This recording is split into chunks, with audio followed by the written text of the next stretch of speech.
National champions from 29 different countries have gathered to battle it out for the 2022 World Singles Champion of Champions title. This year the event has been held here at the Naenae Bowling Club in Wellington, New Zealand. Naenae boasts 3 beautiful Maniatoto greens and 1 covered artificial, which means that play can happen here in rain, hail or shine. Naenae also plays host to world-class hospitality facilities, and this ensures that not only do players enjoy their bowling here, but are also well fed and watered whilst doing so. Hi, I'm Alex Reid, and here we are undercover at the Naenae Bowling Club, the hosts for the 2022 World Champion of Champions Singles. This week we've got 46 different athletes competing, and each of them is a national singles champion. For some of them, like the Kiwis, Taylor Bruce and Kelvin Scott, that means they've won an open singles championship, whereas others have had to win their club, regional and then progress to the national event to be here today. As I said before, the event goes for the week. The first 5 days are section play and then 2 days of post-section, and every game takes place over 2 sets of 9 ends with a 3-in tie break if required. We have an incredible 29 countries from all over the globe, with athletes playing their bowls everywhere from Botswana to Norfolk Island. The men will be playing in 2 sections, Section A and Section B, whereas the women participate in 1 section.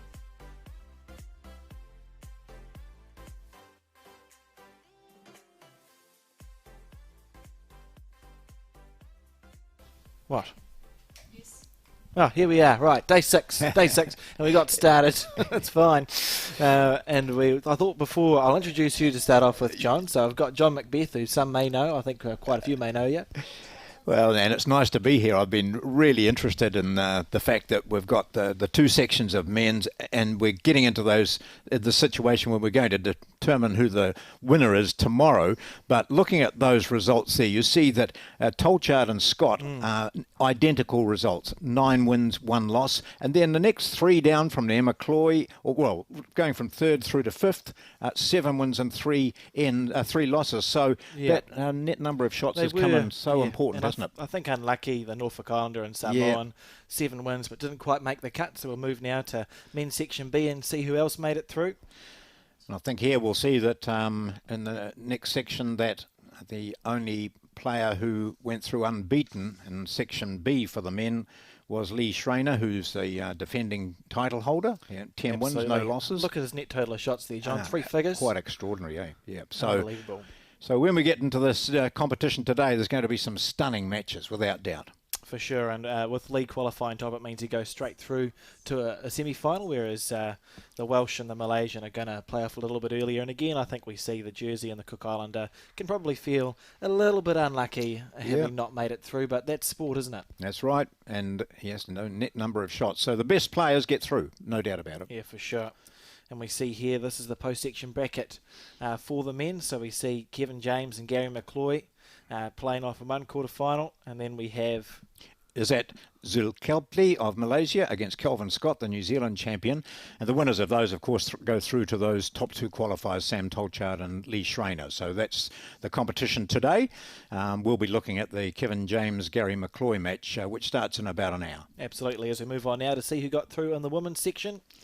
We see their top 6 because there were slightly fewer participants, John, so it was just 1 section for the women's competition. But again, if you look through, played 10, won 8. All of those 1, 2, 3, 4, 5, lost 2, same points, of course. So you had all those players with identical match points. But again, it comes down to the net number of shots. And Australia, USA, New Zealand, they're the 3 top players, along with Tamizi of Malaysia and Thomas, and Madutwa of Botswana, who we'll be seeing in just a moment in our first televised game.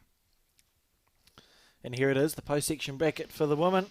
We see there like Carla Krasanik and Anne Nunez, who for me has been a sensation in this event. From the USA, yeah, that's outstanding. So Aine Tamisi and Mel Thomas will be playing, and Taylor Bruce against Maria Madutwa of Botswana. That's the match which has just started, so we'll be having a look at that live in just a tick.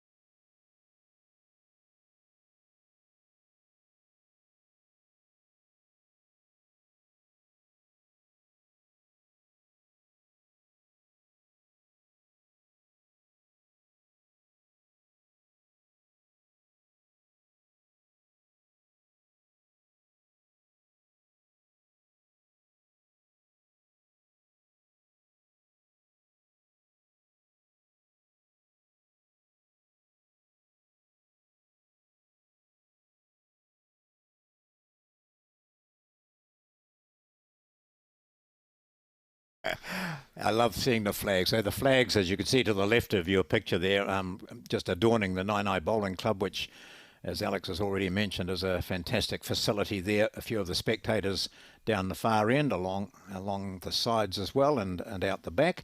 And our marker today is Kath Thompson of Plympton there with the umpire's shirt on. And she'll be keeping us absolutely up to date with what's going on, using the lollipops to indicate to the audience and to you watching who's holding shot.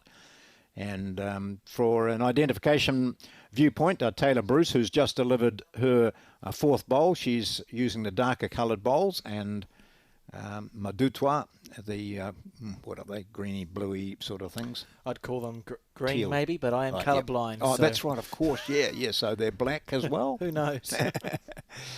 So Taylor Bruce to the right, New Zealand champion, Commonwealth Games representative, the supreme winner of the Bowler of the Year at the awards earlier this year, standing with her back to us now, holding 3 shots by the, as we see it, and Madutwa marches back, having just confirmed what she suspected from down the far end.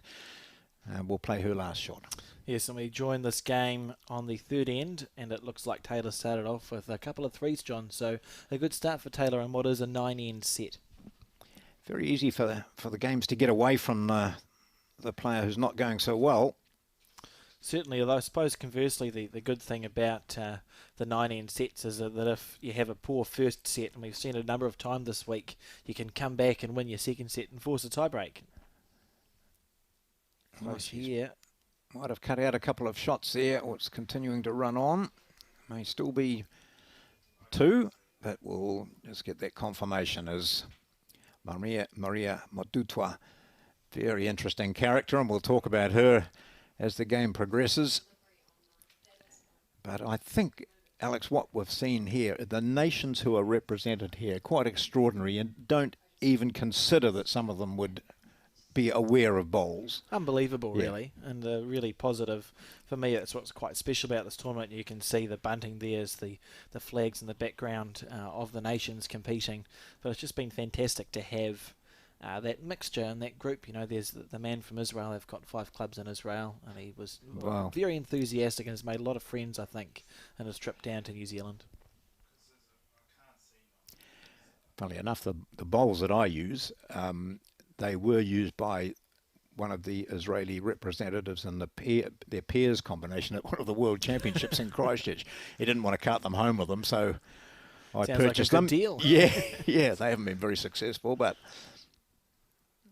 so yes, it's then when you realise that, you know, Israel, Turkey, Hungary, all sorts of places. Botswana, exactly.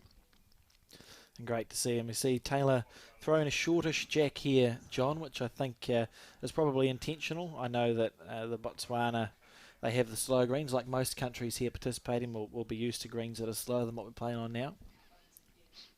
Even this indoor undercover 40 metre by 40 metre thing, which runs at 15 or 16 seconds, might feel fast to some of them.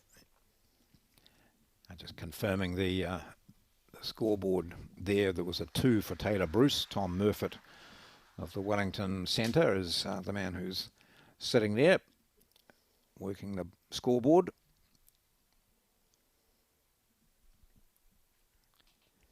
Even though the players had a couple of ends to warm up, if you're not used to this sort of surface, it can take a bit longer, and each day is different. Yeah. You can see out the background there behind that window. The reason we're indoors today is because the wind would just make it unenjoyable, and also it just adds that extra dimension to a match, isn't it? Where you see there's a bit of luck involved when the wind is as strong as what is today. When it gets ridiculous. It was a decision made by the tournament directors right at the beginning of the day, and made it clear to all the players. I think one of them had to travel from Carterton over a hill to Wellington. He said, well, my car nearly became an aeroplane trying to get over the hill.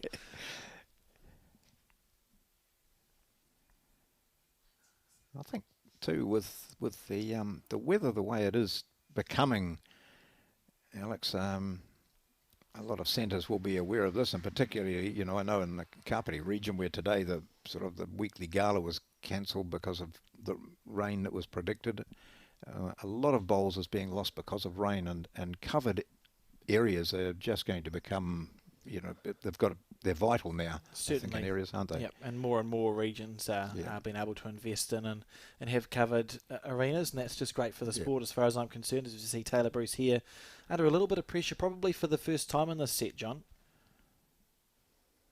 Oh, what a good bowl that is.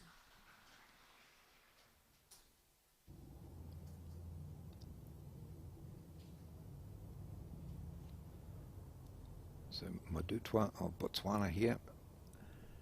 She's 43 years of age, and I was chatted to her beforehand and asked her why she took up bowls, because she'd been to 2 world softball championships, so that was her sport of choice. And she said, "Oh, my body was just suffering a bit. I tried golf, but the same sort of action was required for golf as in batting and softball." And she said, then I thought, I'd seen bowls on TV, so I thought I'll give it a go. So she's been playing 8 years now. No, certainly, and been to a Commonwealth, 2 Commonwealth games. 2 Commonwealth games, yeah. In fact, she said she knows Taylor because she played against her at the Birmingham Commonwealth Games. They were both members of the fours, and they met in the quarterfinals over there. That's right. Let's just see Taylor lining up on her forehand. And just quickly, Mike Kernhan on the far left of the screen, head coach for Bowls New Zealand, obviously thought it was worthwhile coming to have a nosy. Yeah. Taylor here. She's 8-0 up in this set. She won't do anything rash. She'll just be looking to put another bowl there or thereabouts, I think, John, which she's nearly done. It'll be interesting to see what Maria opts to play for here. It'll be tempting if you're 8-0 down. She'll be tempted to have a little nibble, I think, John. I would think so. Yeah, not easy for her to get rid of the Bruce bowl without also taking out one of hers, but even so, she could end up with 3. Certainly a worthwhile equation, particularly at this stage. So I would expect to see perhaps a little bit of aggression. So she'll continue with that forehand. Taylor Bruce, as usual, just looks away and very calm. Yeah. Here we go.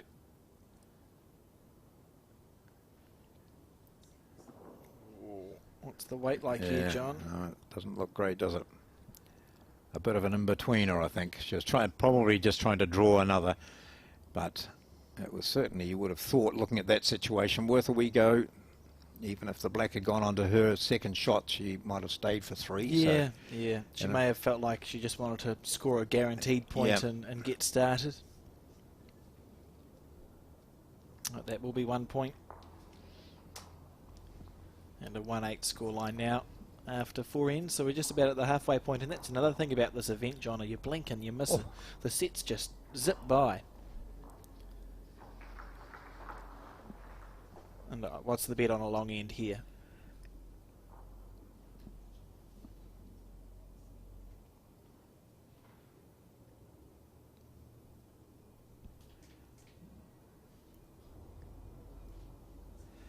So Madutwa was talking about her softball career.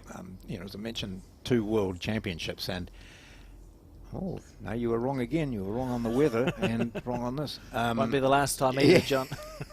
And she said she was really excited because Naomi Shaw, who was one of New Zealand's great softballers, was here for the opening of the event today as representing, I think, the Hut Council. That's right. So Maria was, delighted to see Naomi Shaw here, and they had a good catch-up. And a great first bowl here for Maria, looking for the jack, and she's got it too. That's brilliant stuff. Good first bowl. You see the jack sprung away from the bowl, and that's because on the indoor greens, the jacks are actually 2 or 3 times heavier than an outdoor green one. So when you are drawing through it, they tend to run away from the bowl a little bit because they are heavier. So perhaps a bit unlucky for the bowl. She's drawn a toucher, a bit unlucky for it to sit what looks like a good 1.5 foot away from the jack there. So this is getting out into sort of virgin territory now for Bruce, who has to take a different green, a different line to what she had, and sometimes venturing out wide. Well, it hasn't worried her. She's not on just this got occasion. In there. Hey, gosh. That's great stuff. Brilliant stuff there from Taylor Bruce with her textbook delivery as well. Yeah. If you're wondering how you should deliver a bowl, Taylor Bruce is it. Everything's sort of lined up perfectly, nice and smooth.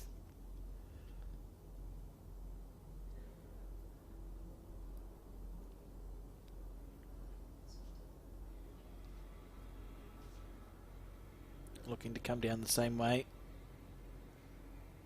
Just down to the weight now, I think, John. How much is it going to keep running? Enough. Another touch, and she just doesn't want it to fall over because it might just squirt it back to Taylor Bruce. You see the gentleman sitting with the sunglasses on there and his one leg on top of the knee. That's Vince Roper, who's been a long time mentor and coach for Taylor Bruce. Out of Nelson these days, but formerly Christchurch, and prior to that Timaru, where he and I were in the same class at school together. He's much older than me. I'm sure he is. We see Taylor on the forehand again. One down. What a brilliant bowl that was from Maria. It'll give her a lot of confidence, I think. How good is this from Taylor Bruce? This is going to be 2 shots, is it? Oh, not quite. Staggering standard. We shouldn't be, so I'm not surprised though, John. Everyone here is a national champion after all. Yeah. I suppose the question is, what do you do now? Well, she's played 2 really fine bowls. Her weight's been excellent, hasn't it, on that hand? And there's no reason why she can't just draw another one in there. Just about how good her memory is, I suppose. Yeah. She's looking to walk after this bowl. I like that. Just follow your third bowl up and have a look at the situation. I just thought she looked a bit wider this time, but no. Just going to die in the rough. Not quite enough oomph. So Bruce has got an excellent opportunity here as she marches down to have a look at it. Yeah, and you heard very vaguely in the background she asked for permission to approach the head because it's before her third bowl, so you have to ask the marker if you're allowed to come and have a walk. Very rarely do they say no. No. Unless they don't want to mark again. That could be one way of getting out of it, I suppose. So Taylor's got a couple of options here, I think, John. She's got second and third shot. So she'll be thinking, and the traditional sort of, we say the third bowl on your singles is the aggressive one if you're going to pick a bowl to be aggressive with. So perhaps if she's going to be aggressive, we'll see it now. Otherwise, she can just keep building that target up and see what happens with the last bowl. She'll know better than us, having gone for a walk down to the head to have a look.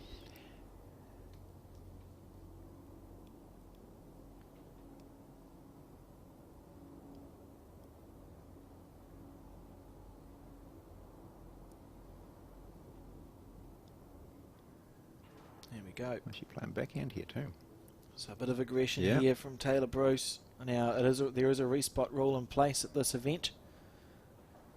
Lovely weight. That was perfect weight just to, I think she was probably looking for Maria's bowl clean, John. And if she was a little bit narrow onto her bowl that set at 12 o'clock, maybe a good result. Yeah. What was I saying? Yeah, if the jack is killed, it gets respotted in this event on the 2 metre mark. That saves time. Absolutely. But also it readjusts your thinking, doesn't it? It certainly adds a tactic. Yes. Are we seeing a switch of hand? We are.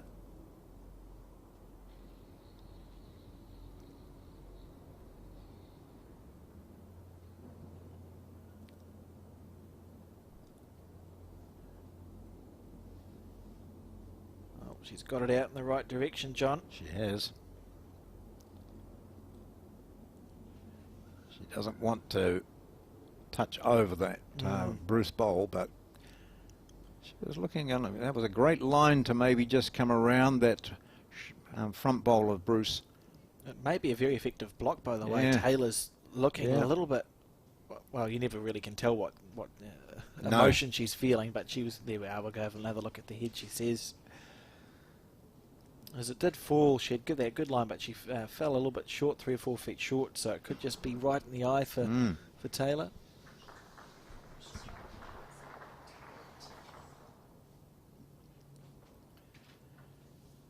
So the applause you can hear is from one of the other rinks here, and that's the second of the women's matches between Ain Tamitsi of Malaysia and Mel Thomas of Wales.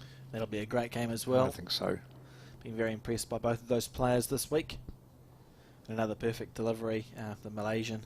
Just incredible technique you see there. And there has been a range of techniques as well, to be fair. It doesn't really matter how you let it go as long as it gets where you want it to. Well, even watching these two, hey, but there is a contrast. With Maria is more of a sort of a flick, not much of a follow through, whereas you watch Taylor Bruce has got the typical sort of New Zealand style, or very much traditional style, really, isn't it? Nice follow through, palm coming up in front of her face and waiting for it to break. If it breaks in time, she's half a chance. Even if she hits that. Hard luck. Might have gone out, is it? And who's got the back bowl? What's happened? So now they will decide the situation. Now you'll notice there the rink markers to the left and the right look a bit wider than a normal rink, and that's because they are. So because it's the post-section play, the rinks have been widened to the maximum legal, whatever you call it, size. Yeah. So I suppose it makes it slightly harder to kill a jack, and we're going to get to see an umpire do a very long measure here, John. Yes, if you were to look at from a side-on view, you'd say the black one is probably closer to the jack, but the blue one maybe, but it's that angle, eh? Imagine if it's 2 to Taylor. Yeah, and it could well be. Over long length, and we see... And we've had a toucher from Maria, and a very good last bowl in which she carted the jack away, so she was sitting handy for at least one, and then all of a sudden Henry Hughes unwinding his long tape. Going to be a very a complex procedure here. One of the longer measures that you'll see around. Yeah. Well, this is a two-person job. So Henry is himself an outstanding bowler and plays on the Kapiti coast and out of Whitby, which is not far from here, and he's a member of Paikakariki as well. So 2 or 3 clubs Henry belongs to. So it's a string measure, so one umpire takes one end and the other umpire takes the other, and they'll get there. There we go. You couldn't pay me to be an umpire, John? No. And it's about now that the string gets tangled and...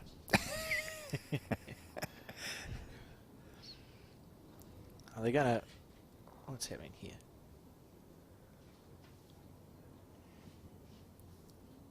So what they should do is go to the Botswanan bowl first to our far left, the blue one, and go against the 2 of Taylor's. Yeah.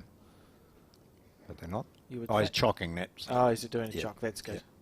So then we'll see them go to that blue bowl. Yes. Unless, of course, that there's only one bowl on the count, and it might be the camera angle. Maybe they're only going to measure that bowl they're chocking in the blue one.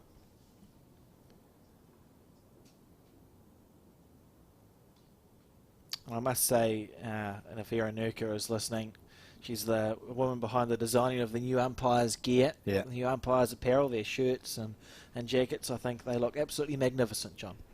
And you'd say that for Erin? For sure. Yeah, because she will be listening. I wouldn't say anything else.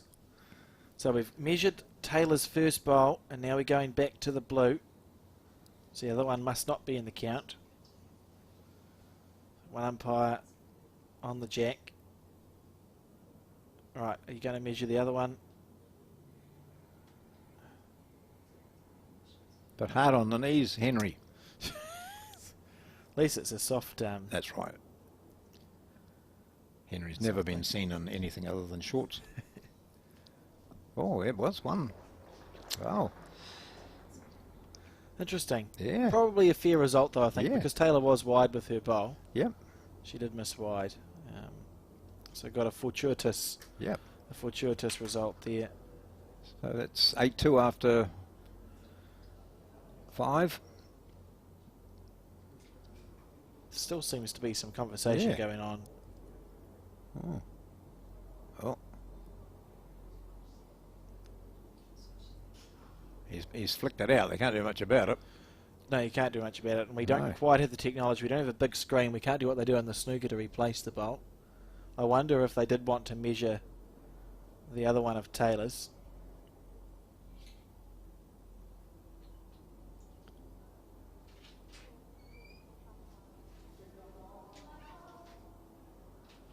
Oh, yes, a bit of controversy. It'd be quite interesting to go back and have another look at that. So Actually, I thought the communication between the two umpires wasn't the best. It's unfortunate. It happens in bowls. Yep. So Michael's going to come and they'll just have a... This is Michael Johnson, who's the head umpire here.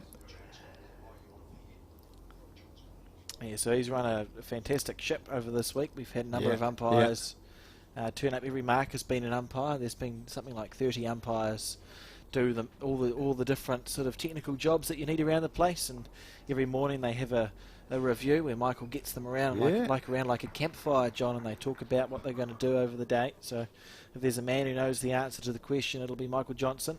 And if he doesn't, Steve Sargent has now moved into.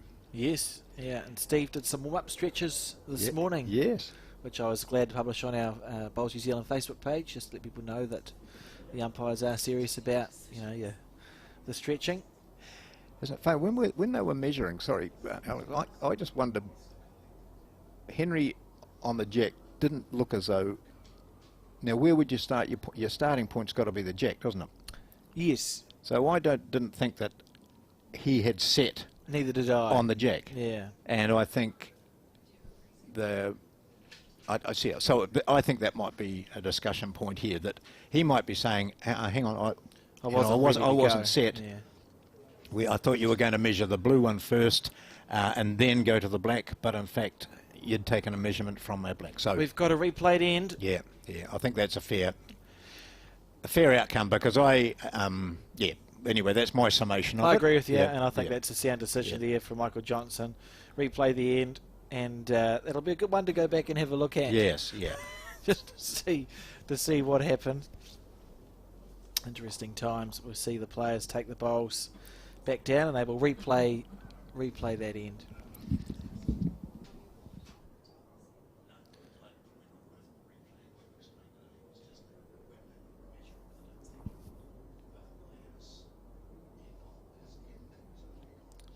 So the players will go back down. Maria to lead off, and we'll go through that all again, John. Yeah. Well, I don't think Maria will be too worried. Well, what you can't say is you're not getting value for money. Yeah. So just recapping that situation where we had the jack went out of the rink. It was respotted on the 2 metre mark, as is the rules. And then the umpires were called to measure to get the closest one. And there obviously wasn't very much in it. 2 from Taylor Bruce and 1 from Maria Madutwa. But then there was I wonder whether the question came, I think the question came from Henry, or one of the umpires himself. Yeah, Henry was the one gesticulating, and I would say that you're probably right. I think he wasn't perhaps set. Yep. And then perhaps the communication wasn't as good as it could have been, but it doesn't matter. We've got a replayed end, and we get to see it all again. It's like the TMO. And a good start. I do like the, I don't know how much snooker you watch. Wee bit, in the snooker, when they reset and they can sort of put that the overlay and so you can see exactly where things are. We'll have to work on that, I think. And you could just have the umpires look up at a big screen and set the bowls back to you don't want to give them too much to do. Yeah, but you're right. There we go. So I think it's been so long since we had this end. Maria's first bowl was short, wasn't it? Her second bowl was a toucher, so we'll see if her second bowl was a toucher again. And the crowd in the background looking pretty excitable after that. Yeah. She's given us a lot more green. Willing it to come back. And of course, as you talked about in that previous end, when she did get the toucher, it kept going, didn't it? Quite away. So it opened it up, and it's hard to get a front toucher and just sit there.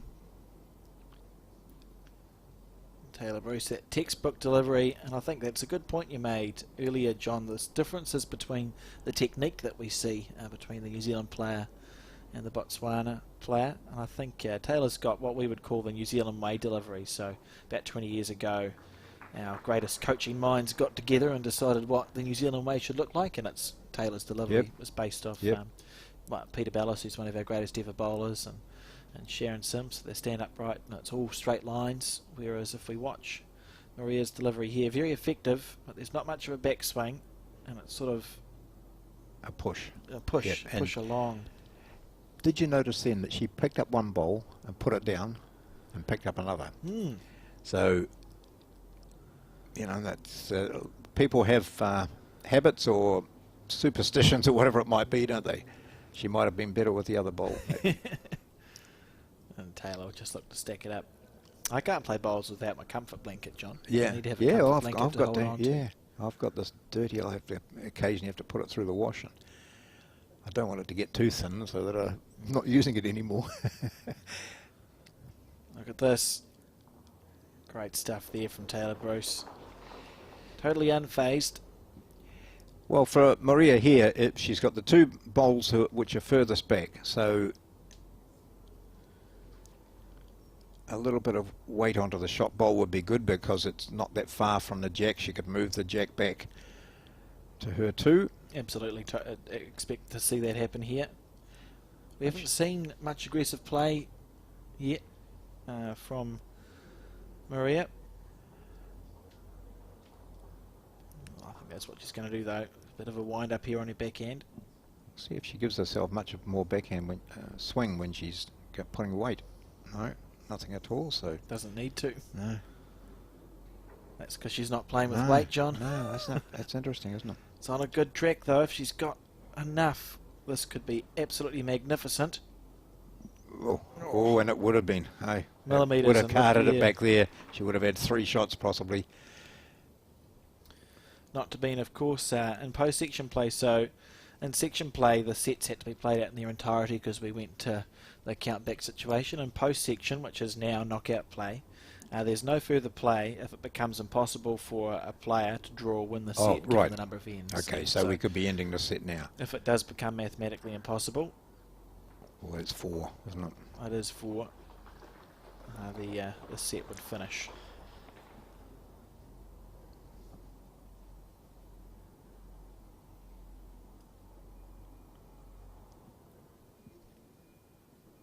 So the players go down. 4, says Maria, and we see a commanding 12-1 lead now after 5 ends, so 4 ends to go. It's still mathematically possible, yes. John. Yep. But something's going to need to happen pretty dramatic, I think. A 4. Yeah, at least to start off with.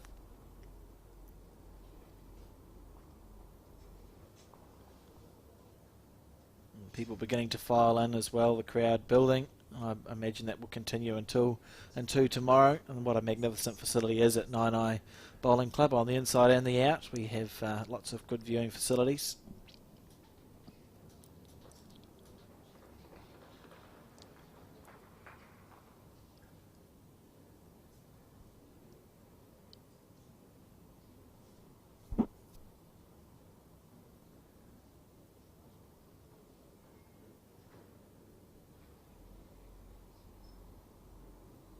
Yeah, good enough as a start. Yeah, well, it's a good track, isn't it? That's nice to be able to get the green early. You can see in the background that wind certainly gusting away. Yeah. Yeah, it wouldn't be much fun out there. Maria's saying she played with she plays with size 1 bowls back home. Yes, her luggage was lost in Singapore, or delayed in Singapore on her way out here, and in it she had her Dreamline XGs, I think they are size 1s, which she uses. So she's playing with the same brand, but has gone up to a size 2. I think the reason being that she was told by experts such as yourself, probably Alex, that it could be breezy here, and she's found that already, and she thinks that 2s are better for her. Yeah. An expert's just a drip under pressure is what they say, isn't it, John? Yeah, that's right. See, look for a correction here. A lot of the players from the Northern Hemisphere have changed their bowls. A couple didn't. A couple stuck with the heavy bias bowls that they play with more up there than we do down in the Southern Hemisphere. But certainly I've seen a lot of XGs played with by the like the South Africans and Namibians, switching to those sort of tighter line bowls to play in our greens. Well, she'll be a bit frustrated with that. She's a National Executive Committee member of the Botswana Bowling Association, and she's such a bubbly person and enthusiastic, and a great example of, you know, a sports person who's been good at whatever she's played, but has taken on bowls and has just embraced it brilliantly. She loves it. Absolutely, and I suppose for her, this is when the set system is so brilliant if you get off to a slow start, because the next 9 ends are anyone's game, aren't they? You know, she's probably going to lose this set unless a miracle happens, and that's not the end of the world, because she still has an opportunity to force that tiebreak. You only need to have 4 or 5 good ends, and you can get a tiebreak out of the game, and then it's anyone's game really. Yes. The pressure in a tiebreak, as we see the switch to the backhand. It's nearly where she could just be practicing, where she might be wanting to throw the jack or play a 2-2 or something, depending on how she feels. Well, you remember when we last worked was at the Inter-Island, and one singles match in particular I remember featured Val Smith, who won the first set and then dropped the second 13-0 or something, wasn't it? Suddenly you're in a tiebreaker. Yeah. She won the first set by 12-0 or something like that. And then lost the next one by the same amount, and all of a sudden it's a change in pressure, isn't it? You're quite right. So there's 3 there to Taylor Bruce. And if she remains with the shot, we'll see the end of the set, won't we, John? Because I mean, I was never that good at maths, but I'm pretty sure it would become mathematically impossible. As we see, she's got the right line. Yeah, yes. She might just draw this out. Is she going to run it out? Pulling up. She's cut out a couple anyway. So it'll be 14-1 after 6, which is more than 12 points in 3 ends, I think. Or was it just 1 or 2, do you think? I think Taylor's bowl that sits at 3 o'clock is level with the jack. Okay. Again, I was wrong about the weather, so I could definitely be wrong about this. Taylor looking like she wants 2 from it, though. 2. 14-1. So 13 points and 3 ends is impossible. So we should see the next set start now.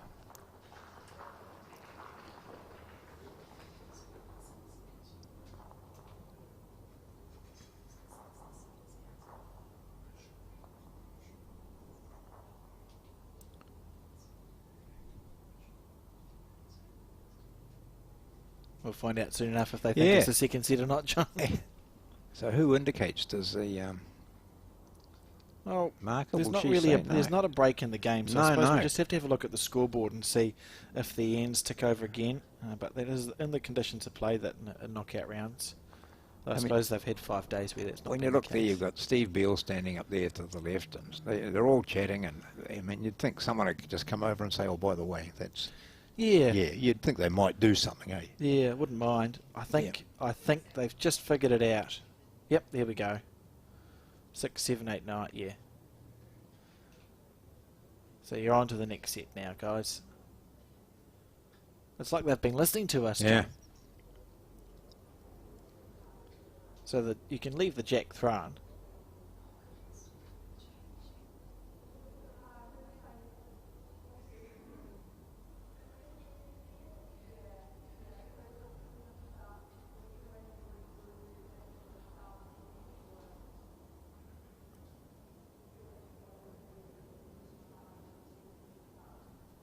Oh, we've had an interest. Steve Sargent's having a look. Yeah, suddenly. It's like a little meerkat. Yeah. There he goes. Now they have to make sure that the right person has sent the jack up, because it'll be alternate to whoever played the start of the first end, or is it? Can you not? I only ask you that, Alex, because you've got the sheet of it. It is rules right, there. It's right in front of me. The only one I was reading is the one I highlighted, which says a knockout play. If you can't score enough points, you start the next set, and it looks like they've left the jack where it was thrown. Yep. Okay. I was in my own land. I was wondering what the collective noun is for a group of tournament officials. We could make one up. That's what. It's the Library of Owls. Is it? I don't know. No, an apartment. Parliament. Yeah. Parliament. A parliament. Of owls. That's right. Yeah. Well, think about that. We've got a couple of days. I think, actually, that group there's quite a bit brighter than any Parliament group. So let's not get into that conversation. Certainly not as much hot air as we see a bowl here. And there we go on our scoreboard. It's been updated as well. 14-1. A great start there from Taylor Bruce. She'll be happy with that, won't she?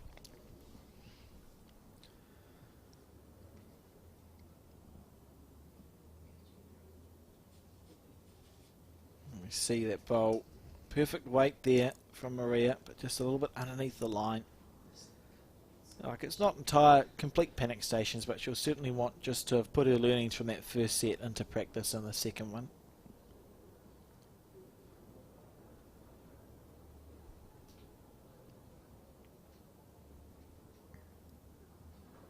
That's delightful, isn't it? Just beautiful bowls to watch. Just great stuff. Okay, Maria, have a wee nibble at that. Yeah. Doesn't need much weight, does it? She'll just sit on that shot bowl and well, looked like a wind-up, didn't it? Here comes a backswing. No. Yes. Yeah. That's the right speed. I like that. Yeah. I like that aggressive strategy. I think she needed to change something. So you may as well go, look, if I'm down on the head, instead of trying to draw myself out of trouble or rake through, look for some aggression. Why not?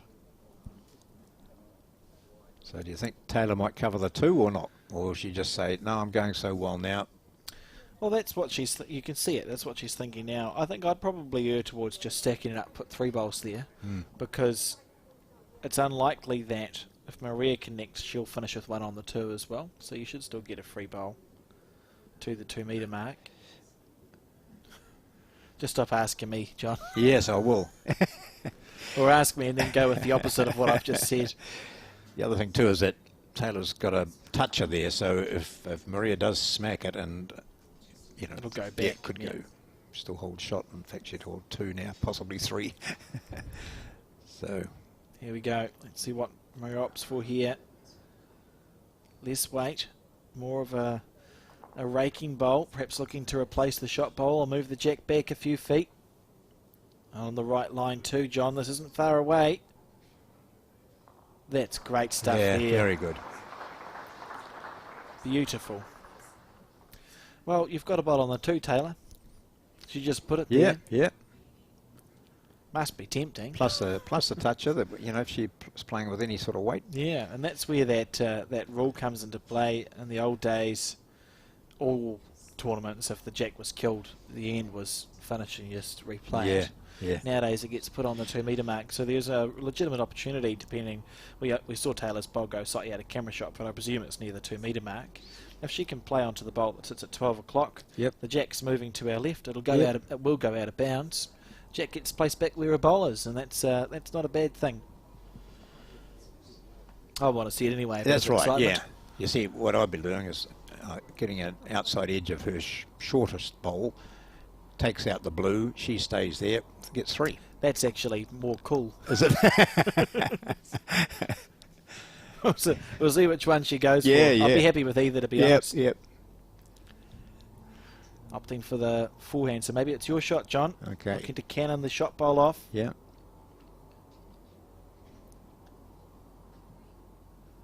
Beautiful delivery from Taylor Bruce. Yeah, she's going for your shot. She's not far away. Just needs it to hold a little bit. That'll do too. Oh, gosh. Well, I don't know whether that was what she was after, but she had the 2 options, as it turned out. The outside edge of the black would have pushed the opposition bowl out, and she would have sat with shot or 2. And this time she just gets a wee favourable edge. Yeah, she played that nice weight, just that little 4 or 5 feet over to cannon something through. And got a good result from it. We can see in the background some of the contestants over the week watching, and some of their supporters as well. I think there's a Welshwoman next to Vince Roper, and then 2 participants to the right as we see it. Yep. Coming down to watch some bowls after playing for 5 days.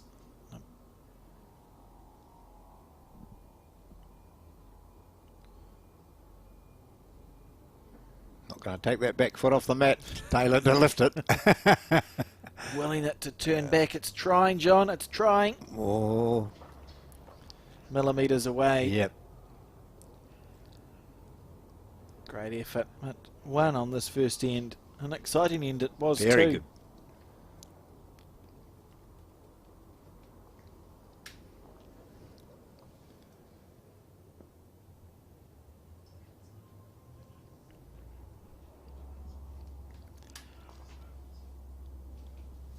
So this is the first of our quarterfinals today. Taylor Bruce of New Zealand against Maria Madutwa of Botswana.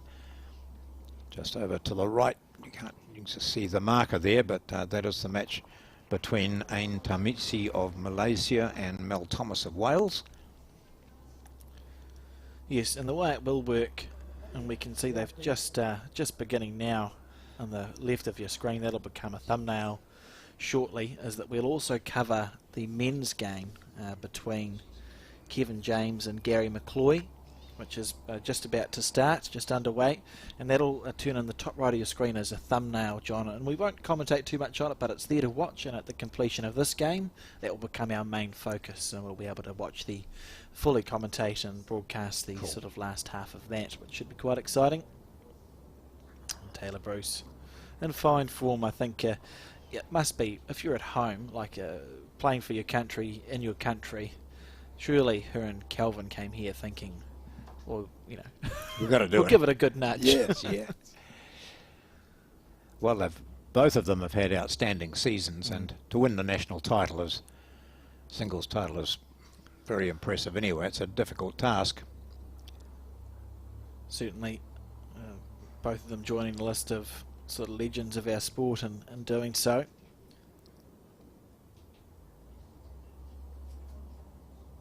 So Taylor this year was the Bowls Canterbury Champion of Champions singles title holder, and she also won in the Peers Gold for Canterbury. She's Canterbury Player of the Year, New Zealand Player of the Year. She was away with the Commonwealth Games. Absolutely outstanding season for Taylor Bruce.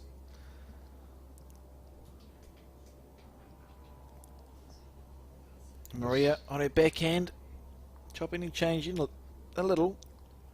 I also love her the Botswana uniform, John. I think it's fantastic. We've seen some colourful ones here this week in this bowl. Oh, just a little bit off. It was either wide or it was heavy, depending on your perspective, I suppose. Yep. Let's say wide, because with that weight, and she'd been sitting on Taylor's bowl, so it would have been perfect. And Taylor just grouping her bowls very nicely. Lovely weight from Taylor Bruce. We've seen it this entire game. Her bowls just lovely weight within a foot or two of the jack every time. And because of that, Maria's been under a lot of pressure. And quite often when it gets to her third and fourth bowl, she's been multiples down.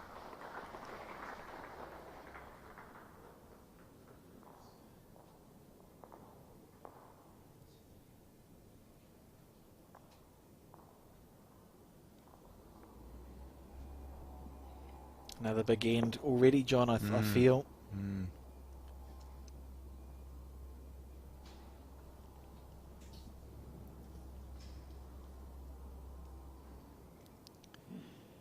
Yeah, showing her frustration there. Maria just sort of doesn't know what's going wrong, probably. Oh, it's understandable, because she's had a great week, really, Maria, having won 7 of her 10 games, so 3 losses. You know, that's not many. There's some pretty impressive individuals out there from far more recognised bowling countries than Botswana, and taking some good scalp. So finishing 6th in the standings and qualifying for post-section, but not quite hitting her straps in this game yet. Although it's still only the second end. This is a massive end for me. I think if she can find a way to score here, the set is alive and well. If she drops another multiple, you'll be feeling like it becomes almost an inevitable, just ticking away.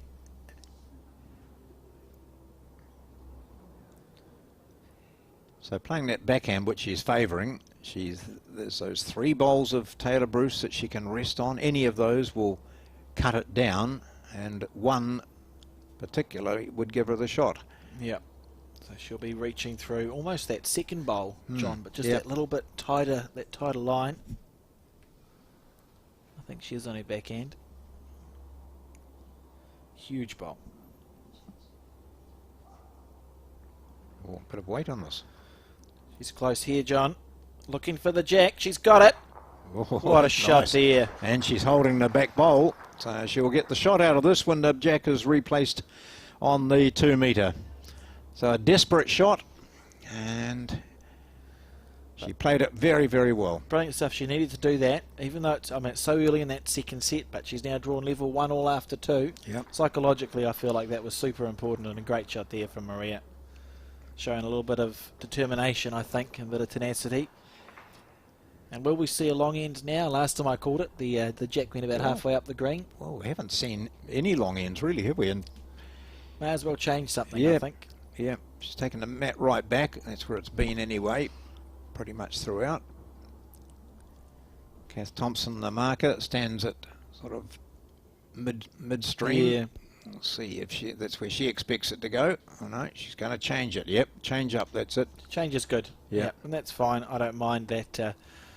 Pulling the mat up and throwing the jack. So she'll just have to make sure that she gets that minimum distance, whatever it is. Yep. That's about when you want the marker to step back a wee bit, because if you throw it to about where she is, you might not be up. Here we go. See this heavy indoor jack, and that's going to be up.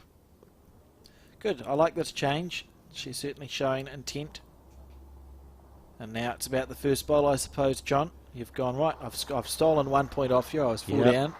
Got one. I've changed the length. Now you need to place a good bowl and put Taylor under some pressure.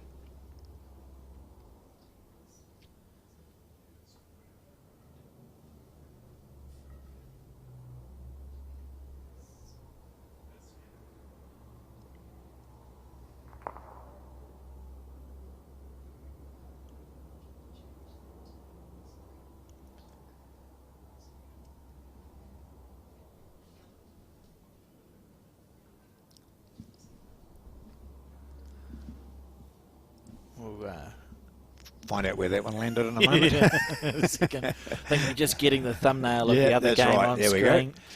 We go. So she'll be disappointed. She, you know, if you throw that length jack, you're better off being on the 2 metre, aren't you? Because then at least it's a useful bowl. And that will have been her intention. Yeah, yeah.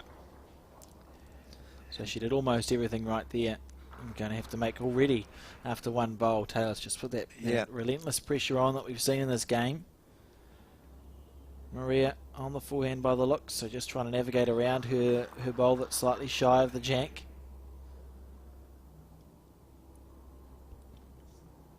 And there we go. So on the top right of your screen now, for viewers that are interested, there is. Very good. And what a good shot that is. Yeah, great correction. Yeah, very good.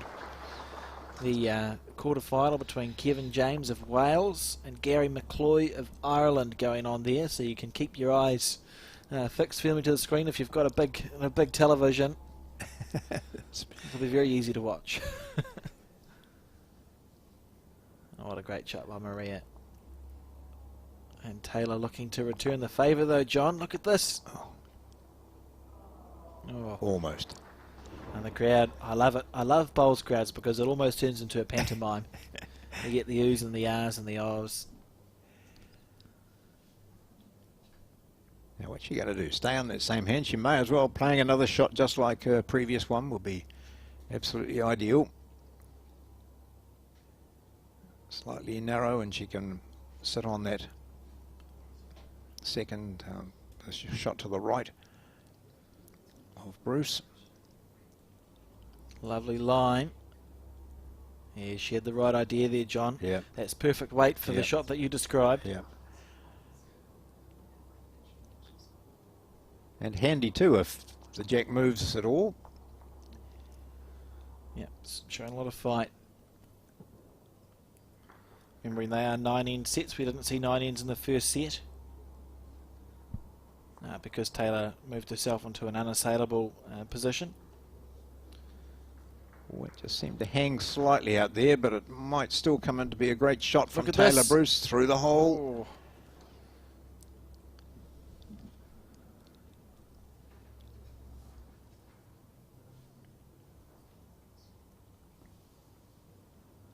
Should we think about changing a hand here, do you reckon, Alex? I think so. I think that makes sense in this situation. Because you'd rather, it's almost in this situation, you go, well, I'd rather go with the jack than them go with the jack. Yeah. You know? So you're just about almost playing your opposition shot for them. So she'll be on her backhand side with weight very similar to what Taylor's did. If she reaches that without touching the jack, it's a cover bowl. Yep. If she takes the jack with her, at least she's done it. Yep. And she's got, you know, and she can play off the Taylor Bruce bowl as well. For sure. Here we go. I'm taking a high line there, John.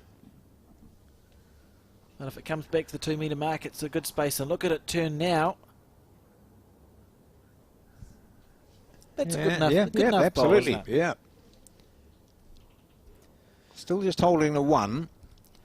Yeah, I suppose for Taylor the equation is now it's decision time again on what weight she wants to pick with this bowl. She's got second and third, so she could speed it up a little bit. Yeah, and try and chip out. If she displaces the shot bowl, she could, you know, end up with 2 or 3 depending on the weight. Yeah, that's right. Yeah. So needs to be a clean sit on the shot bowl. Possibly that's what she'll look at. Any movement of the jack probably count against her, but yeah, I think it'll look really tempting just to try and go that shot bowl. Yeah, that's.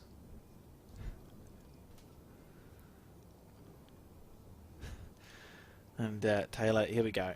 On her backhand, she's got a very, very good, very accurate run shot. So I'll expect this to be in the area. Yep, there it goes.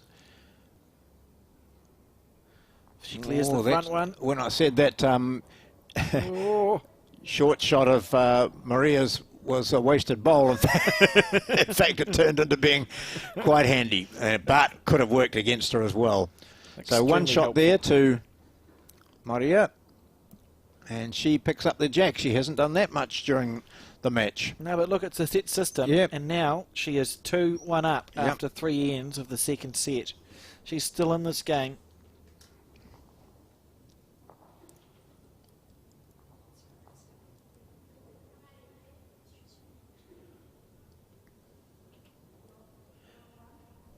This is the sort of format that is so good for people who are working, thinking about playing bowls. I'd like to have a go at it, but I don't want to play all day. Well, here we go. We'll give you a competition of two games over an hour and a half or something like that. You know, because you don't have to play 9 ends. You can play 6 or 5, or, you know, as in bowls 3-5, that sort of thing. There's so many fast formats out there for people who haven't got the time to play the traditional sport. I agree, and bowls, for me, bowls is bowls. I know that's the viewpoint of Bowls New Zealand as well, and if you participate in our sport, that's absolutely brilliant. Yep. You know, so we have the Twilight Bowls 3-5, which is sort of a revamped mates and bowls system that we have a number of clubs, over 50 now, run during the summertime. If you're playing our sport, that's great. If you enjoy it, maybe at some time later on in your life, your circumstances may change. Sure, join up, become a full member, play our traditional sport. But bowls is bowls, and for sure having these the set system format and that sort of stuff has been really helpful. Just getting people involved in the game. Yep, that's exactly right. I think as we talked last time was, you know, let's accommodate the bowler rather than the person who's interested having to fit him to your formats. Absolutely. When can you play? All right. Well, we can arrange something for that. Yep. You can play on those days. Yeah. Sunday afternoon at 5 o'clock. That's your only time. Right. Figure it out. Yeah. Entirely agree. Ooh, not bad here. Just under it. Certainly seeing Maria find that form that she's had all week more in this set, I think, John, and it all came from that the second end, or she had a good first set, but second end she was steering down the barrel of 4 down. Yes. I'm not sure if she would have got that shot in the first set. Taylor, perfect delivery.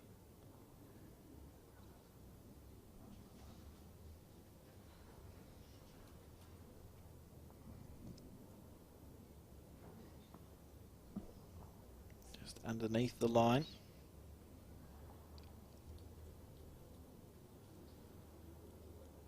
Cap number 54 is Taylor Bruce. Wow. Capped in 2015. Yep. She's played 65 games for her country. This, of course, not a capped event because you win your way through, so it's not a selected team. Not a selected event, although the selectors will be taking notice of it. For sure. So we saw Mike Kernahan there earlier, and they've got Worlds later on, early next year, haven't they? Yes, they're in the process. And look at that bowl there from Maria. They're in the process of preparing for that. I think we have a slightly expanded high-performance squad. Kelvin Scott is part of that, Yep. where they will pick the team to go to the World Championships, which has been delayed. And part of me is a bit sad because we've been able to claim a World Singles Champion since 2016, which has been brilliant. So we'll have to get one of them to win it again.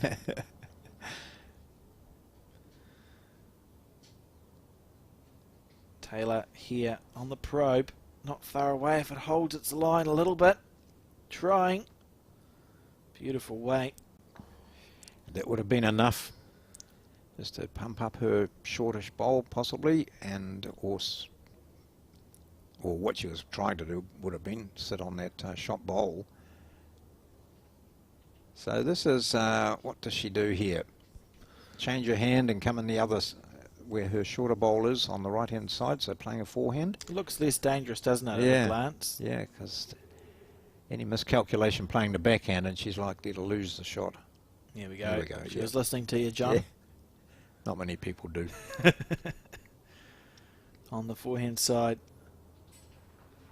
Gets away with that characteristic little jab. Reminds me of an English player whose name's just escaped me. You might be able to help me figure out who it was. He ended up... he lost a World Peers final with David Bryant to Peter Bellis and Rowan Brassey. Yes, yeah. Little jab. Yeah, little, just a wee push. Willie Wood played a bit like that, didn't he? Yes, he did. It was... It's going to annoy me now. Yeah. It'll come to me. Yeah.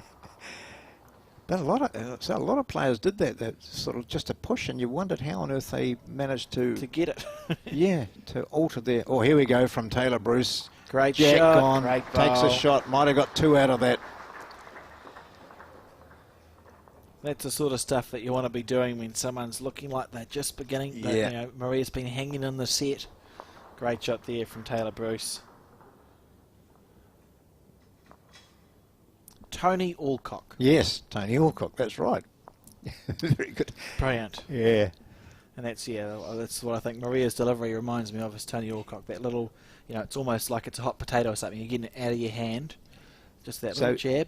All the weight's generated from, you know, a movement of about half a metre. Yeah, you know, yeah. not even that. It's just Yeah. a push. Very, very effective. So did they give us a 1 or 2? Oh, I saw the lollipops go up, but I didn't. 2. 2. Brilliant. Well, that's a fantastic last bowl by her.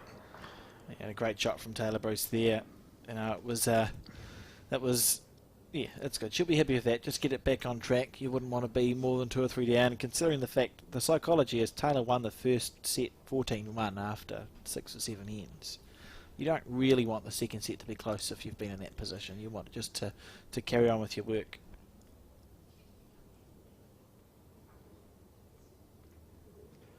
Just reminding you, 2 sets of 9 ends and then a 3-end tiebreaker if that's required. Up in the right-hand corner, you can see the men's match between Kevin James, representing Wales, and the Irish singles champion, Gary McCloy.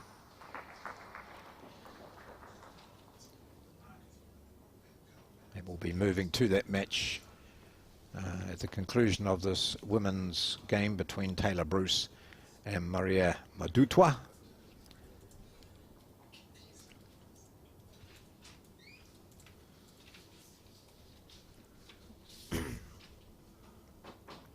We see Madutwa here on the backhand side.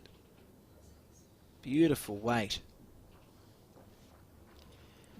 And I'm just looking at the standings of the women's going into this after the round robin play. So Madutwa of Botswana finished ahead of the representatives from South Africa, England, Ireland, and so recognised countries, and then also Namibia, Norfolk Island, Cook Islands, the Falklands, Kenya, Zambia. That's a fair effort, isn't it? Yeah, yeah. So particularly when you look at South Africa, England, Ireland. Yeah, you recognised countries been around for a long time. That's good to see. And it's sort of one of the, I think I was telling you before we started, John, one of the other cool spots, and we'll talk about a little bit more, is you know, well, we won't call them minnow. Well, they're the smaller countries. They've got sort of double figures of clubs, and have been coming to these events. It started in 2003. The guy from Hungary, Pavelka, has been coming for 4 or 5 years. He's won his country's national singles. Hadn't won a game until last year. Won one last time. He's won 4 at this event. So there's improvement being shown by those countries from coming to these events and playing the bigger countries that have had the opportunity to participate. You know, New Zealand's got just about 500 clubs. Australia's got a lot. Yes, yeah. So it's just that slightly different competition there, I think. I think where Kevin James from Wales comes from, both he and the woman representative, Mel Thomas, come from a very small area on the west coast of Wales, and there's 5 clubs in that area, you know, so, but more clubs in the rest of Wales, I suppose, although it's not a huge bowling area, is it? Wales, I'm not sure. That's a great question. In fact, I asked Mel where she came from. She said, I said, where does Kevin come from? And she said, a place called Cardigan. And I said, oh gosh, I've been to Wales a few times and I've not heard of Cardigan. Here we go. This is pretty good. Jack goes and she takes it out, but still with 2 bowls to play, that at least she's eased the situation. The Jack was taken out of the rink, so it'll be repositioned. You can see there Kath Thompson positioning it herself. Kath Thompson, a very good player too, from Plympton. She's won numerous titles. Very impressive player. So now the yellow Jack placed on the 2-metre mark. Yeah, I'm happy with this. I like the aggression that Maria has shown in the second set. Yeah, I like that. You know, you're just acknowledging you're a couple down, so you have a proper go at it.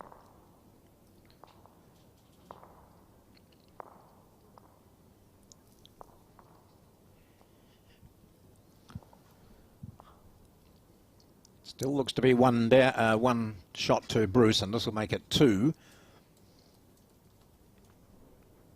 Great shot there from Taylor Bruce. Oh, That's top notch stuff. Look at that, drawn a toucher. So from drawing pretty much a toucher with the short end, when the Jack is replaced several metres further away, she nudges a toucher in there as well. Going back to the Wales thing, the whatever, Google, to be fair. 250 clubs in Wales. Yeah. Or outdoor clubs, and they also have crown green bowls there, which is sort of the common ancestor of bowls, the original, and short mat bowls. I'll ask you to say something now that you've put something in your mouth. I'd rather you didn't, John. Right, here we go. Seeking the Jack now with a shot. Pretty good line, but a weight. What's that going to be like? It's going to be short.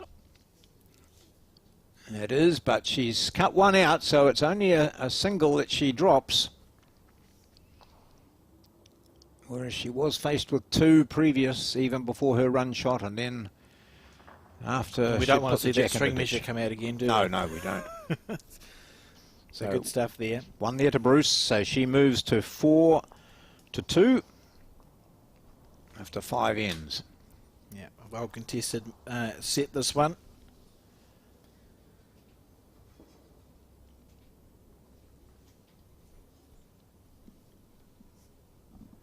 And we see that game in the top right, 3-2 to Ireland after 4 ends, so that's progressing nicely.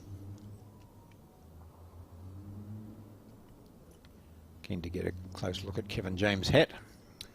Well, it's easy to spot. Yeah. Easy to spot. I think I've seen a couple of, I think one of his supporters also has a very similar bucket hat. They could just about sell it as apparel. And a short end here from Taylor Bruce. Shorter than what we've seen for a while. And looking just to put one right on top. Beautiful line here.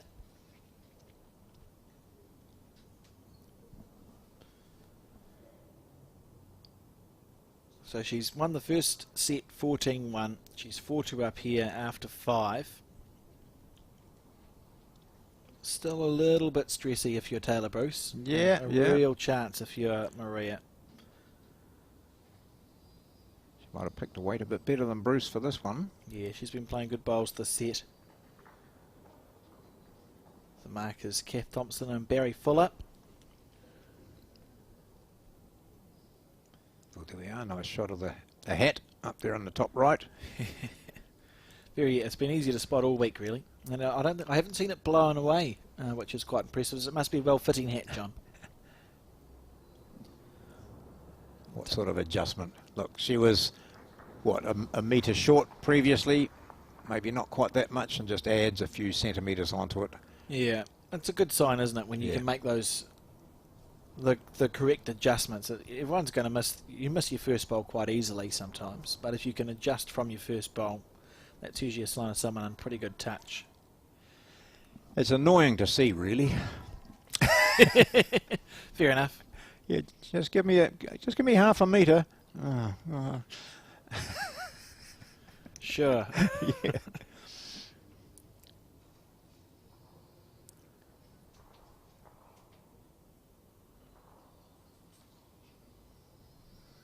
Here we go on the forehand. Yeah. She needs to be up there. She's not going to be.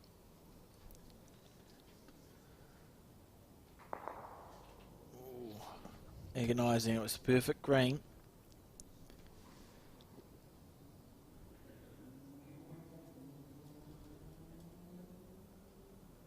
Bruce on the forehand too. Looking to draw a third here. Finishing level, but just that little bit wide.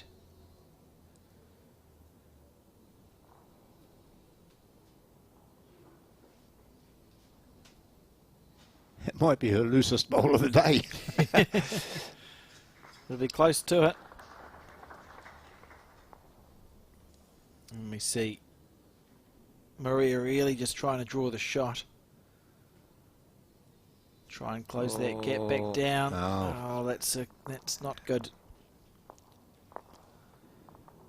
I think that could definitely have gone better. As it goes, she'll be disappointed with that result. So holding 3 at the moment on the 6th end. So Maria Modutwa of Botswana still has 1 to play.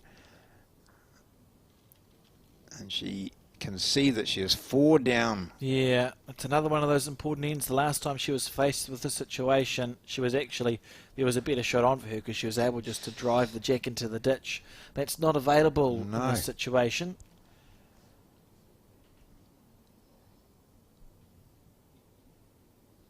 And another one of those ends where you just feel like if she can't find a way to score here, you're going to be asking a lot to come back and win this set. Whereas if she can, she keeps her hopes alive, and it almost just has to be a dead draw here, John. I think she just has to try and draw the shot for 1.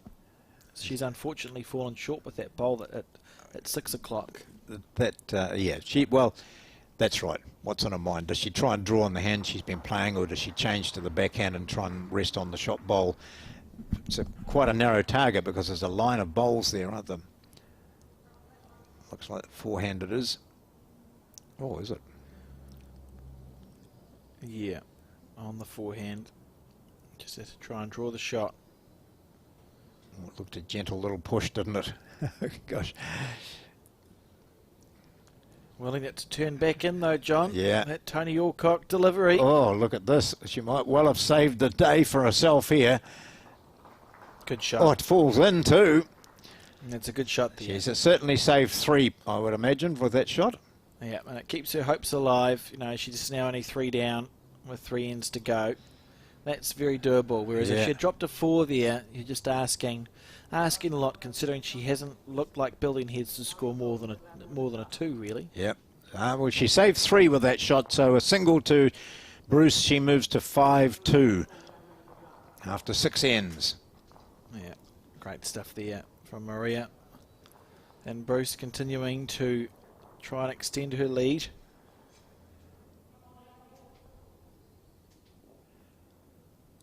So 5 ends gone on the men's match between Wales and Ireland, and just the 1 point in it.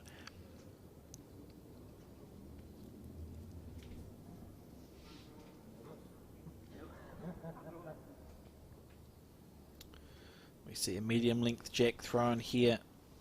It'll be interesting to see today if we come across many 2 metre to 2 metre ones, because of course Naenae, one of I think 2 clubs in New Zealand that have a 40 metre by 40 metre green, so the maximum sized green that you can have under international rules, and 2 metre to 2 metre is quite a way. Yeah. Good shot there from Taylor Bruce. And Naenae Bowling Club's the other one with a 40 metre green, John. Oh, okay. Sort of just outside of Waikato. They've got one green in their club. Beautiful 40 metre Maniatoto. Runs nice and fast, and it's they know how to play on it. And I've been there a couple of times. It's a long way down. So what are the outdoor greens here, Alex? Are they?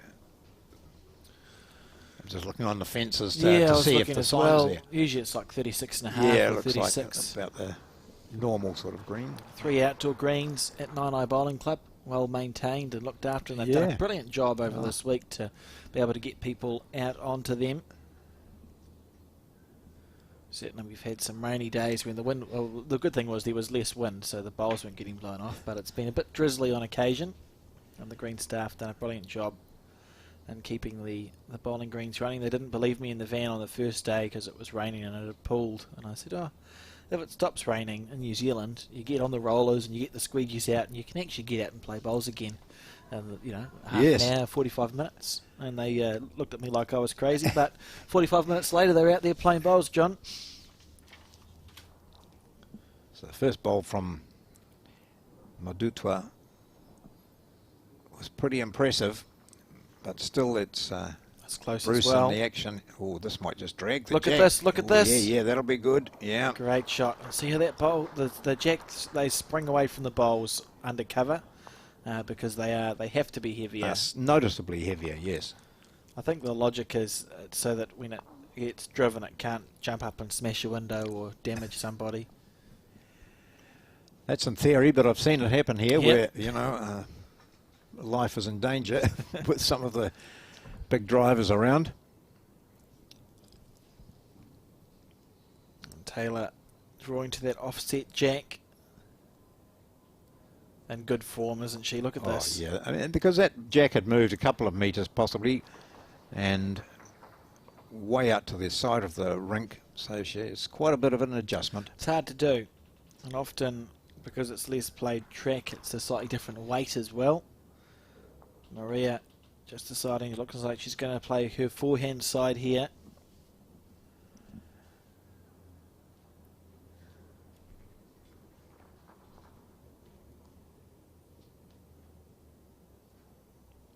Not a million miles away, John. She's not.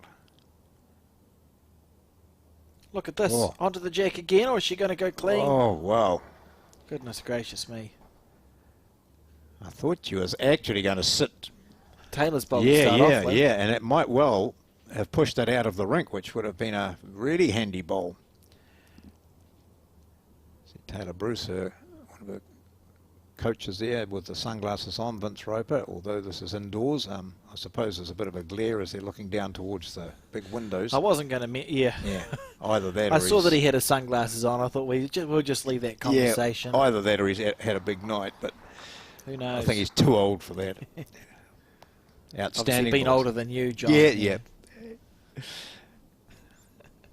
And great stuff there from Taylor. She actually drew, you see she drew around her bowl that sits at 9 o'clock. I couldn't believe that. Unbelievable swing that she got at the end there, but just showing some good touch in this game. And certainly if she can complete the job and win this set, we'll be feeling pretty good about her chances going forward in this event, although of course she still has to win it, doesn't she? And Maria just checking out the scoreboard there and thinking about possibilities. I've forgotten what the head looks like, so we'll wait. Yeah. What would you do? Well, I'd be looking to play. What's that? Backhand. Backhand, and you know, take out Taylor's bowl or kill the end. I like that. She's got the two back bowls. Great angle there. Great camera angle. That's what she can see. Yeah. It looks super tempting just on your backhand to go bowl or jack. Yeah, I like that. Bowl jack or bowl out or kill it and end up with a couple. Because of course the jack does get respotted on the 2 metre in this event. And I think she's been listening to us. It looks like she's on her backhand side. She won't be short. No. She won't be short based on the wind-up. Here we go. This is a big bowl for her. She looks interested. She looks very interested. And She's she close. should. She's got it. What a great bowl. Now this bowl's going to stay on. Look at that. Magnificent stuff. That's absolutely... Oh, great. Her bowl stayed on, which possibly wasn't what she anticipated. She'll be hoping for. It has killed. Yes, brilliant. That is... Oh, I'm out of That's superlatives. great. That's fantastic. Oh. Incredible. That's incredible stuff there. Or how close is Taylor Bruce's bowl? It's over in the corner. That's the question. Getting some deja from here vu. you'd say, oh, look, she's got 3, but that one that could fractionally... Do you know well, that's a lipper, isn't it? It's right on the lip. Could well have gone over. What's frustrating for Maria is that the rinks have been widened for post-section play. Yeah, yes. If she'd done that yesterday, Taylor's bowl would be out of the rink, and they've got the same umpires back. Surely they will have learnt their lesson. There'll be some communication we'll see here, John. Now what we do is we go to Taylor's bowl first, and then to the 2 blue ones. So Taylor's bowl's to the left of the screen as we see it.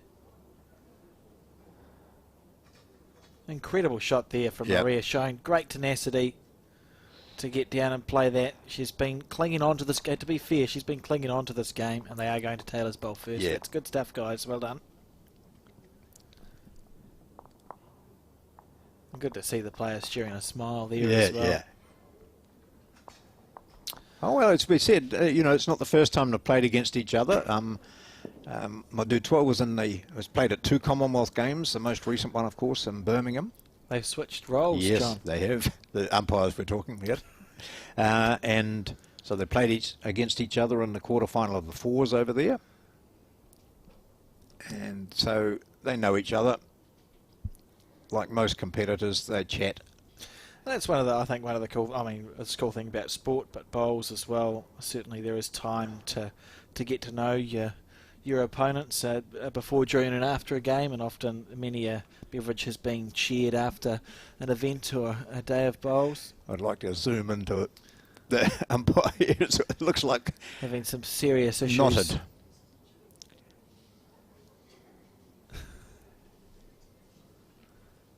Oh dear.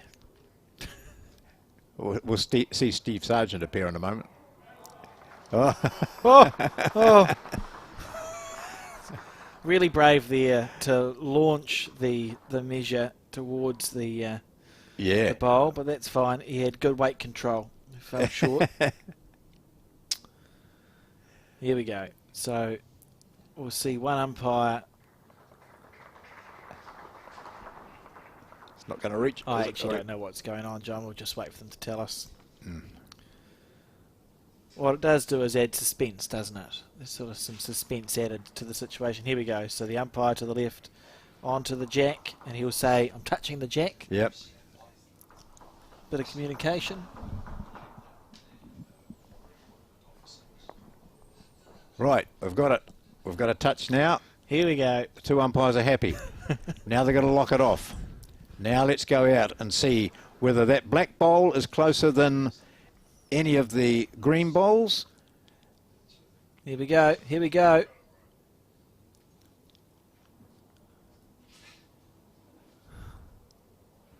And it's not closer than that one.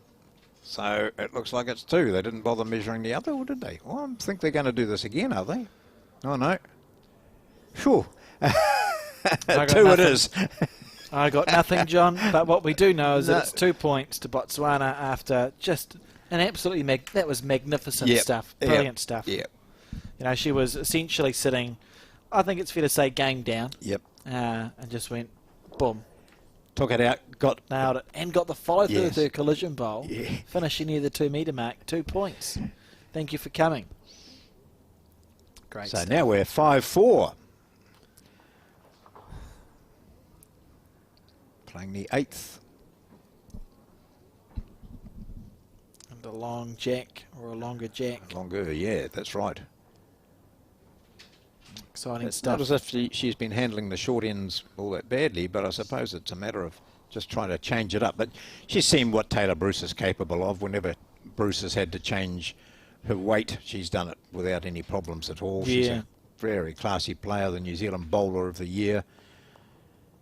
Good first bowl here. Sometimes what it comes down to is not necessarily changing the length, but you just think, right, I'm going to roll the jack at whatever feels natural, Yep. and try and play to there. So wherever, as long as it finishes at legal length. Yep. The theory is that it feels like it's more your default weight. I think Leif Selby was sort of someone who spoke about he always, in all his games, just played to a default weight. Yep. And that's just where the jack went, whatever was just feeling natural for him. Taylor on the forehand. Steve Sargent did turn up in the end. John?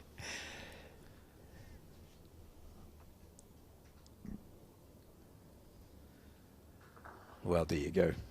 Yeah, demonstrated your point Yes. absolutely beautifully there. Taylor Bruce in fine form. Smattering of applause from the audience. So we see the Wales Island game in the top right. Has it been a tight one as well, John? 7-4 after 7 ends.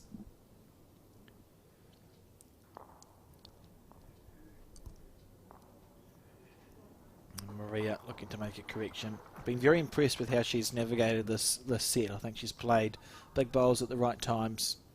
Here's another. If she tickles the jack back here, she Great does. stuff.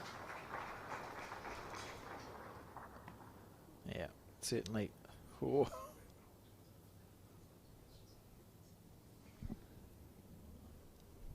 You know, they used to spit on bowls, John, instead of chalking them. Way back when. No, I don't remember that. Yeah, it would have been before you started the game. And now hardly anyone has chalk. Yeah. It's all sprays or Yeah, pencils. moved isn't on. it? I don't like the liquid chalk things. No, is that it's sort of like a marker board pen? Yeah, I don't enjoy that. It seems to take too much effort to remove. See a good bowl there from Taylor Bruce. Again, we talk about that correction. Yeah. Her first bowl was shy, second bowl perfect weight. So Yep. she must be feeling in a pretty good touch. Madutwa just the same shot as she played last time, pretty much. Would It would be pretty good, wouldn't it? yeah. That reaching weight, so that she's looking for Taylor's. Really, she'll start off looking for Taylor's bowl, and if the bowl swings more than she anticipates, she's got the jack back.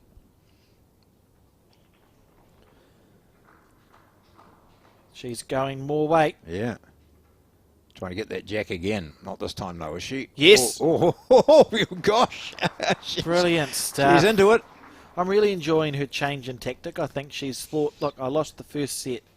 No. That's a toucher. Yeah. Back and... No, the touch is up the front. No, it's not. Oh, she touched it, yeah. Yeah, with the... That's right. Sorry, viewers. That Yeah. escaped my mouth. What was I saying, John? You like to change your Oh, yes, that's attitude. right. Yeah. Yeah. So she lost the first set, Yeah. 14-1. Yeah. And that was mainly, we saw a lot of draw bowls from her then and trying to get her trouble just reaching through. I think she's gone, look, if I'm down, you got to be up. And she's shown that brilliantly in this game. We've seen a lot of run shots, and she seems to be getting more accurate with them as well as she gets success. Look at her there. Deliberately looking elsewhere, not watching her opponent's bowl or thinking about it. Fair enough. You hear that with the dart players a lot.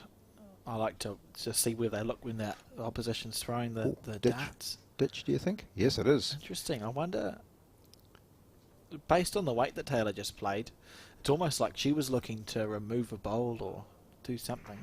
So now Madutwa is looking at the possibility of grabbing a maximum here. She's got one anyway. She's got a bowl on the ditch that's a toucher, so it's alive. She's got the option of hitting the shot bowl, taking it out, or the jack back into the ditch again to get 3. Well, if she's just nailed it once, she may as well. Yeah, absolutely. Why not? Worst case scenario, you kill the jack, it gets put back on the 2 metre, you're still holding one. Yeah. If you're a little bit wide, you remove Taylor Bruce's bowl that sits at 1 o'clock on the screen, which is good. If you whip down, flick her out. No, I like that shot selection, John. I think it's a good idea. She's brave enough at the moment. I think she's feeling comfortable or confident. Yeah. Not necessarily comfortable, but she's stayed in this game with a couple of very good shots. Yeah, she's been clinging on really well. Here we go. We'll see what she opts to play this time. Oh, of course, Bruce has still got one to play, hasn't she, here? Oh, I still like the shot, though. Yeah, absolutely. Cool. Yeah. And she's doing it, I think. No. I was all excited. Hang on. She's looking to draw a second shot, which is just as interesting. If it breaks back in. Oh, that's still a great shot. Yeah, yeah. Yeah, great stuff. Okay, really. Taylor, now what you've got to do is, it's your shot now. And so she's holding 2. So for her, that gap's big enough for her to get through. It is, but she'll be looking to earn narrow because it's a calamity if she removes her own bowl that sits at 2 o'clock. She leads 5-4 in this set. This penultimate end. 2 down. And if she kills it... goes back on the 2 metre. So she's 1 down. Is it prudent to just try and draw a second shot here and be all square last end, last bowl? Yeah. Maybe that's what she'll opt to do. I don't know. It's hard. Well, that's right. Is that in her makeup, you know, to settle for second shot? I don't know. She certainly doesn't want to go into a tiebreaker. Well, that's the thing, and the pressure all becomes it dominoes through. I mean, we've just seen Maria's just played it's been an incredible set from her. Certainly, I think Taylor's drawn better, but Maria's shown a lot of fight and tenacity. Get them with it, so we'll see what Taylor opts to play here. Certainly lining up on her backhand, just not sure what weight.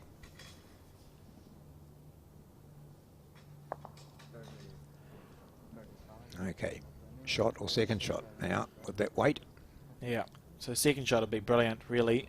Oh, her own's coming in the road, is it? Oh, look at that, look at the bowl swing away. Now she needs it to hit that one, not to be.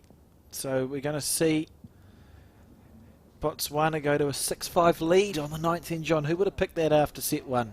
14-1 in the first set, New Zealand, and now down 6-5. Incredible stuff at the Naenae Bowling Club. Now, of course, for Taylor, a one point is enough here because she would win 1 set and draw 1 set, so there's no tie break. Yep. But just great stuff, and really impressed with Maria for putting herself into this position through just sheer grit, I think. You know, she's seen the shots and played them because she's had to. She brought the mat up for one end, but has retained the mat back towards the 2 metre mark. So it's about the length they played coming this way last time. So here we are. It's an interesting match between these two. Totally dominated by Taylor Bruce in the first, winning 14-1, and that was only after, what, 7 ends. And now she sees herself trailing by 1, playing the last end of the second set. Important that Madutwa starts well. Oh, she's covering the 2 metres, so that's not a bad start, I suppose, but no, just a wee bit over. Well, we've seen the jack end up on the 2 metre a few times in this set, John. Perfect green.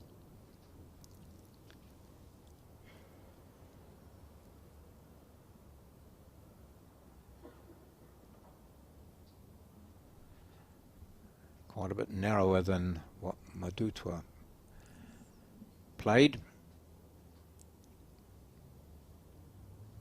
Well, that's a loose bowl for Taylor Bruce in this match. Probably the loosest bowl we've seen from Taylor Bruce, and the first sign of any pressure, I think, that we've seen Taylor put under. The good thing is she did it with her first one, so there's three to recover. See, one of the supporters enjoying a cup of tea that looks a little bit too hot there, I think. Maria on the backhand. Welling this bowl back in. She's done all this work. She just needs to play. She'll just want to play one good bowl, John, on this last end. That should have been it, really. However, not a wasted bowl.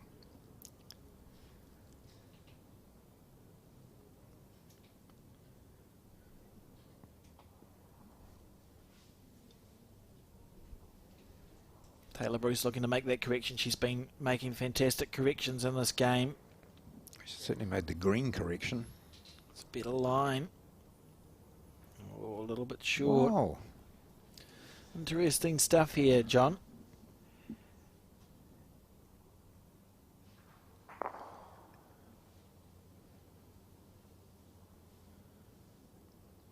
And Maria with another opportunity, really, that I don't think she thought she was going to have. No, and now a wee bit of pressure on her, though, because her first two have been 1.5 meters over. She just needs to nail one. Oh, you know, sit that jack back a wee bit. Looks to be heavy again, is she? Oh, it might break back in for her, I think. She's following it down. Yeah, good shot here from Maria. That's good stuff. Good bowl. At least she's put some sort of pressure on Taylor. She's holding the shot. Yeah. And Taylor just looking to take a deep breath.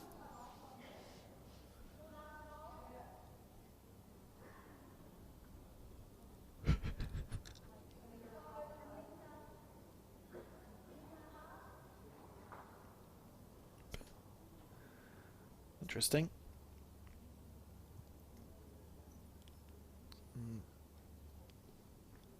Taylor really will turn Maria's bowl into her jack. Yeah, you know, she's got to beat that. Yeah, it's a pretty comfortable situation for her, really, even though she's down. This looks like a better effort here from Taylor Bruce. Yeah. She just needs to score one. Lovely line. Down to the weight now. Needs it to keep running that little bit more. We'll hear the crowd clap to this bowl. Good stuff. Holding the game win here now, Taylor Bruce. And are we going to see another jack on the 2 metre, John? Is it time? I wonder. We've seen a few. You know, may as well. Well, I think that's what Maria's considering here, what weight she plays on her backhand, because Taylor has finished that bowl at 1 o'clock as short of the jack. You could try and draw around or underneath it. It's sort of. I don't think so. Yeah, no. You know, it looks right in the eye. Yeah, it is, isn't it? It's a backhander onto the shot of the jack, isn't it, really? But she doesn't need to score more than one. She just needs to get the closest bowl. Remembering, too, that Bruce has got another bowl to play. That might be quite close, the way Kath Thompson is viewing it, just as she says New Zealand holding shot. She holds the lollipop up, so it's Bruce holding shot. And Maria goes back onto the bench. Having a chat to her coach, who is also a participant. And I think he was from the Falkland Islands. He was the Falkland Islands player. He might be Cecil. Oh, is it Alexander? Or? I think so. Yeah. Wearing the Botswanan colours for today. So backhand. Yeah, backhand. It's always backhand. Sitting the shot. Yeah, absolutely. But sitting the shot or not. Yeah, that's just drawing it. Yep, absolutely. That's the question. So She's got here options. We go. Potentially the last bowl of this game. She needs to find a way to score here to keep herself in with a chance. She's on the backhand with good weight here. Inside edge on the short she's bowl. Close. Oh, she's got she's the jab. Oh, my word. How was there a gap there, John? Oh, gosh. That's unbelievable. But what we will see... Taylor Bruce won't play it. Oh, what we will see is one she Taylor believes Bruce. She's got it. Yep. Oh, my word. I thought she had it. I thought she had it too. Yep. That's unbelievable stuff. And great, but I mean, just great bowls from Maria Marutwa. And she agrees, or is she getting the umpire to have a look? No, she... See a shaking of the hands. Great stuff. What a great start to our post-section rounds that was, John. Very good. When they shake hands. Well,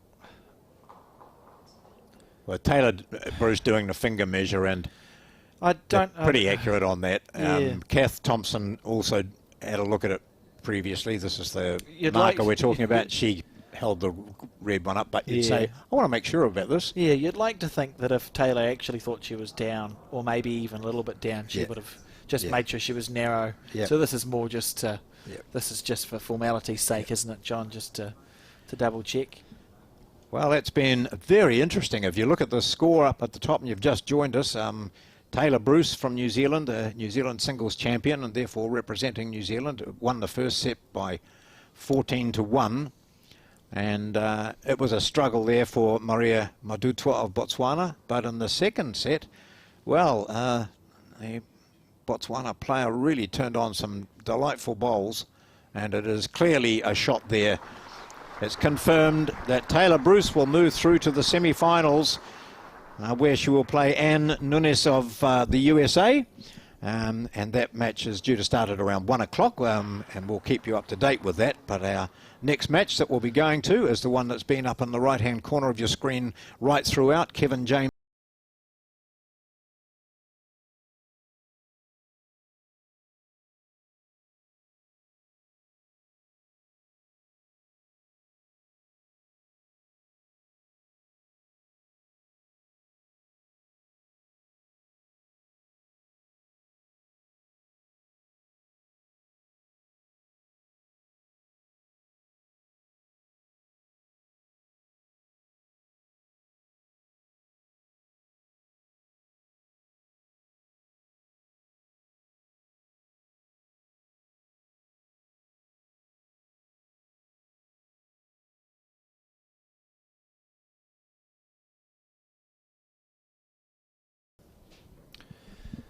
And we've joined that game, John, between, had a bad time for the Irishman. Gosh, yes. And that was the score from set 1. Ireland won set 1, 7-6. So we're on to set 2 now. We'll see that pop up in a second. And we'll also endeavour to get results from around the traps. There is, of course, that other game going between the Welsh woman and Malaysian. So that's Ain Tamitsi of Malaysia and Mel Thomas of Wales. That match started at the same time as the game between Bruce and Madutwa. So it should be roughly finished by nowish. So when we get a result for that, we'll let you know who's won what. As we see Kevin James here slice the jack. That's a slice of hell there from Kevin James. Going to drop a 3 to Gary McCloy. He'll be disappointed with that. It was an 1/8 of a bowl, narrow. Been very impressive this week. I think his only loss was to Lee Schreiner. Yes, Schreiner undefeated, so James just losing that one match.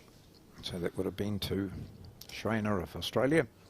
And showing a lot of, he's shown a lot of ability this week. A lot of tenacity as well. One of those players who's never sort of down and out. And Gary McCloy, mightily experienced. He's been around on the world stage for a long time, John. Yeah, 20 odd years, I think, since he first had his name up on the international stage. 2020, he won a bronze medal at the 2000, the year 2000. He won the bronze medal in the 4s at the World Bowls Champs in Johannesburg. This is him now, Gary McCloy. Gold medalist for Northern Ireland at the 1998 Commonwealth Games in Kuala Lumpur, Malaysia. And that was an interesting games too, Alex, as we were talking off air earlier, that's when Malaysia started to play bowls, because hosting the games, they thought, well, we've got to be involved. We've got to and for a penny and develop, for a pound, yeah. We've got to develop a whole area for it. And so they started playing in there. The amount of time and effort and skill and money they put into the sport reaped very quick rewards, didn't it? Absolutely. We saw that almost immediately, and of course some Malaysians have won this event before. I think last time it was one of the times it was in New Zealand, and you were commentating then, John, in Yes. Pendleton. I believe a Malaysian won the singles, and she's still playing for them. She skipped. Yes. I watched her skip the. Oh, they were. Spears. For a long time there was one singles player in men and women for Malaysia who just consistently, topped the pools, or challenged for the golds all the time. So hard to beat. Yeah. So this is Kevin James from the town of Cardigan, 4 times national champion. He's won the title in 2006, then a bit of a break of 12 years in 2018 and 21. On the back end here, and a good shot.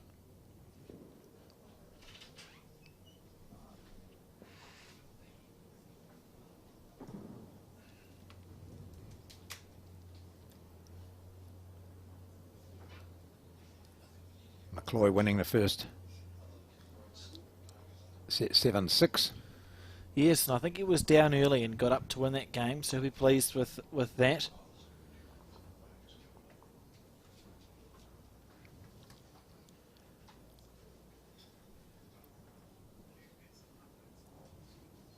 As I say, I'll just cover the 2 metre in case. Well, not really, but it is the back bowl. Yeah, I think that's what he was looking to do, and hasn't quite made it.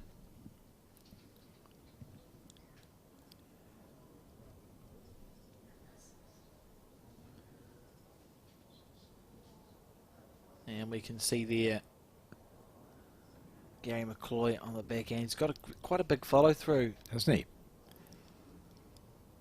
Gary, and his bowls will have the blue stickers on them because that's what his colour is on the scoreboard. That's right. Funny how that works. I'm just working on the colour of the bowls, really. Kevin James has got the dark blue, and he's holding shot at the moment with 1 to play. With that magnificent bucket hat. Yep. I think Mike Kernahan will be looking at that with a large amount of jealousy attached. John? I was reading something on the SSI newsletter, which is a group of bowlers, prominent bowlers around the world, and they said that Kearney has ditched his floppy, so I don't know whether that was true or not, or just some mischief making. Interesting. That'll be, you know, he's been wearing that hat for 20 or 30 years. Yes, yeah. 2 shots there to 2, yes, it indicates. So Gary McCloy says 2 to you, Kevin. So Kevin James is on the board now. It's 3-2.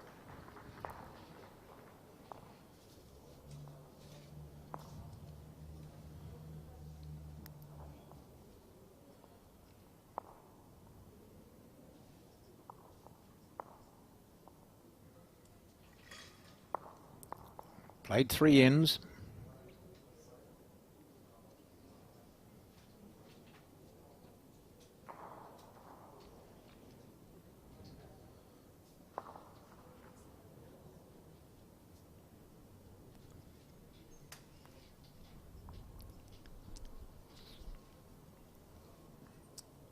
So you'd imagine these guys being in a similar sort of area in the world will have played against each other on a number of occasions, John? Yeah.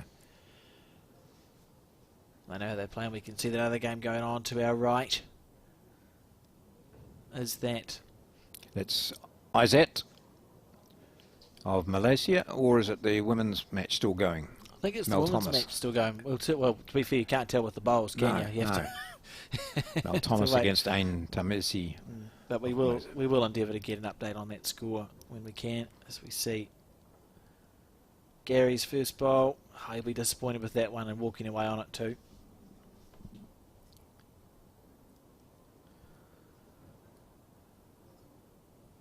A couple of prominent Naenae bowlers parked in behind the camera there. The man in the white shirt, I think that's Graham Clifford, who won a National Fours title a number of years back, and is also a very prominent man in the ring, boxer.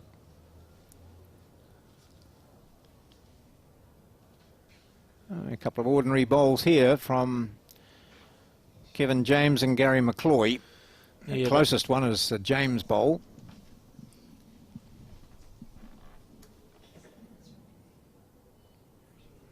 Don't think this is going to be up either, is it? No.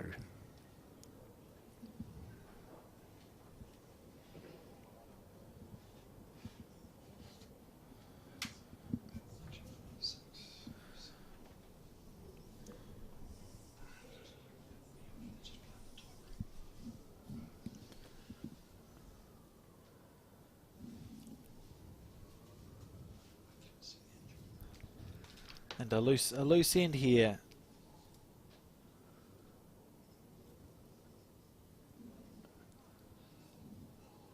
Gary looking to just make a correction.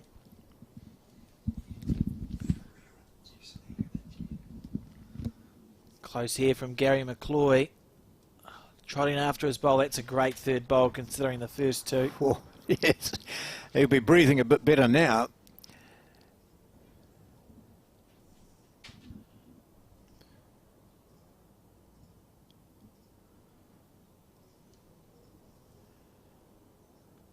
This might get caught up in some traffic too. Not quite. Well, that's a scratchy head from, we've been keeping an eye on it throughout this game, and I think they both wander past each other saying, well, we've played better than this. Yeah, for sure. McCloy winning the first set 7-6. We're into end 4 of the second. If James of Wales was to win this, they'd go into a 3-end tiebreak.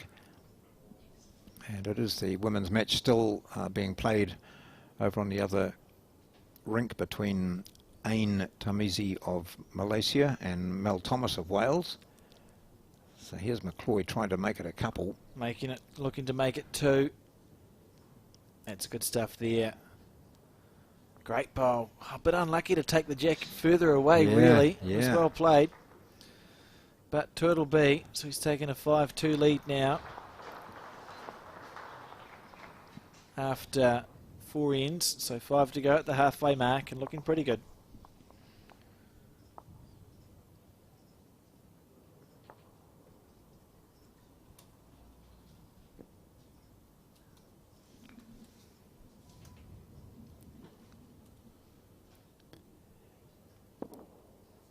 These are the quarter-final matches at the World Bowls Singles Champion of Champions. Players from all over the world have been here battling it out at Naenae, battling the conditions sometimes as well. Not so much the rain, but it's been quite windy at times, and that's the reason we're indoors today, just to take the wind factor out of it. Gary, a very short end he's thrown here, John. Yeah. Gary McCloy.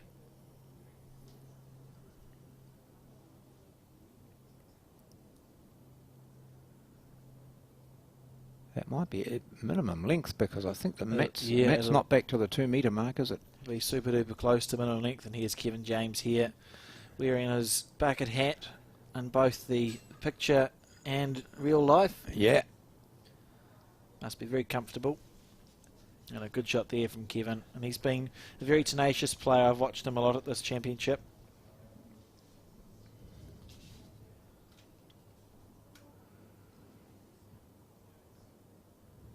He's a former British Isles bowls champion at singles, so that's beating some quality players. I think that's similar to this event, but smaller, John. I think it's the country winners go through and play a British Isles championship, but I'm willing to be corrected on that. As I wouldn't be surprised, I'm from the southern hemisphere. I haven't got the weather right. Yeah. I could be wrong, but I think that's how that works. So he's experienced a similar event to this before, just on a slightly smaller scale, and 2 good bowls there from Kevin.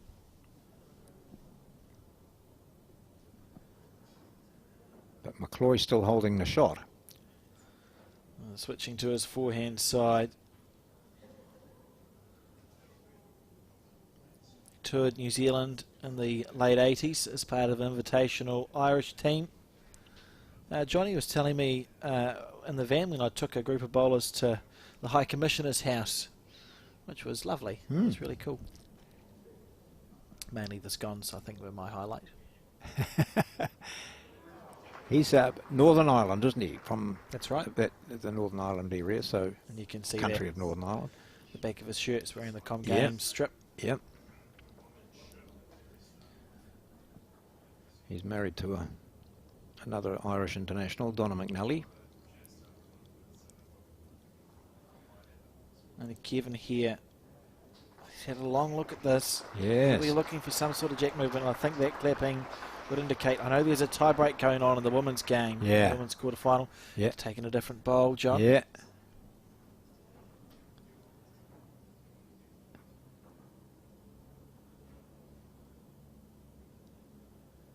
Lovely delivery, very efficient. Interesting shot selection, isn't it? But I suppose if he's got to be there. Yeah, just needs it to run that little bit more. Well, I suppose the positive for Kevin is he's now got second, third and fourth shots, so it's about... Unless, so next shot might be different. Yeah, unless Gary can obviously Gary's got a bowl, so if he can find a way to put another bowl close, we might see the Welsh player play on his backhand side and remove that light blue bowl that sits at 2 o'clock on the screen. 2:30, I think. Fair enough. Here comes McCloy's last bowl on this, the 5th end. Willing it back in. Oh, it's hard to tell with the camera angle. I think he's done enough. 2. Yeah. So that will change James' thinking. Prior to that bowl going in, he would have been looking at that bowl to the right as you look at it.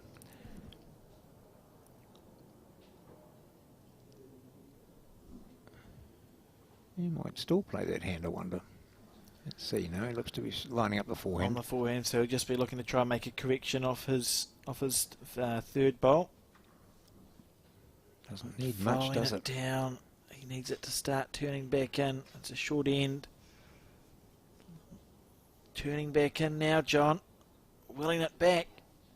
Oh, very good bowl. Will it sit Is down? that enough? You wouldn't think it. Oh, he's taken one out. So he saved one. No, 2. Oh, still 2. Gosh. It didn't look like that, did it, John? No. So another 2 there to McCloy. And certainly taking a good lead now. And we can report in the other quarterfinal that the Welsh representative, Mel Thomas, has gotten through on a tiebreak, John, 3-1. Wow. Exciting times. She lost the first set 3-13, won the second set 8-7, and came through in the tiebreak. So what a comeback that is. That's impressive. So it will be Mel Thomas through to the semi-finals of the women, where she will play Krasanik of Australia, and the other semi-final in the women's will be Nunes of the USA against Bruce of New Zealand. Yes, and we'll roll into broadcasting that semi-final between Carla and Mel at around 1 o'clock. We started a little bit late, so it may sort of push a bit later. Treat this like a television channel. Just have it going. Go away for a cup of tea, come back, there might be bowls on. Gary McCloy, he doesn't look that happy with his jack throw. It's hard to tell, actually. We'll see if he's made it. Maybe he's trying that short jack. Oh, I think he must have been a bit shorter than he wanted to. See, the mat's out by at least a mat length. Hello. What's happening? He's McCloy asking the question.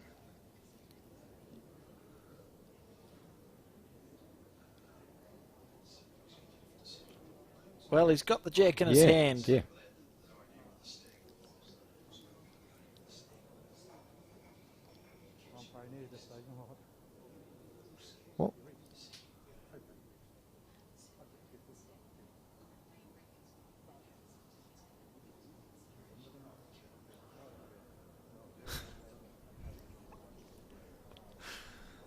I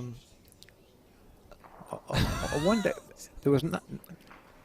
Obviously, the jack wasn't up, and we could. I mean, Gary McCloy knew. Gary it didn't look happy when he let it go. Yeah. So obviously, it was looking like it wasn't up, Yeah. and the umpire, instead of rolling the jack back, has just walked it down. Yeah. Although, I think perhaps the discussion that followed was, ordinarily, even if it doesn't look like it's up, you get a measure just to confirm. You just sort of measure the length of the rink just to confirm that it isn't up. But I don't think it was, and it doesn't matter now, does it? No. But anyway, James has taken advantage of it and thrown a longer jack. McCloy had been playing a very short bowl, short ends. Let me see. His weight was perfect there. Yeah. So James really needs to get into this. Put early pressure on.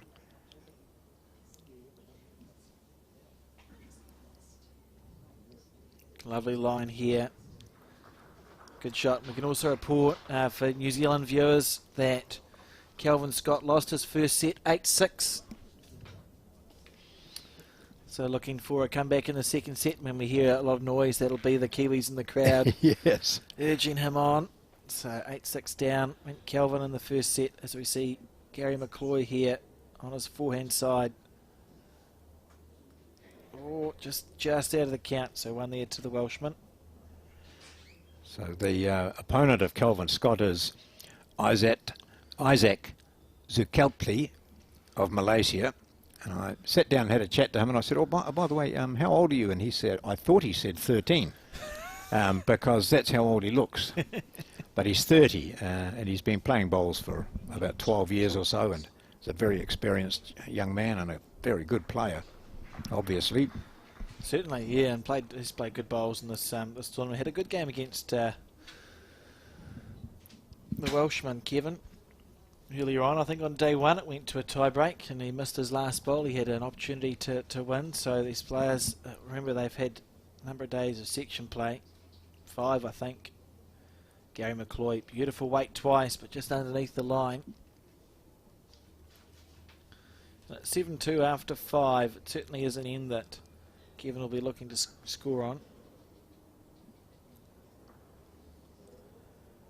Both players following this bowl up. This is on the right track.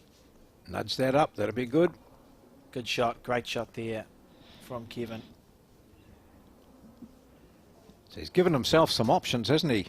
Depending on what McCloy does with his. Yeah, and he's built a beautiful head too, because for McCloy, really his only option is to stay on his backhand side and just try and draw a second shot. He could rest that blue that sits at 5 o'clock.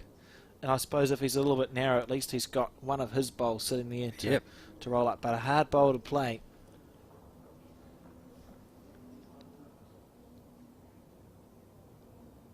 He'll probably play it and get a fine edge of the jack and spring it over to his other couple, and he'll end up with 3. Make magic happen. He's on the right track here for that, John. Yes. He just needs it to hold up long enough to get to his bowl. That's brilliant. Absolutely brilliant stuff. So that's cut out the options for James. It has. And that's just a great shot there from Gary McCloy. Beautiful weight. That's what he was playing. It's hard to tell with the angle. I'm not sure if James is up on the head, he's adding a bonus. If he's down, he's going to need to find a shot to play. And you can't really see who's holding the shot there, John. Another one of the colourful shirts in this championship to go with his colourful hat. Yeah. He's made his mind up. And Kevin, I still wouldn't want to call who's holding the shot there. I think for interest's sake, we'll say that Gary's holding 1. Yep. And therefore, Kevin probably needs to roll his shot bowl 2 or 3 rolls on the forehand side. He could probably, if he wanted to get more aggressive, the bowl at 5 o'clock and the bowl at 12 still count. Yep, and his back bowl's an important bowl where this one goes. Yeah, he's playing this with a bit of intent. This is close. Turn his own one over or not. Anything there could get a good result. Oh, well, that will. Or not quite. Maybe not. maybe also. Well, his weight was good. Absolutely. If he has got one out of that, you'll see the players usually acknowledge. You'll see a hand goes up or a gesture or an eye contact. James has got 1 anyway. He's taken 1 out and he's measuring for a second. Yeah, and it was a well weighted bowl, but under the line. You always take them though, John. I've never not taken my points when I get a little bit of a slice of fortune. He's handed the tape to Gary and says, just make sure, mate. I think I've got it, but perhaps you have.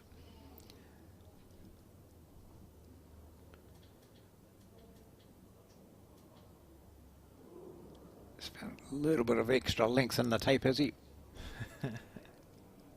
So I always like the tapes. I prefer the tapes that have got the markings on them as opposed to the ones that don't. Yep. I think you can't tell if it's been moved if they don't have a marking on the tape. Oh, I think he's got it. 2. We'll see what the marker puts up with the lollipops. Yep, and 2 it is. Yeah, so a good end. And needed. He really needed that.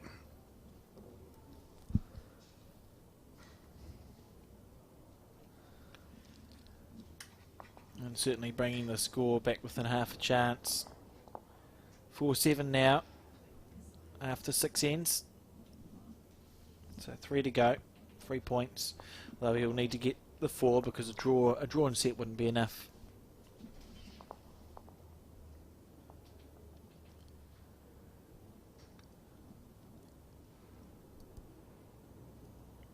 can see again in that background how much the wind has gotten up.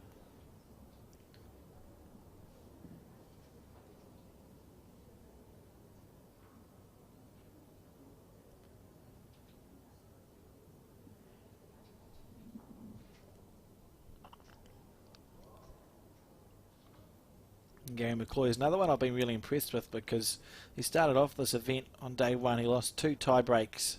Lost his first, he played two games today in this event. Lost 2 games, bang bang, both in tie breaks, both reasonably, I'd describe them as reasonably heartbreaking losses. And he just bounced back up off the canvas, and I think he won the next every game after that. He's just sort of shown a lot of fight. So I had him marked down as one of the ones to watch. I can't remember who I called to win it last night. It's been too long. Yes, but I'll say 12 Gary. hours ago. Kevin here on the back end. Look at this correction, John. Oh, just underneath the line, but a good bowl. Gives him the shot there. Both men playing on the backhand.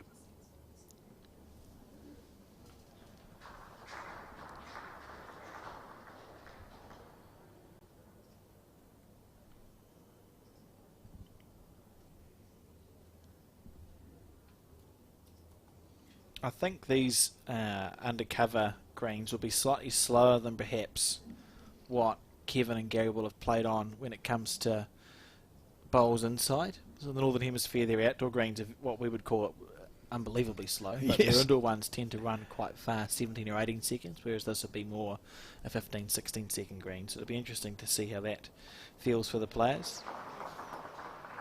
Holding 2 shots now, James. But McCloy's weight was pretty much ideal with his previous bowl. He was just a bit wide. He's narrowed it up this time. Or he might just hit the traffic. Not enough to turn it. Not quite enough. No. It's cut out another draw, though, for James. Oh, unless he comes down in between the 2 McCloy bowls.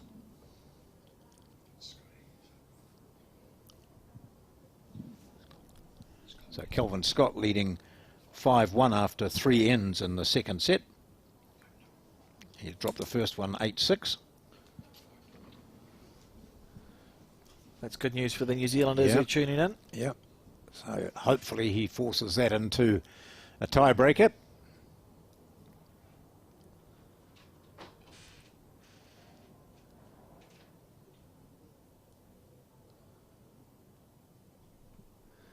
Kevin James here on his forehand side. Yeah, just deciding not to risk promoting one of those bowls of his opponent. This looks to be pretty well pointed too. That's good.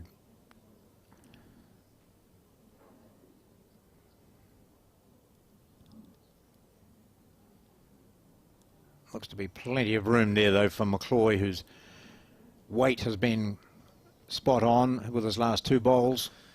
Yeah, he would expect himself to get the shot here, really. Be disappointed if he didn't. So we see him line himself up on his backhand. Very big follow through. Lovely delivery. Big follow through. Wastes no time on the mat like a lot of Northern Hemisphere players. Yes, for sure. Stalking this bowl. He's got the right weight. Which way is it going to fall? Oh, level.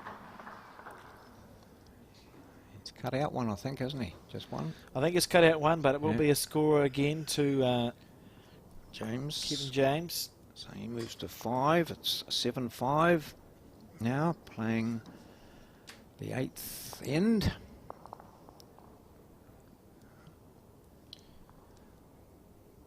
So the penultimate end here.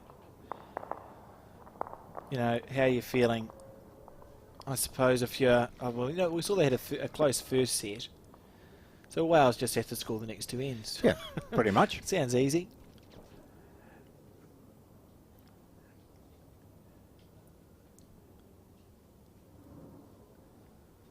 Oh, it's easy when you're watching anyway, John. James pushes it right down. That's a long end here. As Alex mentioned, these rinks are longer than standard. 7-5.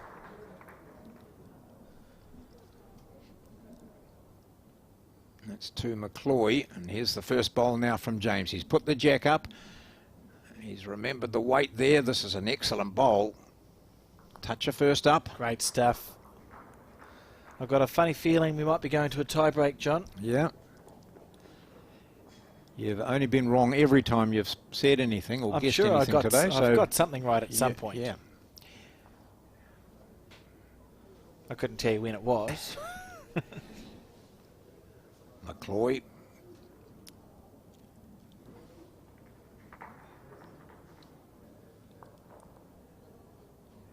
What will James do? I think he played the other hand first up, so he's changed.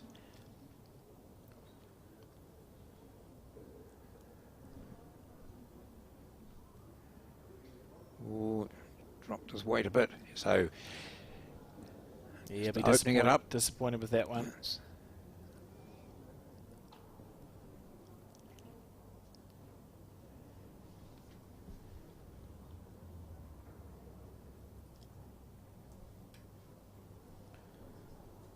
McCloy won the first set 7-6. He leads the second 7-5. This is a good shot there.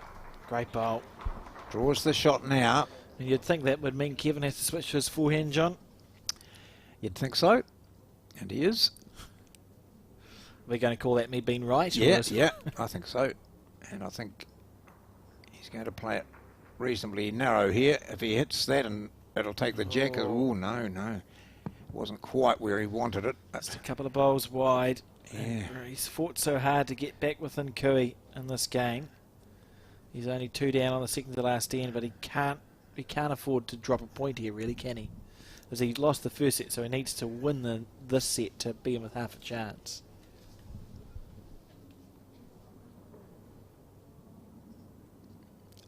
Well, that's changed the weight he can play with as well. Yeah. And Kevin coming down for a look.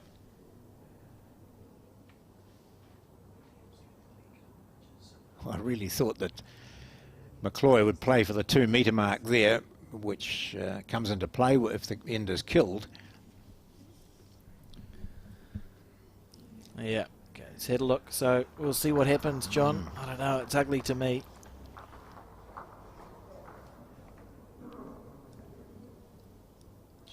Yeah, yeah. Inside edge of that left-hand bowl as we look at it, maybe, would take out both or take the jack over to him. It's low enough that he could definitely get onto the jack, I think. That bowl that sits at 10 o'clock on your screen. He's on his backhand, though. Yeah, so doesn't want to take out his own here. Yeah, I'm not sure how much conviction he's played this bowl with, John. He needs it to hold.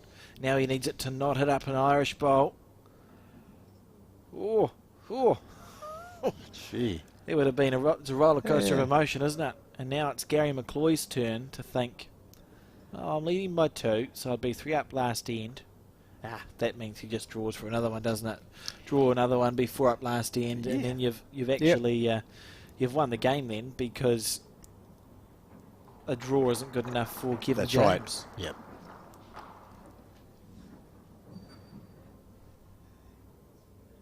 So forehand, looking for another. That's essentially to win the game. If he can make another bowl count here, otherwise we're going to go to another end and see if Kevin James can make it 2. Great bowl here from Gary McCloy. Little feather. He's staying up, set back down. Might be enough. 1 conceded.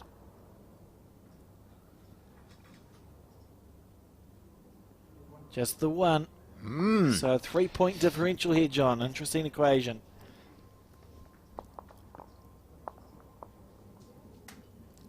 So we're going into the last end here. James needs to score 3 or 4 to win the match and therefore take it into a tiebreaker. Seems a pretty big ask with the way McCloy plays. He reverts to the short ends that he's been using effectively. Good stuff.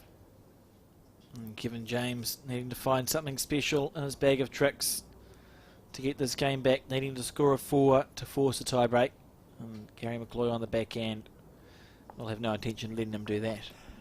Well, he puts his first one close enough. It's within Cooey, isn't it? You know, what you're saying is that if you want to score 4 points, you need to get 4 points within 2 4 feet. balls, and then you say, if this one's not closer, then, you know, you uphill struggle. Yeah, and this first bowl needs to be a little bit past. So that's a good first bowl from Kevin. Sort of when you're trying to build a 4, that's what you do. You go a little bit past with your first one, and then eventually that's where the jack should move, along with 3 other of your bowls. Yes, yeah. You score a really easy 4. Sounds simple in theory, John. Gary taking a high line here. I'm not sure if he's going to come back. And so Kevin's plan continues. He just needs to play the same way. Yep. Finish in the same spot he has at 7 o'clock. If he takes the jack with him, good stuff. McCloy knows exactly what he's doing. That's the thing. These players have been around long enough to know. Inside edge. Yep. Nicely done. That's still a good bowl. Maybe with a little bit more conviction, so it means he's going to have to get a better result to try and find the 4 on McCloy going there. Well, there's my danger area. And switching to the forehand.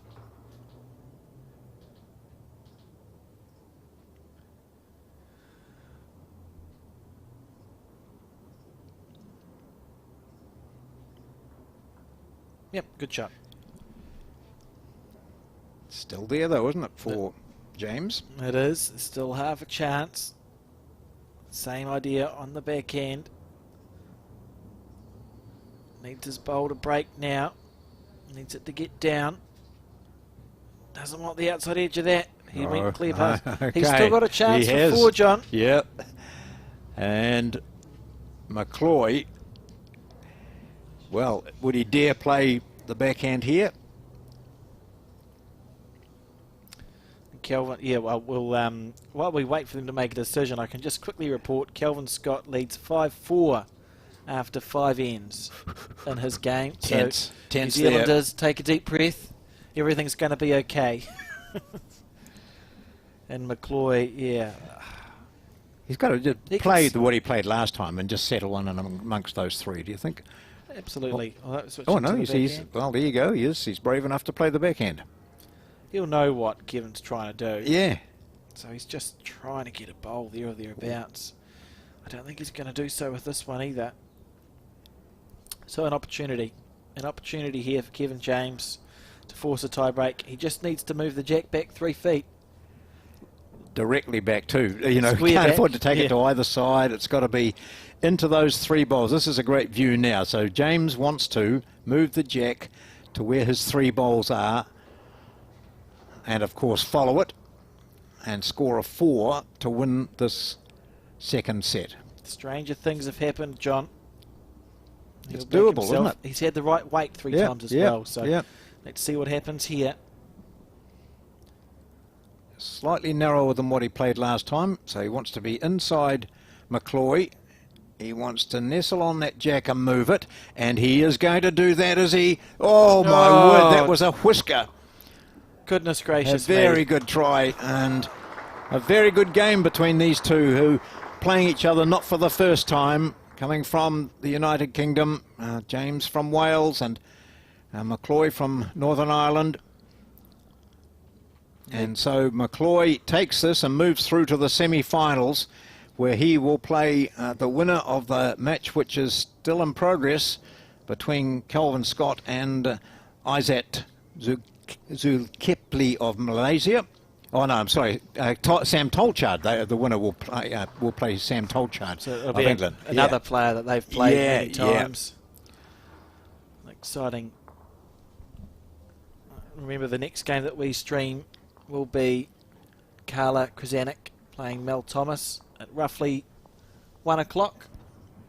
So stay tuned. Treat it like a television channel. I think this is probably a really good opportunity to go away and get a cup of tea and a biscuit. And when we come back, we'll endeavour to give you updates on the Kelvin Scott Malaysia game, which you can see going on to the right.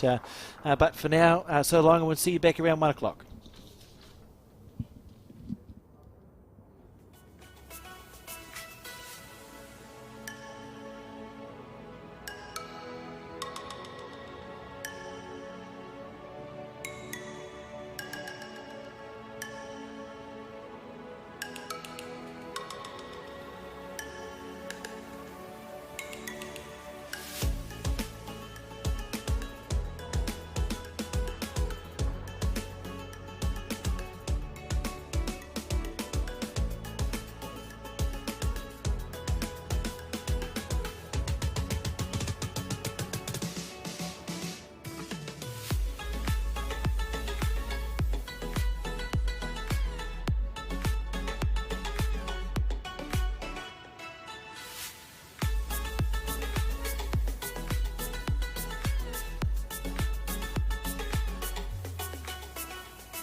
Sometimes there's no one else who loves me like you used to.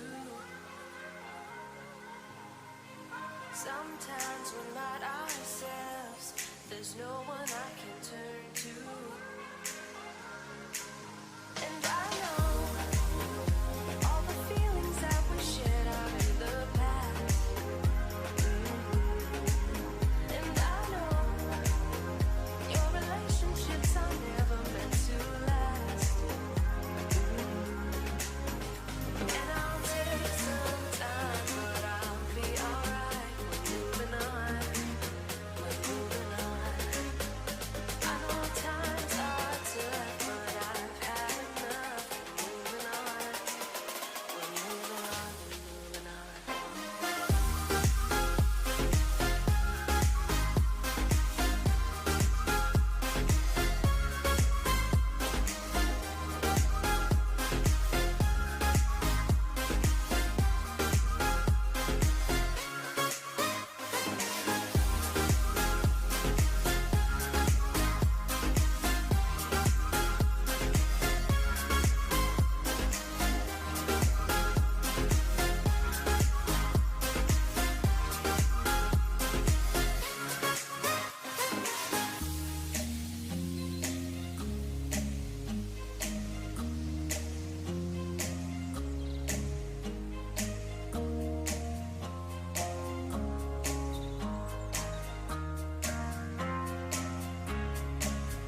And we're back here now on day, whatever it is, 6, I think, of this World Singles Champion of Champions. It's been a long John. haul for you, Alex.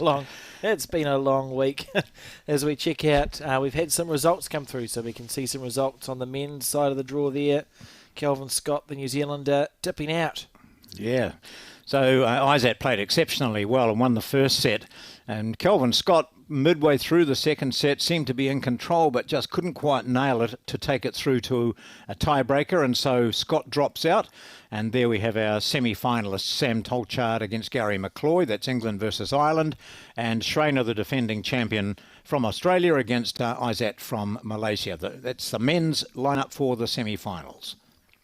And we will join the game between Lee Schreiner and Isaac later on, as we now look at the women's side of the draw. And we watched, of course, earlier on Taylor Bruce defeat Botswana, and that was a great game, particularly in that second set, wasn't it, John? Yep, a lot of interesting stuff came out of that. The form of Modutwa certainly improved in the second, but just missing the jack with her last bowl, which would have carted it through to force this game into a tiebreaker. But Taylor Bruce wins it, goes through to play possibly the surprise packet of this whole women's competition, and Nunes of the USA, and Carla Krasanik of Australia takes on Mel Thomas, who went to a tiebreaker to win her quarterfinal match. And that is the game that we're going to be covering for you right now, John, which is exciting. We get to watch at a minimum of 2 sets of 9 ends and maybe a tiebreak in this one, which should be a good match-up between the recently retired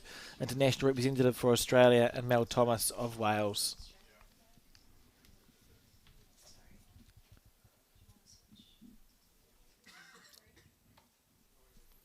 There we go, and they've had their trial in, so we join them on the first end now. 4 bowls in. Orange bowls, you'll recognise those, and take note of the fact that Mel Thomas of Wales is the player who is delivering those, and when we see the score tick go up, you'll get an indication of when the marker puts the lollipops up, who's got red and who's got blue, and therefore who's holding shot, etc. So this is Carla Krasanik. Been waiting around all morning, getting a bye through to these semi-finals because of her performance in the round robins during the competition.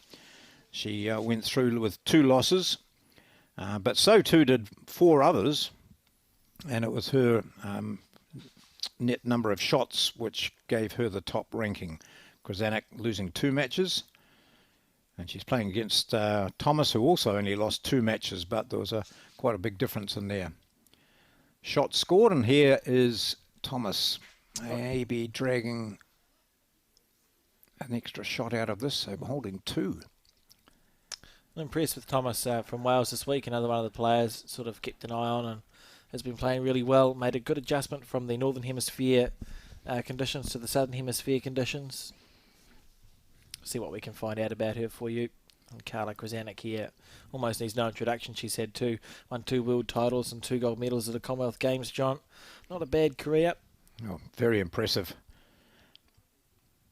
She started bowling back in 2005. I think both of her parents played or still play. I'm not sure whether they still play, but they certainly did.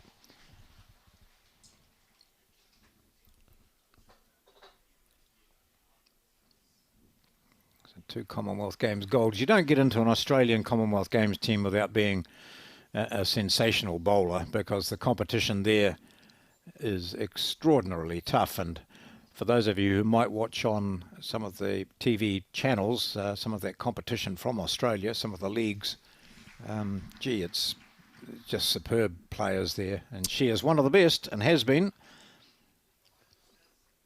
Absolutely. See Mel make her way back down to the mat. So Mel, as I mentioned, the Kevin James, who was the male representative, comes from Cardigan, and I said, so whereabouts are you? And she gave me the name of some place. She said it's only about 30 minutes away from where he is, I think. So over on the western side of Wales, where there's only about 5 clubs. Oh, this isn't bad, is it? This isn't bad at all. Close here from Mel Thomas. Look at this. What a shot. Great shot. That's a superb, delicate, accurate play from her. think showing great intent there on that first end to, Yep. to play that sort of shot, and what a game we're going to be in for. 2. So she got 2 out of that, so that was worthwhile and very accurate. She was down 1 on the head, but had second shot. Took out the shot, stayed there for 2, grabs the mat, puts it down somewhere in the vicinity of the 2 metre mark, about a mat length out probably.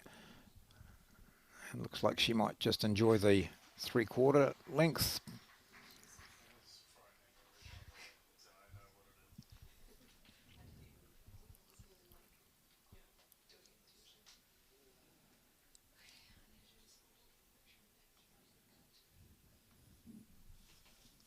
Mel on the forehand side. I do like the Welsh shirts, John. There's been a number of good ones, really. My favourite, of course, I mentioned at one of the daily wraps, and Naenae's, not the shirt, but there's an American jersey jacket thing that they wear. Oh, and yeah, it's the American flag. Yeah. And on the front is a very angry-looking eagle, and it just stares straight out, right into your soul. And I think that is what a national shirt should be doing. Very, very, probably the best one I've seen at this event. But the Welsh one, I quite like that as well. Yeah. Carla on her forehand. Good weight. I think this is going to be a fabulous game to watch. Yeah. I've got a funny feeling that you're right there, John.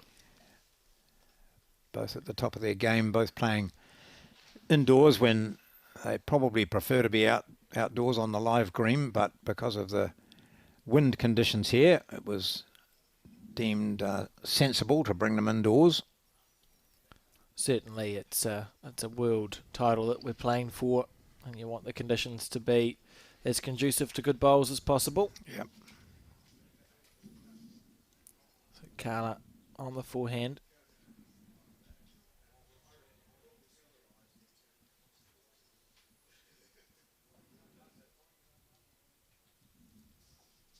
Making a good correction too, by the looks here, John. Needs to get down onto the jack, which she has done. Good bowl.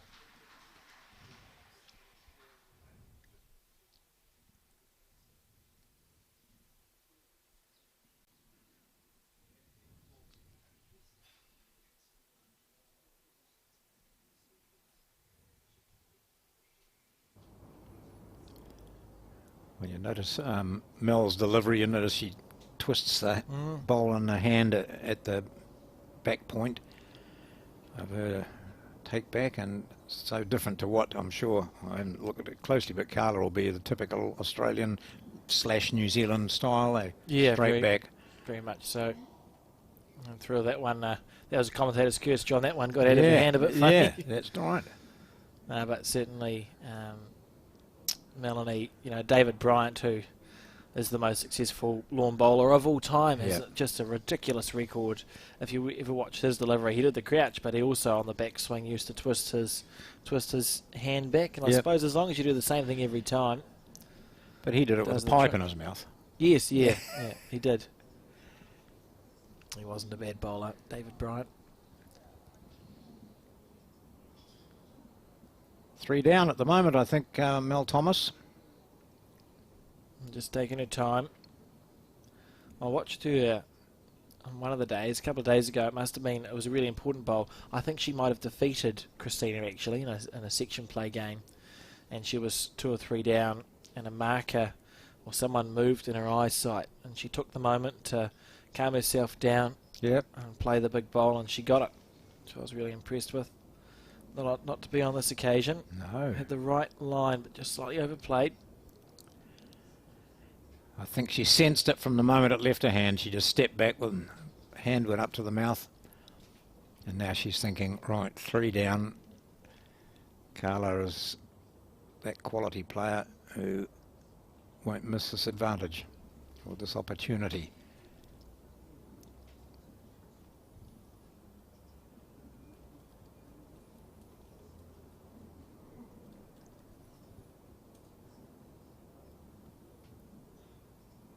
Final bowl of this second end. Semi-final between Mel Thomas of Wales and Carla Krzyzewska of Australia. Oh, and she doesn't take advantage. That was a bonus shot there. And depending on how far short that front bowl of Thomas's is, that'll be 3 to Australia. It is. So 3, and she takes the lead now after 2 ends, 3-2. Good stuff there. And good to see the crowd growing. Ivan Barr on the far left.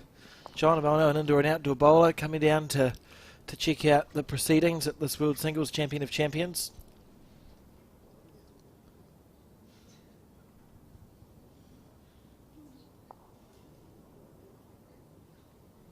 Quite a few of them having lunch, which is fair enough. A good kitchen facilities here as well at this Naenae Bowling Club complex. I've been very impressed. Yep, they are certainly busy. It's a very good social area. But part of bowls is having a social area for people who want to have a drink. They can, alcohol if they want it, but to have a kitchen like or cafe like Naenae I've got, it's a big bonus. Absolutely brilliant. So 3-2. Krasanik of Australia leading in this first set, 9 ends. Delightful opener.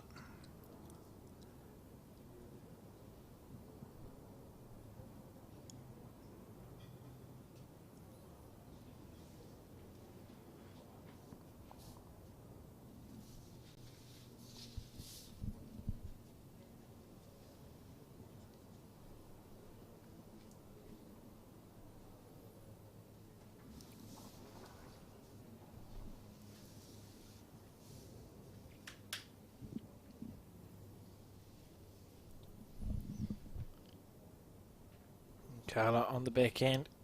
Of course, there is another game going on as well that we'll see little bits and pieces of between the USA and Taylor Bruce, and we will endeavour to get you as regular updates as we possibly can on that.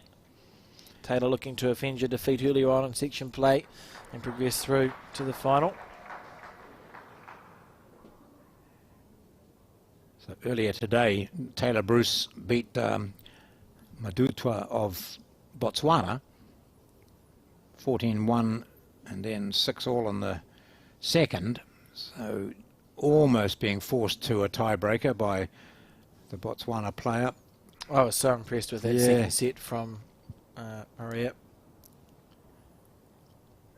I was chatting to the marker afterwards, and she said, she asked me to measure it because she said her hand. Taylor said, I'm just a bit nervous on this one, so will you do the measure? Fair enough. And Carla switching to the forehand side. Getting down. Good stuff there. Beautiful bowl.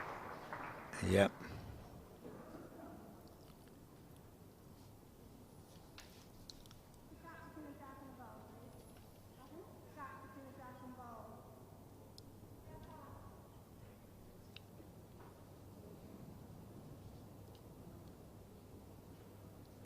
Mel just asking the marker for some information. Yeah, she wanted to know how far was the jack from the second bowl. I Second think shot, that's what wasn't she it? said, yeah. So that's her own bowl she's talking about. Just inform her decision. Looking like she's playing the forehand side.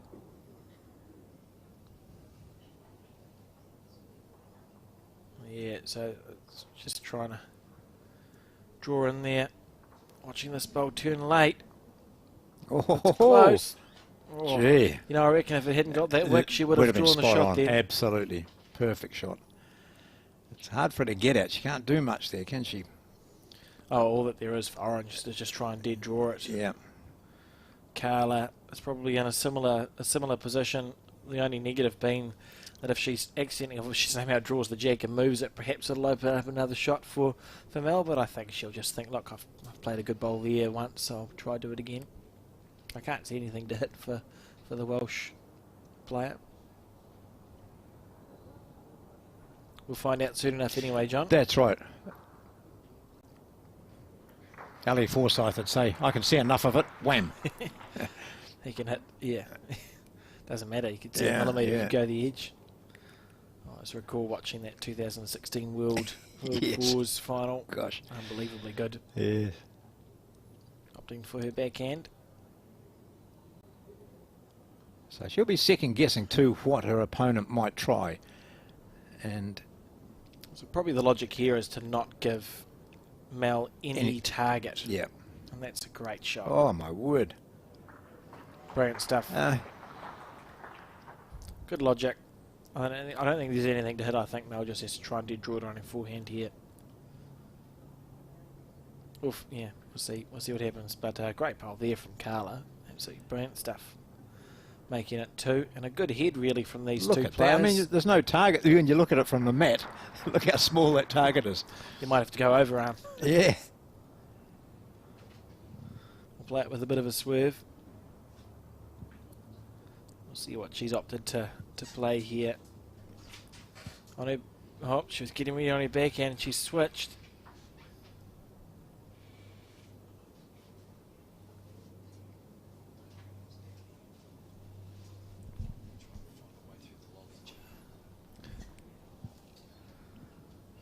Onto the forehand here, John. She's not going to be a million miles away. Down to the weight.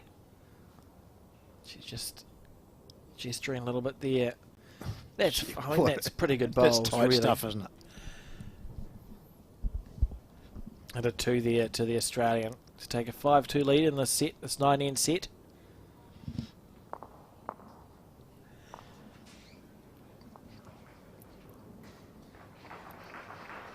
So 3 ends gone. This is the first of the semi-finals we're watching here. Krasanik, Australia, Thomas of Wales. Thomas had an earlier game today. Went through to a tiebreaker, so she's had plenty of time on the rink. Not on this particular rink, but it's always unusual, isn't it, John? Because in events like this, you win your way through. You essentially have a bye to a semi-final, which is a positive, obviously, because you've skipped around. But then you turn up and you're allowed to have a practice, which they're allowed to have. But it must feel unusual not having had played a game of bowls. yeah. Particularly when you're playing a semi-final of a world championship. Yeah. Like you're there because you're good and you've made your way through, but it must be psychologically an interesting thing to try and prepare for. Carla there. Lovely weight.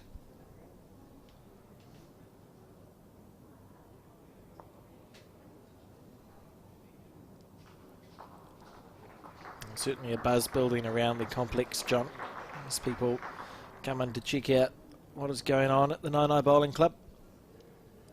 So the seating at both ends of the green here too, so away to our right and left there are most 8-tier seats, I suppose, and during this morning's session there were a number of people watching, particularly of course when Taylor Bruce was playing, but also those who are not in this now, who were knocked out or didn't progress. I don't mean knocked out, they just didn't progress to the quarterfinals. The players are here and their partners or coaches or friends are here as well, so it's a good atmosphere.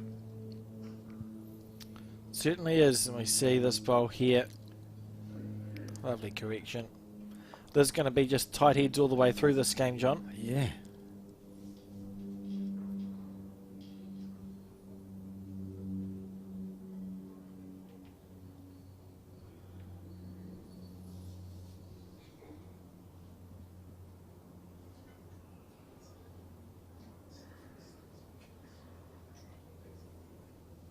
She'll be disappointed with that one.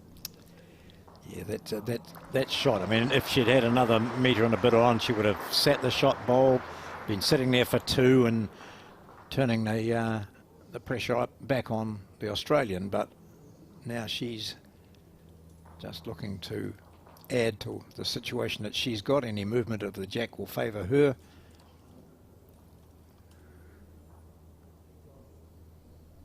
Yeah, Good weight again, yeah. but just losing that green. It's one of the looser heads we've seen so far. I mean, I know we're only sort of 3 ends in.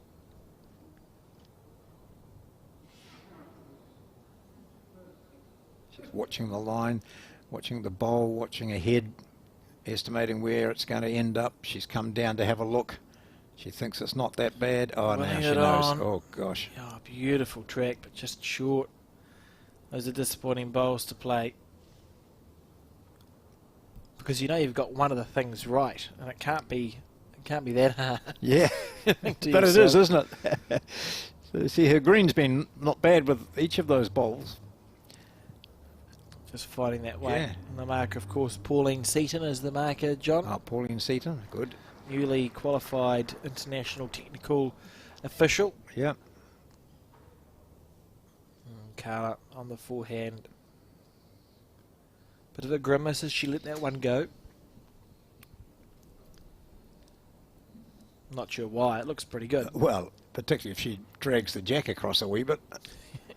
Well, at the end of the day, she is probably sitting with 4 shots Yeah, there. yeah. Yep. What do you play here? Just try and draw it. Save a couple, eh? I think so. I think you just back yourself. Mel will be thinking, look, I've got the perfect green 3 times. Yeah. Just need to find that in between bit of the weight. Find a bowl to beat. It's a big bowl early on in the set. She's 5-2 down. You score one here, it becomes 5-3. If you flick a little bit or just sort of don't get it away good, you drop a 4 and it's 7 points the difference.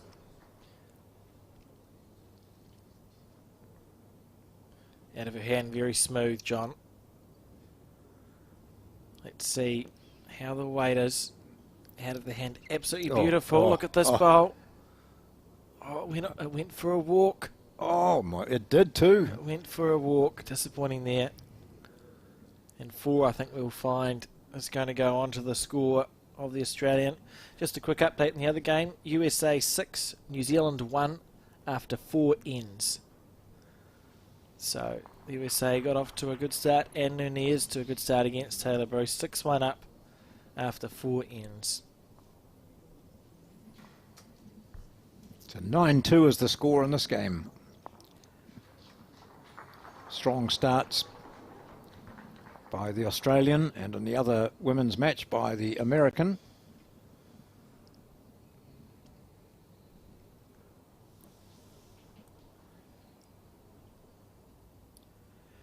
The key now is for Thomas not to be thinking about that last end. It's about this end, isn't it? That's the thing, and there's four ends to go. Yeah. So you could realistically do 2 points an end and you'd win 10-9, and that's not beyond the realms of possibility. And she got the green right. It was just an ugly length, wasn't it? Carla keeps grimacing after she lets go of a bowl and then just about drawing a toucher. I find it very challenging to pick whether she's she thinks it's a good bowl or not. Look at this here on the back end. With the blue... Oh no, what colour stickers are they? Red. Okay. For you who are colourblind. I know nothing. Yep. There's a few of us around actually at this event. Michael Johnson's colourblind. David Allen, who we did one of the daily wraps with, is colourblind. We shared a lot of stories. Oh. See a very important segment of society. So we see Mel here. Yeah. That's great. That's exactly what you were saying. That's what she would have wanted to do after dropping that 4. Try and kick herself back into gear.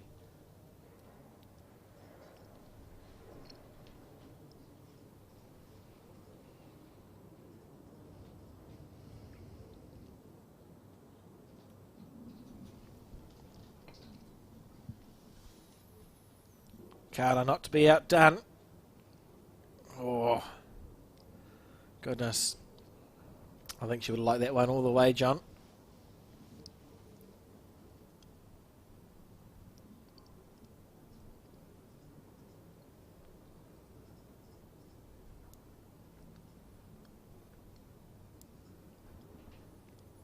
She's not going to be short, is she? I don't think. I didn't think so. No, no. Yet. Oh, no, that's... Yeah, she is. Well... It was about time you got one wrong. Yeah, yeah.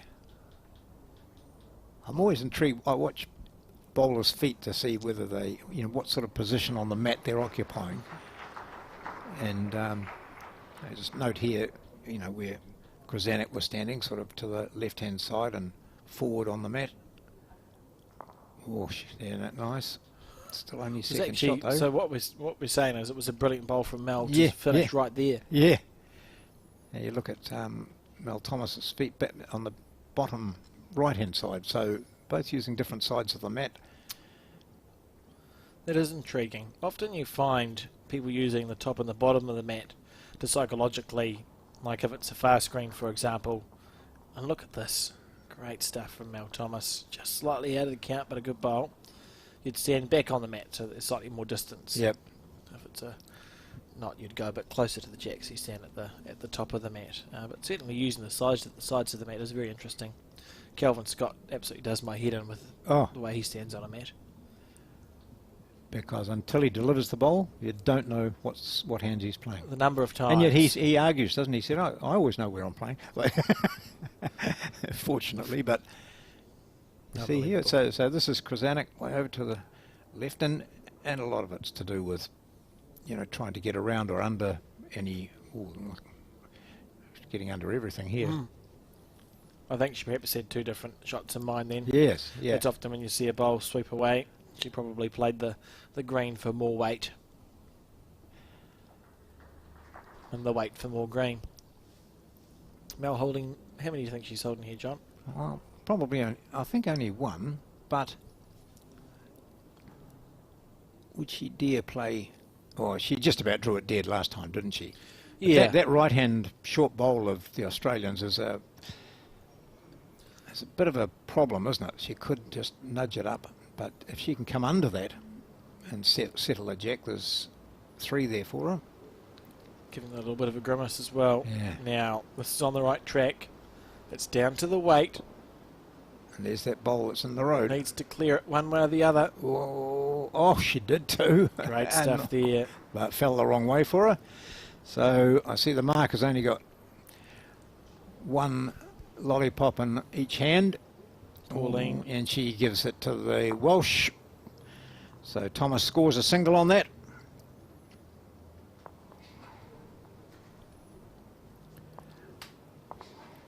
Nine 3 after 5. See what she does with the mat here. Nothing. Will she go long? Medium.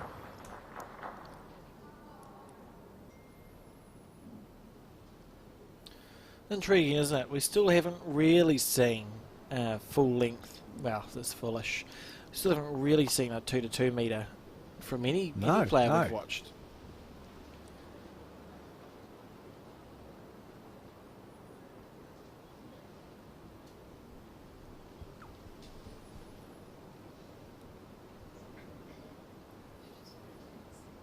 And the score, of course, is not 10-2. 9-3, yeah. 9-3, yeah.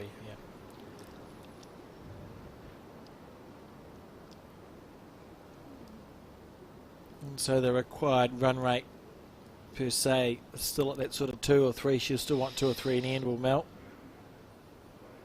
See a bit of rain happening in the background. Yes.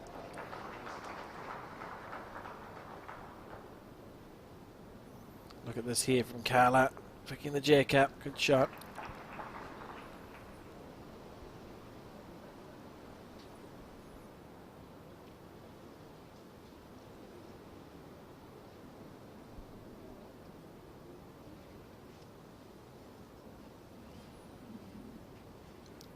So Thomas being forced to change her hand. Knows the jack's travelled on another metre or so from where she put it. It was about there. Yeah. That would have been ideal. Just about a side touch of that would have been. Yeah.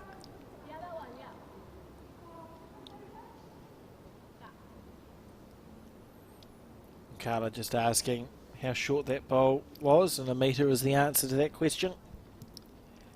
Plenty of room to navigate another shot.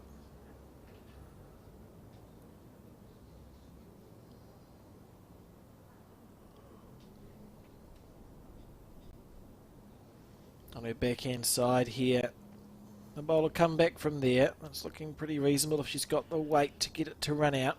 And a good first 2 bowls, so after 2, Australia holding a couple, and it's a good way to start building an end. Well, she knows she was about a metre short because the marker mentioned that to her opponent's question. And important that Mel makes a correction here with her third one. She's got the right line. Willing it on. She's cleared that. Oh, hasn't quite made it. That's disappointing.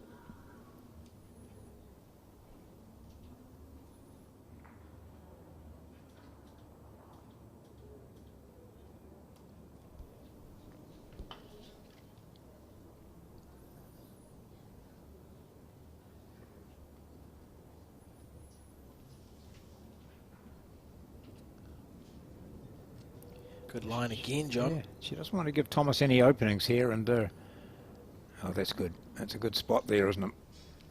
Yeah, settling in well, and it's just literally about just adding a few feet now. There's no shot play on No.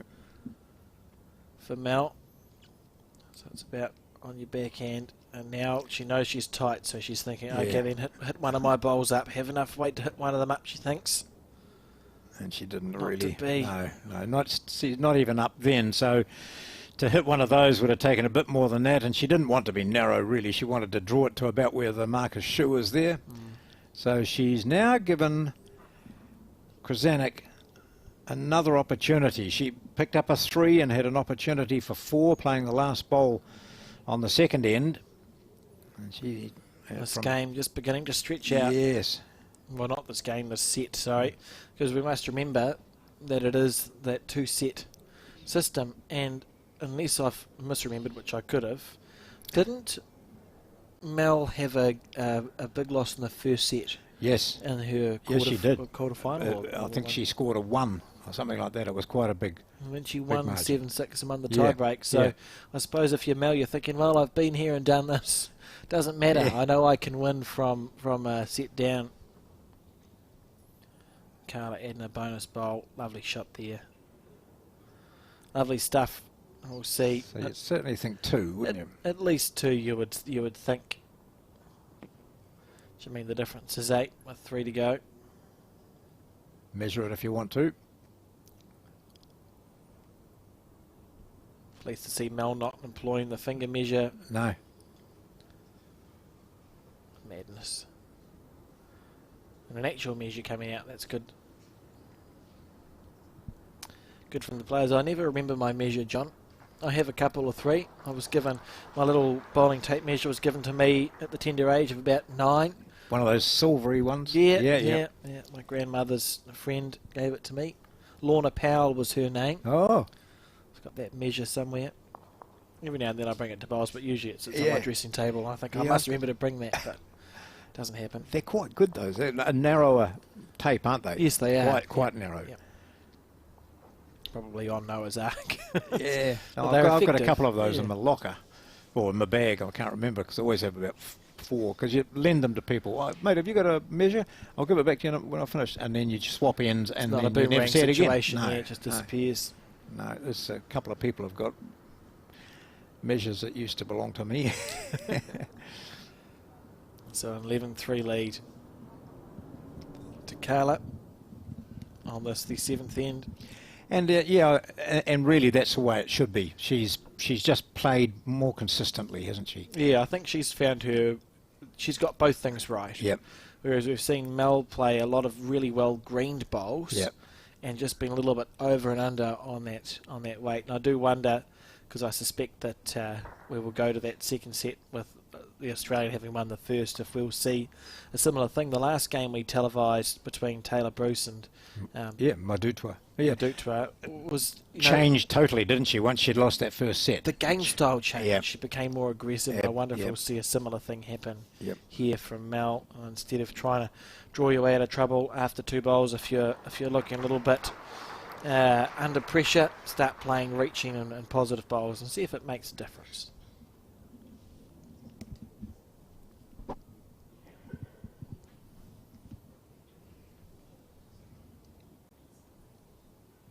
Carla on the backhand, very Southern Hemisphere delivery, quite efficient.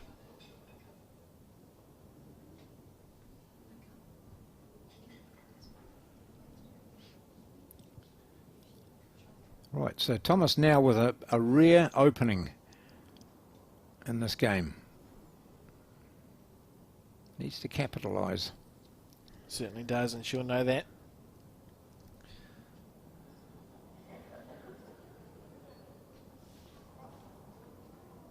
She is 8 down on the 7th end, so she'd probably need to score a 3 here, and then another 3, and see where that leaves her.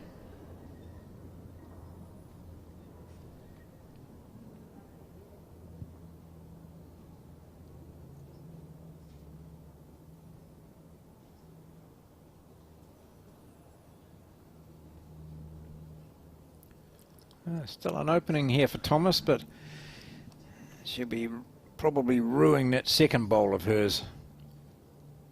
Just needs to fine it up a little bit, add a slight amount of weight.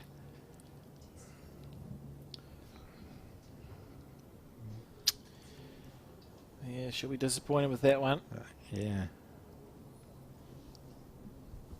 It's unusual, isn't it, that this, maybe it's the length end, but it's another one of, we've seen a lot of tight heads, and I'm not saying that this is loose, because they're actually closer than they look.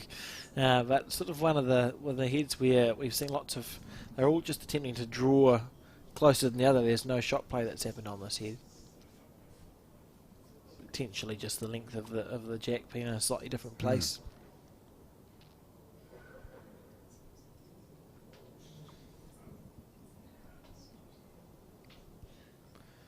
What's this one going to do, John? Well, it won't be far away, but not quite. Oh, yes, not bad at all, is it? Well, from here it looks like it's reasonably Probably a close. metre short. Yeah, yeah. I don't know if she's staying with that hand. May as well. She got the green perfectly last time. Yeah. Out of her hand, nice and smooth. So now it's just about the weight. No, I don't think she's here, is she? Oh, it's looking like it's going to try and pull up. And it did. So we'll see another point go to the Australian. Two. Where? It must be the one to the left. Gee, At 9 o'clock. wow, it shows how... Just the depth of field. I mean, Sure. that jack is, it's considerably up the green from the camera's position. So the angles do get a bit forced. Yeah, You get yeah. a forced perspective. David Allen there, a man from Will Bowles, official publicity officer for this event, sitting with his camera. He's been writing some good articles. Although, as him and Lee Schreiner said, when Lee defeated the man from Hungary on the fourth end of a tiebreak, they were robbed of a good headline. Zoltan of swing. Yeah. And a good shot there. Some competitors, as well as I think the club manager on the bottom right. Yeah, yep. He's got a permanent smile on his face. I saw him in the cafe area when I was having my healthy slice of mince pie. It was tasty. It was very tasty. It is healthy, isn't it? Yeah. You know, just don't do it every day. Oh, well, so that's where I've been going wrong, is it? Yeah. Have to keep that in mind. So we see a 10-point difference on the 8th end now, and we saw it in the first one. There is a rule in this event: if it's in post-section knockout play and it's mathematically impossible, the game stops and you move on to the next set, which I believe is mirroring the new World Bowls rules to come into effect in New Zealand on the 1st of April, and that's not an April Fool's joke. I cannot believe that we're releasing the rules on the 1st of April. But one of the key differences there, if it's a knockout play and it's mathematically impossible, the game ceases nowadays. So what you're saying is we're on to the second set? Very close. Very close. I think they've just changed the board down there, so I think we are. Then yes, we are on the second set. Yeah. So I was right. You were right, yeah. Because 3 plus a maximum of 4 plus a maximum of 4 is 8. That's 11. Yeah, it was. So your maths would have been right Yeah. if you'd tried it. That's pleasing. I should have just run with that. Yeah. That's okay. So we're on to set 2 now, because that other set, the Wales representative could not catch up. And she'll be thinking it's deja vu. My turn to win a set back. Mel on the backhand. Or as they say, deja vu all over again. Inside. Good bowl. Well played. Umpire indicating, Pauline Seaton indicating 1 to the blue, which our scoreboard tells us is Wales. I'm very pleased that it's red and blue, because with the colour blind, Yeah. John, the red and green is just an absolute nightmare situation.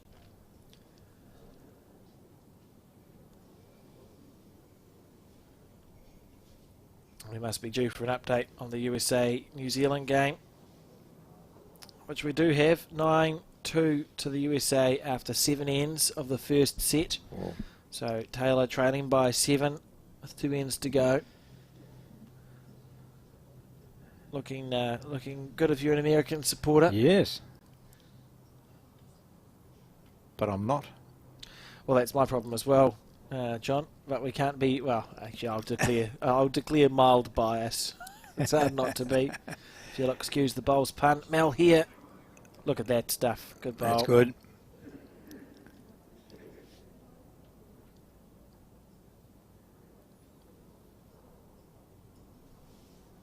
David Allen looking very serious there with this camera. Does it double as a walking stick, do you think, John? Wouldn't be surprised. May as well. Colour. And a weapon. Anyway, back to the bowls. How's the weight here? She's chasing after it. Oh, one blue, says Pauline Seaton. I think Thomas was fortunate that that other white ball was in behind To her. lock it Otherwise, in. otherwise it would have tipped over. So here we go. Can she make it 2 on this opening end of the second set? That's how she'll want to start off. Start off like you mean to go on, particularly in the set play system. She's got the right green. I'm not sure how her weight is, John. She might be okay with that, I think. Absolutely magnificent. That's top-notch stuff. Very classy there from Wales. And will we see a length change, or will she keep it the same? Carla employing the finger measure situation. I think. Well, Pauline indicated it was one. Yeah. The positive news is that it's... She's measuring for shot here, isn't she? Not for second shot. Surely not. Has she taken one out? No. And while we're waiting, I can confirm that Anne Nunez has won the first set against the New Zealander Taylor Bruce. As Carla goes around in a circle, and we see 3. 3 to Wales, so she's matched her first set score on this end one. Yeah. As we see a replay here of that bowl. Good stuff, production team. She started the match with a 2 and only scored 1 more point. So she's just aiming to do better. She started it with a 3. Yeah. And she'll want more than 1 more point. I would say so. Let's see where the jack ends up. Steve Beale in the background there, walking past on the right of your screen. One of the men behind the organising of this event, and a mid-length jack here. But the mat's been pulled up, so they may... No, they're just going to play. Cool, fair enough. Sometimes when it's a bit like that, you just check to see how far up from the mark, but the players must understand what the situation is. And Mel with their first bowl, really important that this one gets close. It's about trying to build momentum, isn't it? Yeah. So pretty good. That'll do.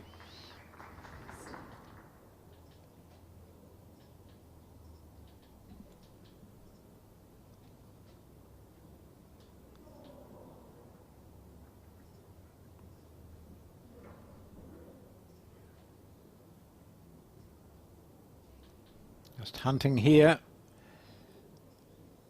Inside it. Oh, what a bowl. Very Has she good. moved it far enough? We'll look for an indication. A good shot regardless though, John. Yes, That's well played. Still the orange ball holds it.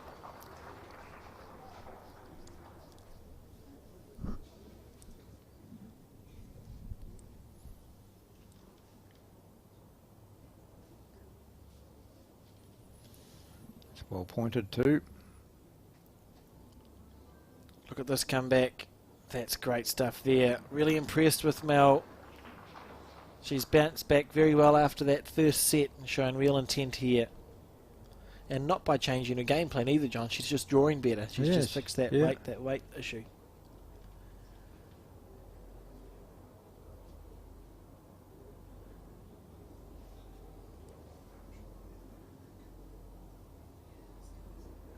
Don't look now.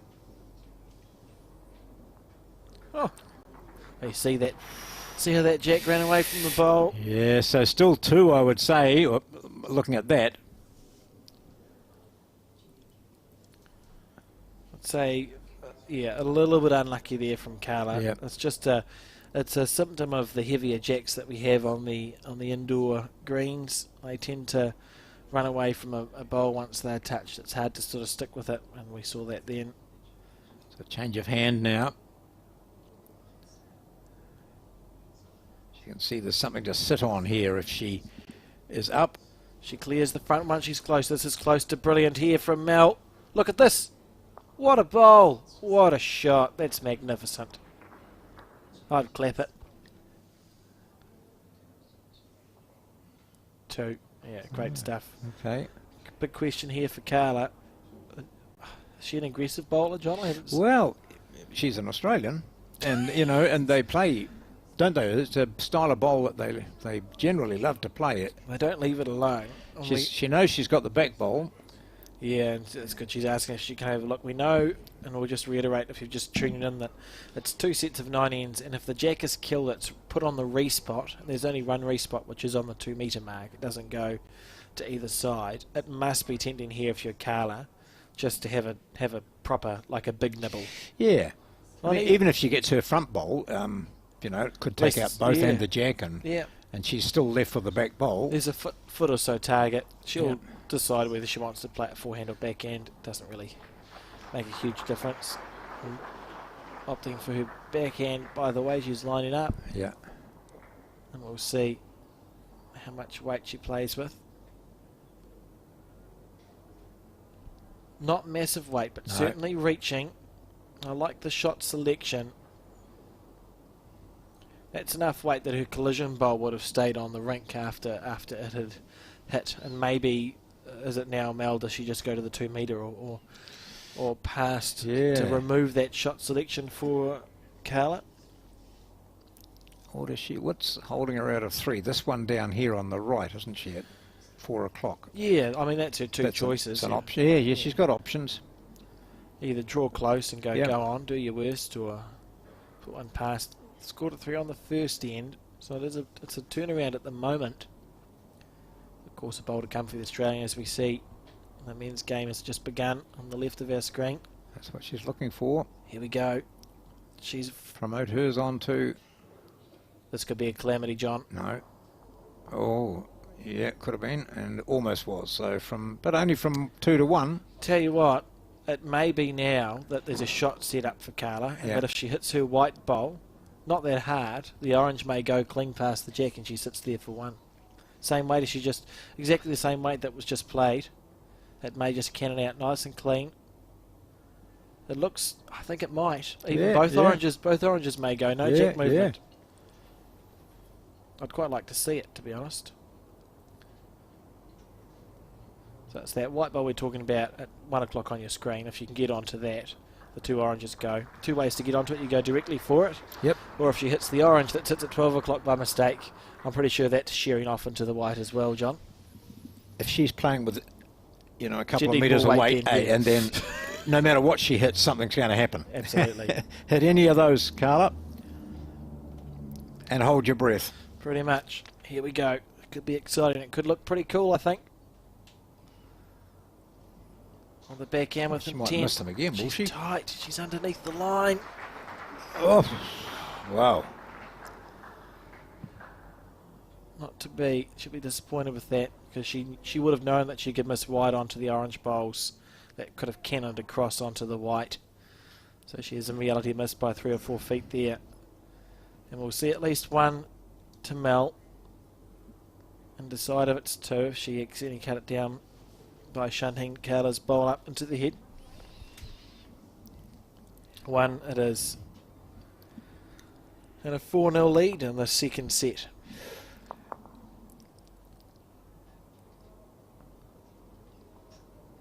So from feeling a bit, you know, down because she couldn't really get into the first set at all after winning the first end, a change of complexion really, isn't there? 4-0 up. Bowled pretty well in that last end. Good weight, nice situation for her right throughout, and then to see her opponent miss. In fact, she missed twice, playing a slightly weighted shot, missed narrow, so she wouldn't have expected that. I think, yeah, the momentum certainly shifted back, and, well, not back, it shifted into the favour of Mel. Yeah. After that first set, which was forgettable for Welsh supporters.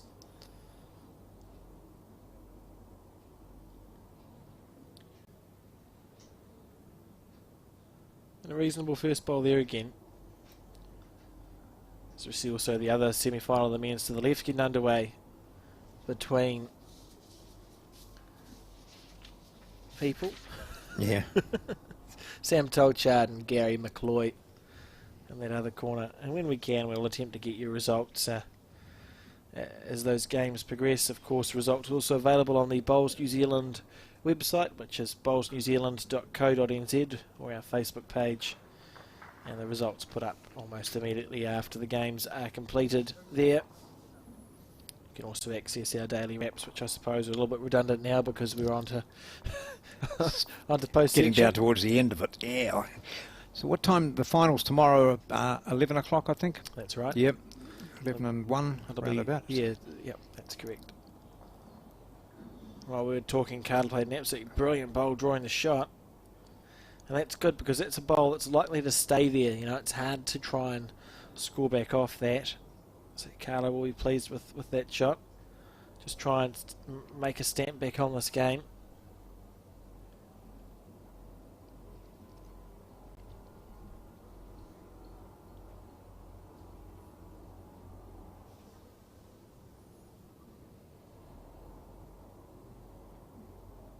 Sure.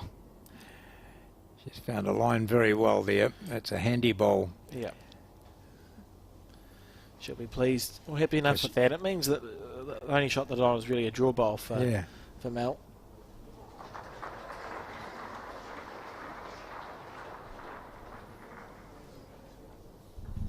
With that applause in the background, perhaps Taylor Bruce has scored a point, or that's not great from Mel Thomas. Yeah, she'll be disappointed with that, particularly after going 4-0 up. Yeah. And now Carla has maybe 2 or 3 feet to draw a second shot.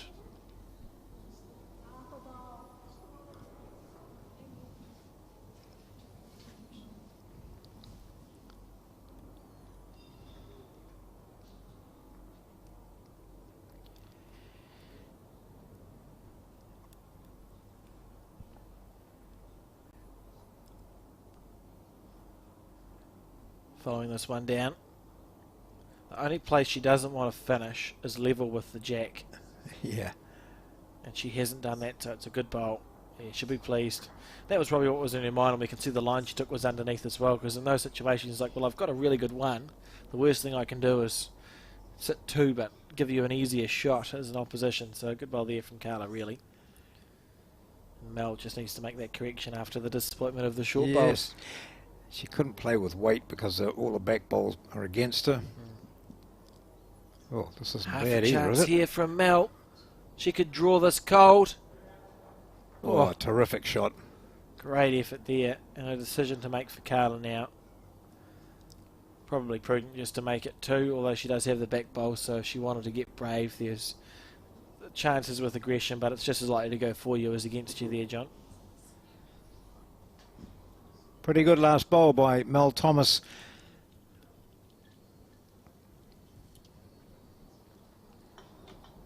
Still, well, yeah, there's opportunity for big points here, eh? There is, because we know Carla's got 2 bowls at the back. Yep. She doesn't have second and third, but it looks like there's a big enough gap that you could trail the jack back, really. You're playing a trail shot. So it'll be how she wants to add her bonus too, I suppose. When you say it looks as though there's a big enough gap from this end, from her end, it looks as though there's none. Yeah, she's well, that's going not for bad, it. is it? Yeah. Oh. She's got the weight for it. It's not gone well, but I like the intent there from the Australian. She was looking to make a 4 there and go, look, you scored 4 points on me. We're not going to let this happen. Unfortunately, on this occasion, it looks like she may have given the shot away there. Measure it to check out. I think it would be fair and reasonable because Melanie cut it down by 1 on the previous end. So Carla's just sort of... it's almost a return of the favour there. 1 to Wales. 1 to Wales. So an aggressive shot. And got a poor result. But she played it reasonably well. She was within a couple of bowls.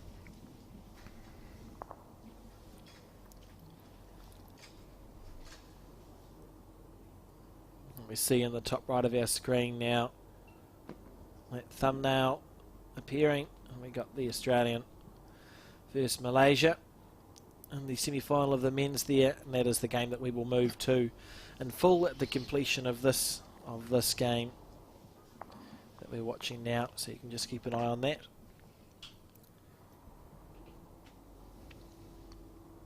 Mal racing into a 5-0 lead after 3 ends of this one. Looks like a handy opener from Bruce here, from Mel.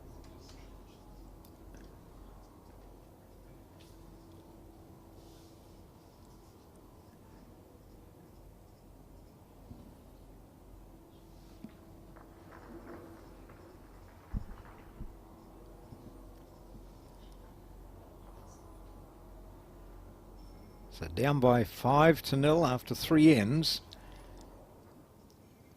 And he needs one good end ready for the Aussie to be back in the game. Just slightly outside. It's been an interesting second set, because we saw that first set, Carla just dominated, didn't she, John? Yes, absolutely, all over the place. Mel was really not in that set. And this set we've seen Mel draw better, I think. Certainly improve her level.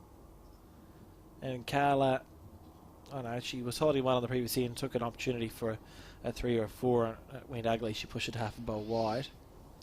I'm not really sure what else the difference is there. I don't think Carla's got worse. I think she's still playing quite well, but Mel's just lifted that level up.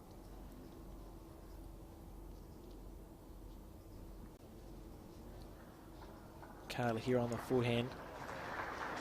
That's a good correction. Well played.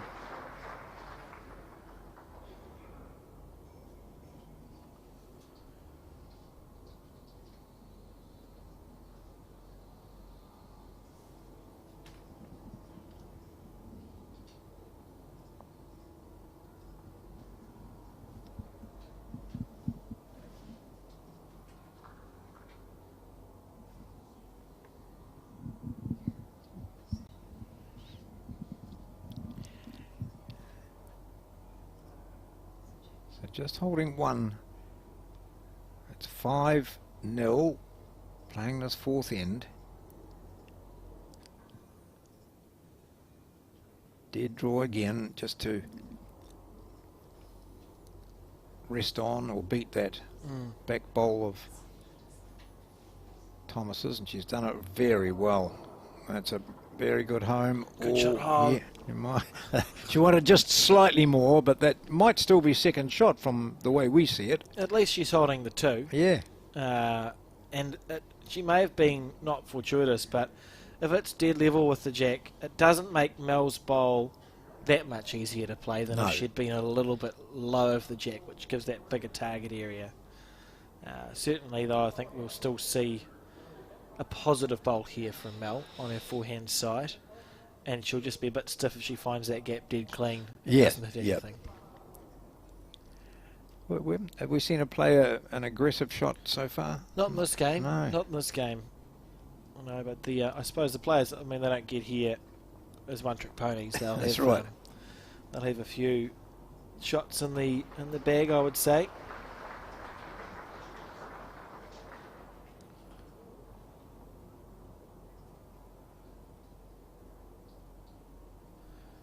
On the forehand. Yep, that's it. Bit of weight on this. Now, she just doesn't want to find the gap clean. Oh, gee. Dearie me.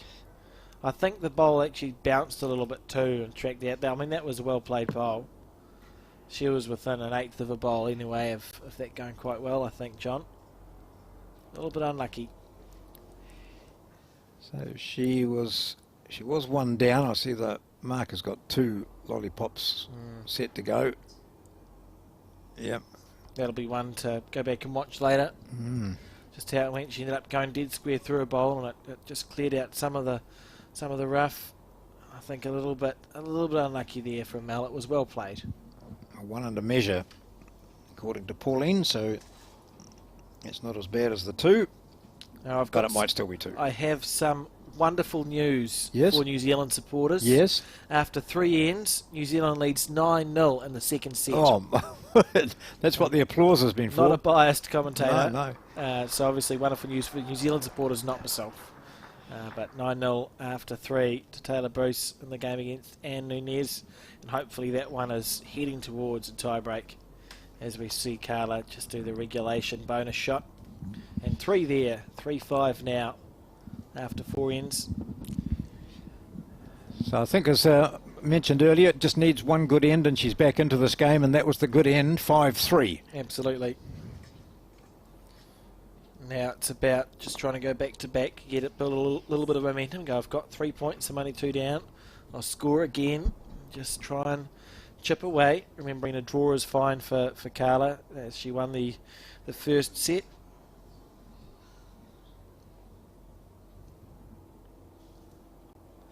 Opting for the forehand side. I haven't been paying that much attention.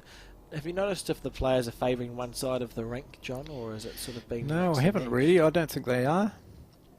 That's what I was going to say. Yeah, so yeah. It's, doesn't appear to be. I mean, it's a nice enough indoor facility that both hands do similar things. You'd think in an indoor place that you would, but And of course, I suppose we should mention, if you've tuned in and you can see that outside it is sunny, yeah. and you're wondering why they're inside, well, it is sunny outside, but there's also horrendous gusts of wind. The tournament director just about got blown off the hill going from Carterton to Wellington, and the forecast told us there'd be 100km/h gusts, and it was decided that that was not conducive to a high standard of bowls for a world event. So they're inside because Wellington is not called the Windy City for no reason. Having lived here for a number of years, I mean, this is just a breeze, really. Okay, John, you that's fine.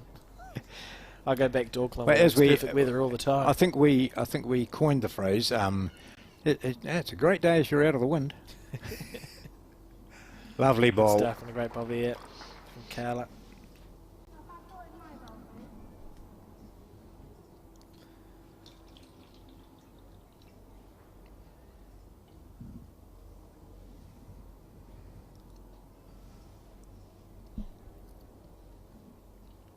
Back inside from Mel Thomas, a representative from Wales. Can you speak any Welsh, John? Yaki da. Cool. Yep. Is that all you know? Yep. Is- Pretty much. Until I've had a couple, and then my Welsh is Give it absolutely another go. brilliant. Yeah. I was going to ask if you could say that the long. Is that long? Oh, place yeah, name yeah. In Wales.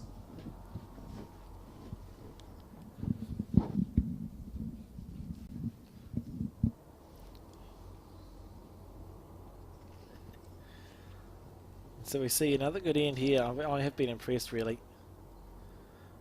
Look at this from Carla. Willing that bowl on. Good stuff. Gosh, she makes life very difficult. I mean, very few poor bowls. Well, none of them have been poor bowls at this standard. And while we look at it, and viewers will be saying, "Oh, she must be a fair way from the jack." If you can get something within a It's not metre, that far, yeah. it's really good, because the bowl's travelling a long way. You've got the big curve. You've got to wonder about Some aggression here from Mel. She's close. Cannon her own bowl in. Well, that went well. Yeah. I think that's actually karmic justice for the previous end, where we saw yeah. Mel get quite unlucky with her run shot. So I think that was a good bowl and right in the target area. And it wasn't a fiery drive, was it? It was, probably her bowl would have reached the ditch, I suppose, but Yeah. it wasn't a, full-on drive. It was just that nice weight that was going to do some damage if it got in there. It wasn't what she envisaged, I would say, based on the fact that she waved an apology to Carla. Yeah. But she was in the target area. She was within Yeah. 2 feet of And the target. she's opened up an opportunity too. Yes, which we'll see if Carla can take it on the backhand side.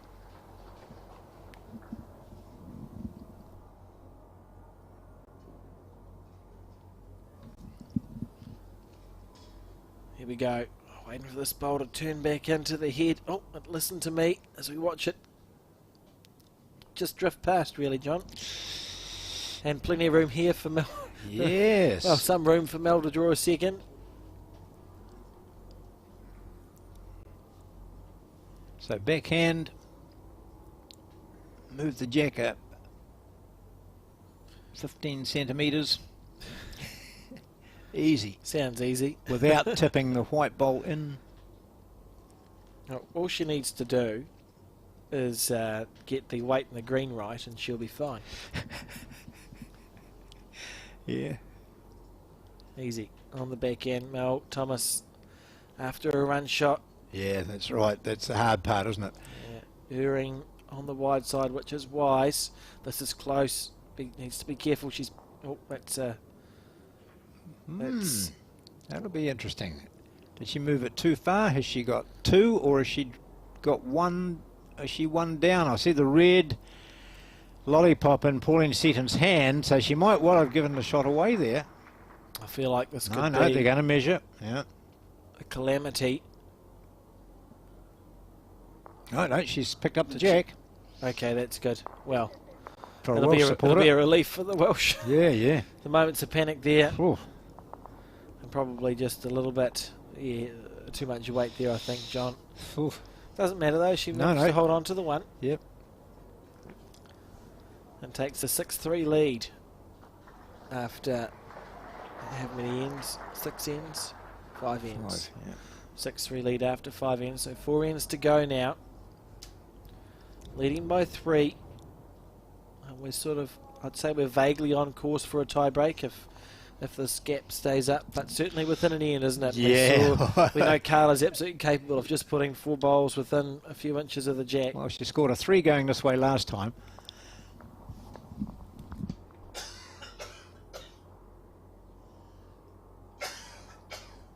Mel on the forehand side. Good opener. Yeah, good first bowl. It's been a very well contested set. I think this is the set I was expecting to see in the first set, as we saw those first 2 ends and they were just all over the jack, these 2 players, and then Mel just lost 2 way on the weight a little bit and Carla galloped in front to that 13-3 lead, but this set certainly has been a lot tighter. Carla here, look at that, great bowl, great first bowl, brilliant. She's so consistent. Yeah. And she hasn't been a Commonwealth Games gold medalist for nothing, that's for sure. Absolutely. World champion in 4s and triples in 2016.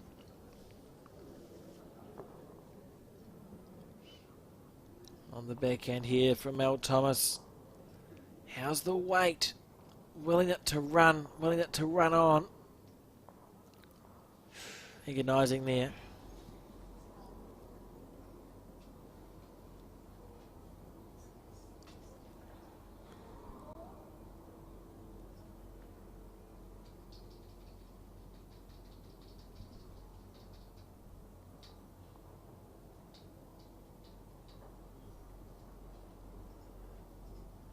This looks all right too, doesn't it?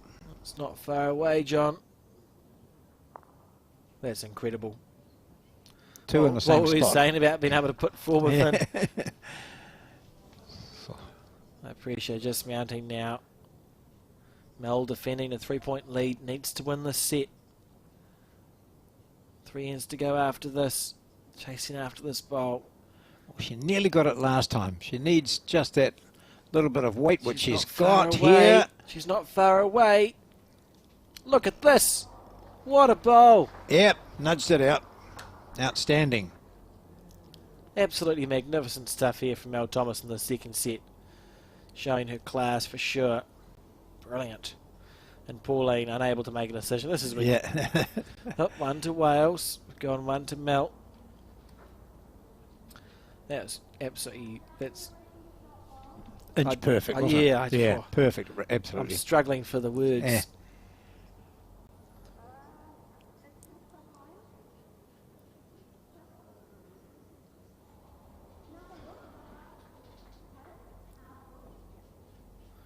Good solution. So I think the Australians and New Zealanders, we have slightly different terminology when it comes to jack high level and jack low.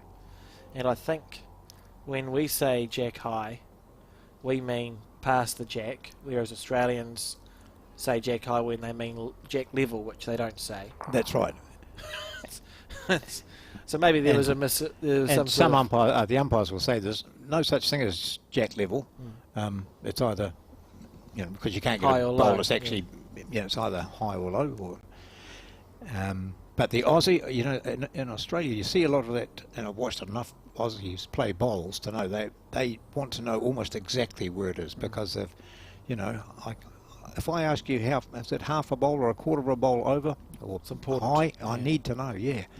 Particularly for wing bowls, you know, something that's sitting out, they want to know, or all bowlers do, can I play with confidence and not knock that up into shot? If I hit it, will it be, ooh, can I use it to, you know, to mess up the head or get an advantage from the head? So they need to know exactly where the bowl is. For sure, and wise of Carla to come up to the head or ask ask permission to come and have a look. And the marker, I think, would be quite happy with that. Takes the pressure off the marker as well. I despise being a marker, because particularly when it's a close measure and the players go, oh, who's holding, and you say, oh, it's 2 to orange. Yeah. And then you go, please someone change the head. Yeah, that's right. You told me it was 2 to orange. Please let it change before they get I would have played a different shot if I'd known. Right. To maintain the lead in this game, in this set, Mel Thomas, she's holding 1. She's steering clear of it here, or she's deliberately going over, we would imagine. Oh yes, because of course Carla's still got that last one to play. Now this will be interesting. Look how tight that is from the other end. They won't be able to see the jack. Will she go it? Will she go that shot with that's just that extra 2 or 3 meters on that she played so well previously. Yeah, as long as you look to miss. Yeah, and then wide, she's you're fine. But I suppose the danger here is that it would appear that Mel Thomas has got all 3 back bowls. So she's going to play the forehand.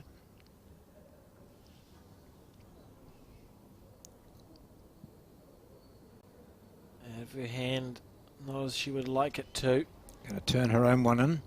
Willing it to turn back. Wick off that. Ooh. So another single there, we think, to Wales. As we see a measure in the game between Malaysia. How'd the jack and Australia. How'd the jack get there? I don't know. I wasn't watching. Staggering stuff. And it should be 1 to Wales. They're just having a look to confirm. It's tighter than you think, though, eh? From here, you'd say definitely Wales. Yeah. And it is. A cheering and a smile. Good camaraderie between the players. 7-3 after 6.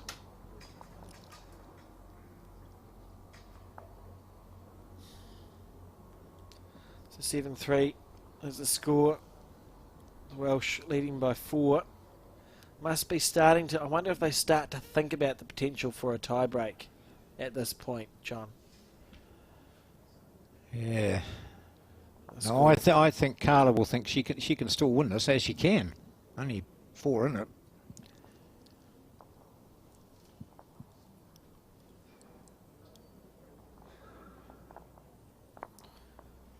And I suppose even on the last end, if it's for the difference, a draw's enough for Carla to win this game. Just waiting on an update between for the Taylor, Bruce and Nunez game. Nice weight from the Welsh woman.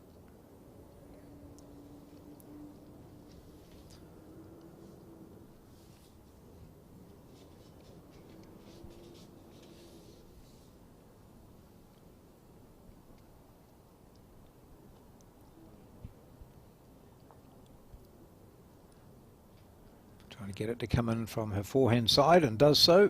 Running it back. That's good stuff there. Yeah, well played there from Carla.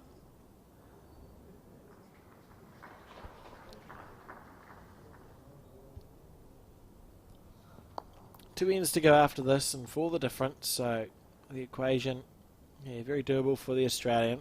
Just for Mel, she can probably afford to drop 2 of the next 3 ends as long as it's not big numbers. Look at this here, that's great stuff. She's been in fine form this set. Yeah, tucked it up nicely.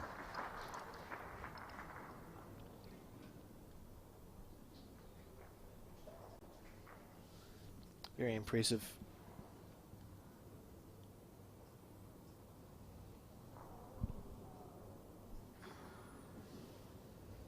And Carla staying on the forehand. So it's not about getting the shot with this bowl. It's about building the back of the head first, and then she can be aggressive to get the shot with her third and fourth one. She's done that very well. That was a really good bowl there from Carla. So I'm holding the shot. I'm up on the board. If I just don't want to drop any shots here, so what do? I can play a little bit more tactically here. Out of her hand, nice and smooth. She just needs a clean run past this orange bowl. Didn't get it. She was, well, she might have given herself 2 shots here. Well, the unfortunate That's not thing what she about wanted. that, yeah, and Yes. it's low of the shot bowl, and we know the jack gets respotted on the 2 metre mark. It may give Carla an opportunity. And I can inform you that there is a tiebreaker about to be underway. We'll just wait for this bowl. Looking to can it clean out. What a shot, look at that. Brilliant. Unbelievably good there from Carla. That is unbelievable. Near, and that's the words. Anyway, 13-0, 1-3-0 to New Zealand against Australia after 6, which means that a tiebreaker is about to commence in the game. Against the USA, USA yeah. and Naenae versus Taylor Bruce, tiebreak time. Unbelievable situation over there. Quite stressful, actually, for all involved. And we go back to this game and have a look at it. It's certainly 2 to Carla, isn't it? I think so, yeah. She's got a bowl to come as well. Yeah, so what's she going to play here? It's, you know, playing the forehand could give it away to the Australian. But playing the backhand could knock her own out. What's she doing? She's playing forehand. I mean, I'm thinking of negative things, whereas she's thinking of positives. Positive stuff. And I want to get in there and upset this. She's in the right area here. Oh, yeah, that's a beauty, isn't it? She'd be unlucky to that's find a beauty. Oh, great bowl. oh, yeah. Great stuff. So from 2 down to 1 down. Now, last time there was a similar situation. Carla went for the number. Yep. Got a slice of hell and dropped 1 point. I wonder if she'll decide that what discretion is the better part of valour and just try and dead draw on her forehand for 2, John. But it's such a tempting shot, isn't it, here? It's very tempting. So playing the backhand onto the jack and moving the jack back slightly. That looks like a tempting shot, but she's shaping up for a forehand play.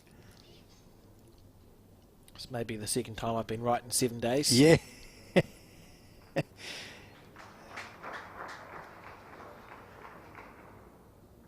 So I think she's, with 2 ends to play. Missing on that sort of wide side, but taking the point. And that's good stuff from Carla. Willing it down. Came back into screen, didn't it? I thought, I thought she'd gone out wide. But we'll see. 4-7 now as we go into the penultimate end of this set. Potentially followed by a tie break, depending on how things go. Speaking of tie breaks, that's what. If we hear lots and lots of clapping, I would say that probably means that Taylor has won the tie break.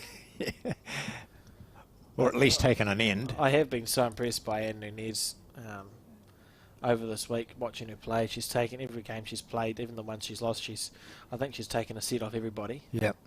And just played really good bowls, and it's good to see sort of the American contingent progressing in the game, I suppose is how you'd put it. And Charlie from the USA too had some fine performances and was probably just on the receiving end of a few tie-break losses, but they've been a great part of this tournament for me, John. I've really enjoyed having them around, and long may it continue, and long may they continue to improve. And I'm sure they've enjoyed having you in their company. I wouldn't go that far. I wouldn't want to talk for them, John. We'll assume yes. Carla, oh, look at this. She's really hitting the home stretch now. Trailing by 3. 2 ends to go. She'll be looking for a 2 and a 2. So just looking back on the round robin play, we had the top 5 qualifiers in the women's all won 8 and lost 2. So, and their sets that they won were all pretty much the same as well, with Krasanik being the best of the lot. So, that's a loose opener here. A wee bit of pressure perhaps on Thomas. Well, she had pressure all the way through the first set. But she's responded well in the second. Carla will be willing this one on. That's great stuff from the Australian. Really turning the screw now. She's playing for the set here. And even though it's only the second to last or penultimate end, this is the end which could win it for her. Yeah, it didn't come out as smoothly as some of her bowls from Mel. Although it actually looks like it's going to be a pretty good bowl. Yeah. Not a bad bowl at all. A great shot. Look at this. Takes it rather than snicks it to fall in. It's got a... Oh. Careful. I'm not sure I would have been that brave. No. It might still fall the way it's looking. Great effort. Great ball.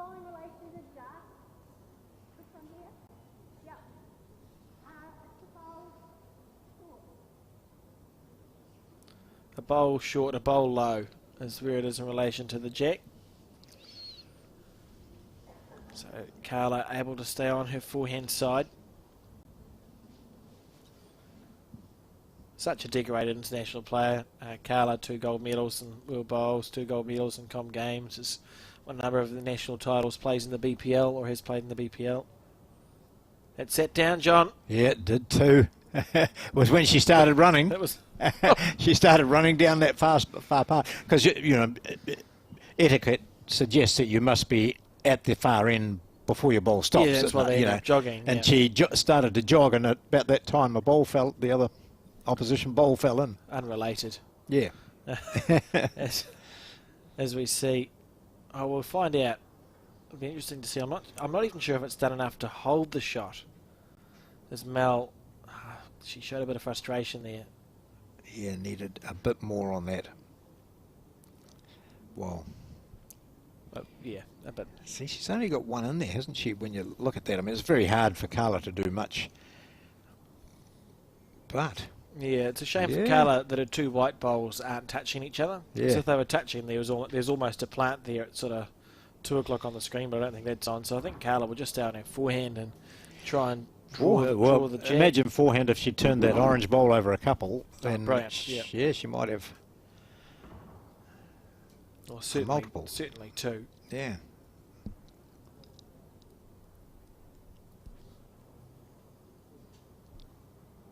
That trademark grimace, which I've come to understand means it's probably quite a good bowl. Oh, here she goes. Here she goes. Turn that orange over. Turn it over. Oh, hard luck. Well, the way she played that, she was 1 down. Yep. So what we're going to see, and Mel thinking, I want to add a bonus, but I don't want to give the shot away. No. So we'll see her miss wide. Maybe even if she played her backhand, John. Turn that white bowl at 4 or 5 o'clock to your jack. Safe as houses. Sit on it, you make 2. If you don't make 2. And then you'll end up being, well, actually, no, yeah, that means you're unassailable, isn't it? Because she's 7-4. So at the moment, 4 up last end is still potentially stressful. Because if you drop to 4, you would lose the game. Yep. And if you can make it 5 up last end, they'll go she's playing a straight forehand. to a tie break. Yeah. Well, big ball here. She'll err wide here, I think. Oh, she certainly has. Yeah, that's fair enough. But she only has to beat this back white one here. Yeah, it's down to the white, but she's taking that. That's the right grain. She wanted to finish to that side. Yeah. Fair enough. And we'll see 1 point to Mel. And a 4-point lead will be taken on the last end now of the second set. And the equation is simple. If Carla scores a 4, she wins the game and progresses through to the final. If she doesn't score a 4, we get 3 more ends of this. Yeah. Great stuff.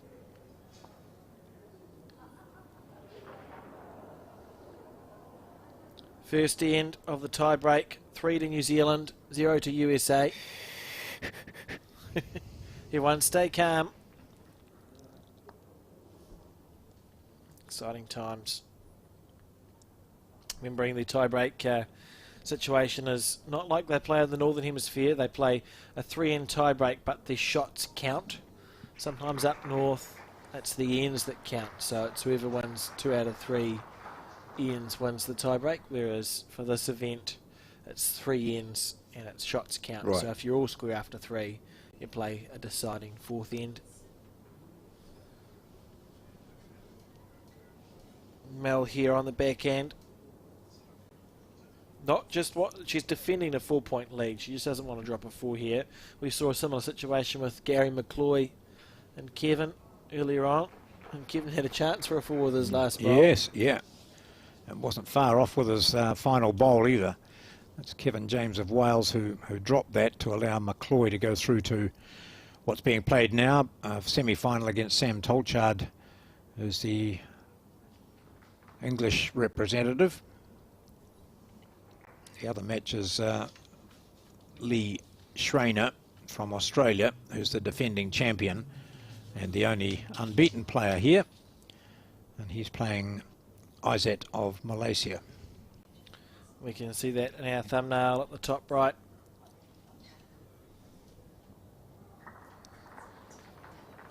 So Thomas close enough there, getting the shot with her second bowl. Holds an advantage of 4 on the board. Last end, second set.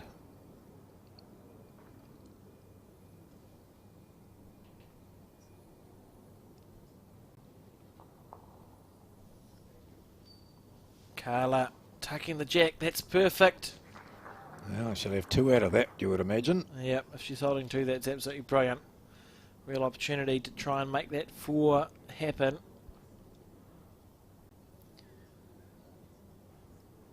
And just taking their time. A couple of times Mel Thomas has backed off the mat when there's been a bit of noise out there. Just I think that's resetting. a sign. Yeah, it's a sign of experience for me, Yeah. John. They understand. It's a player that understands where their headspace is at. As we see Mel here I like this on line. the back end, willingness to not a get weapon. past. Now here's a sniff for Carla. She plays the same bowl again. She'll be holding 3. 2 Holding now. 2 already. Yeah.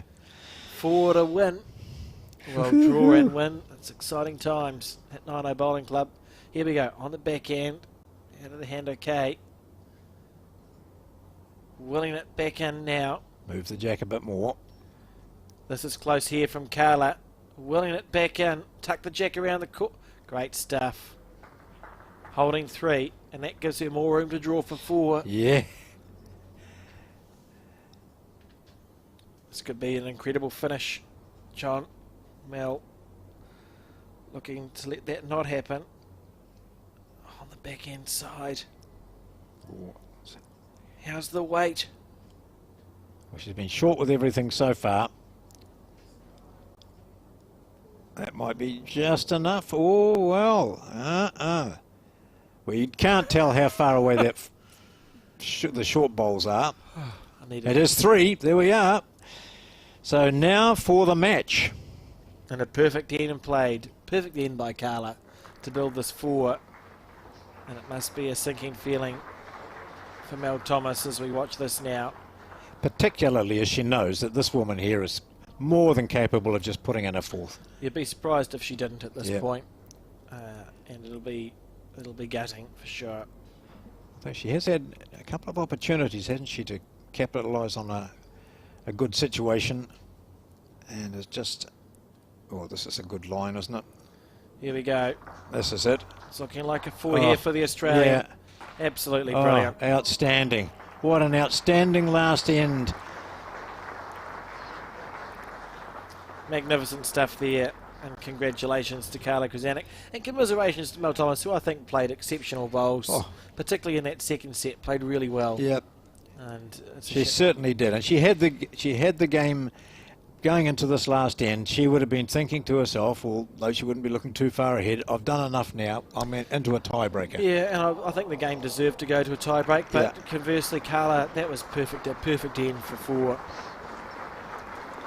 So Krzanek wins, or draws the second set. That's enough to take her through to the grand final, where she will meet the winner of the Taylor Bruce and Nunes match, which is into a tiebreaker, and we've heard a lot of applause there. Yeah, I don't want to call it too no, soon. No, But there has been applause, but in the meantime, I suppose we can shift our focus to that game between Australia, the defending champion Lee Schreiner,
and we're back with some lovely music fading off in the background. As we got to review some highlights from that game, John, and it was a good game. I enjoyed it between Carla and Mel. I think deserved to go to a tiebreak, but wasn't to be, just due to the sheer brilliance of the Australian on that last end. 4 bowls, within half a metre of each other easily, weren't they? They were just superb. Perfect. And the third bowl in particular, moving the jack back to give her that more room to add the bonus fourth. Perfect stuff, and she'll be hard to beat in the final. I can report that Taylor Bruce has defeated Anne Nunes. Look at this just quickly. A Malaysian, Isaac, just underneath. Taylor Bruce has defeated Anne Nunes in that tie-break. John got a 3 and a 2, so on that tie-break 5-0. And that will be our final tomorrow. Australia versus New Zealand. So here we have the defending champion Lee Schreiner from Australia with right in shot here up against Izzat Zulkifli of Malaysia. 6-3 after 6 ends of the first set. The Australia hasn't been beaten throughout, but at the moment he's trailing by 6-3. Really short end being put up by the Aussie. Very short end, and that'll be intentional. So here's the mat right back. Probably the front edge is on the 2 metre mark.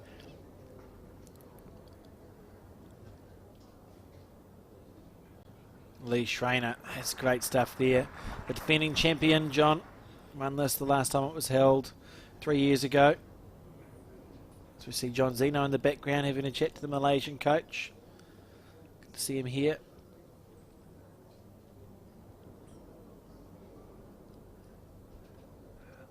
When I chatted to Isat earlier, I said, so how old are you, Isat? And I thought he said 13, because that's exactly how old he looks, you know.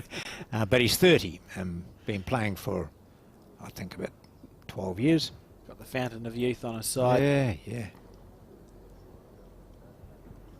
And leading 6-3 against Lee Schreiner, who doesn't know what losing feels like at this event yet. John, he hasn't lost a game. No. Was taken to the fourth end of a tiebreak by the Hungarian player. Yeah. Zoltan. I wish I'd seen that. That would have been fantastic. It was fantastic. It was great. And Lee there drawing 2 touches to start off with. The jack there again. We see how these heavy jacks spring away from the bowls.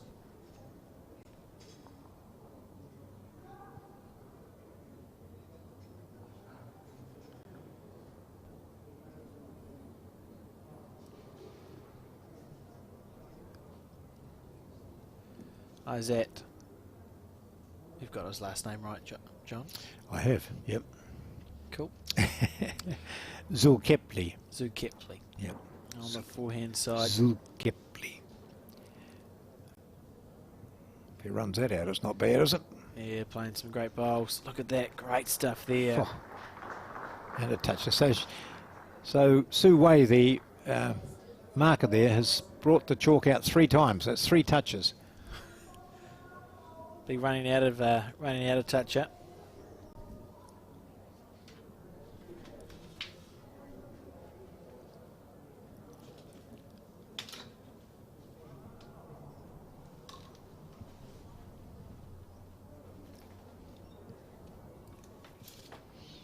Represented Australia back in 2010. That was his only appearance for the Australian team. Got 14 national titles. Yeah. So it's pretty good, isn't it? Oh, unfortunate there. Certainly he's been long known as one of the best players on the domestic scene in Australia. Represented them as a full cap once, was a member of their development or their wider squad for a number of years, John. Certainly no mug.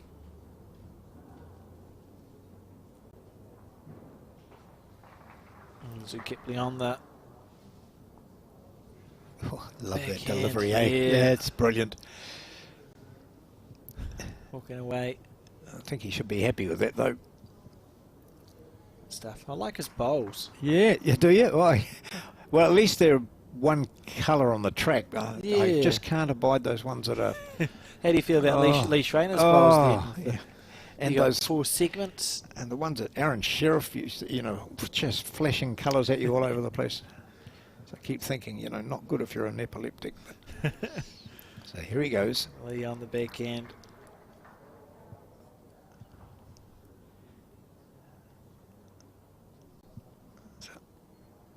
Isaac just sort of opened it up a little bit with his previous bowl, so but he's still got the shot. No, Australia's got the shot now, so that was good enough for shot. So it just shows how far over Isaac's bowl must have gone. It didn't Yeah. look to be that far. That's the issue we had. Well, it's not an issue. It's that the jack is so short, and it's a 40-metre green. Yeah.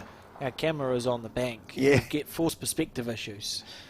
So they're further away than, well, yeah, it just looks different, doesn't it? The depth Yeah. is a bit unusual. We see 1 to Lee. So he's got second, third and fourth shots here. That'd be cool. I don't think he'll go for it, but it'd be neat if No, he did. it's just- Looks easy, doesn't it, John? Yep. There's a bowl gap at 12 o'clock. Yeah.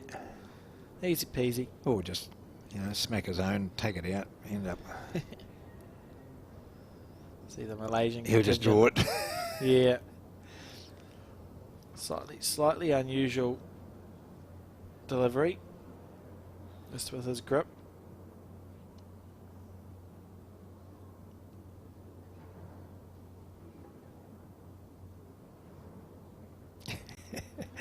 Lee going in to retrieve the mat. Just we might have done it too, has he? Not quite. Not. Yeah, Great bowl. got to fall in, doesn't it? That'll be right. Made it 3. Don't know, do you? Schrainer was holding shot. So, probably only the one. I don't know. Oh, his bowl. It's hard to tell. Yeah. For this camera angle, it looks like a 3. Should definitely be 1.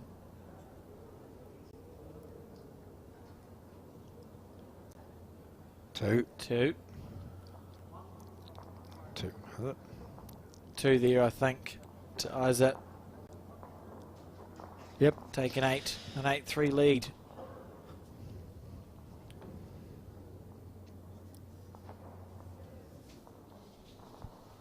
So we'll lead by 5 points with 2 ends to go.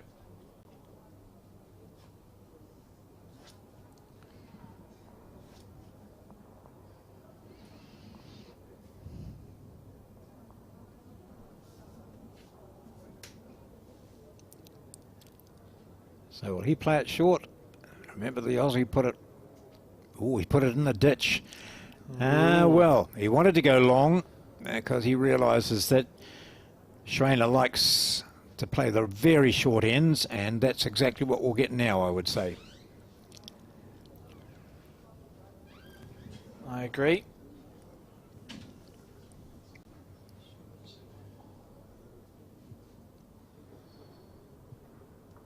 And yeah, a short enough end that it's not even made it onto camera. I don't know why Sue Wei was waiting way down the bank. She must have known it was going to be there, so she had to walk up a fair few paces. So a couple of mats maybe past the minimum mark.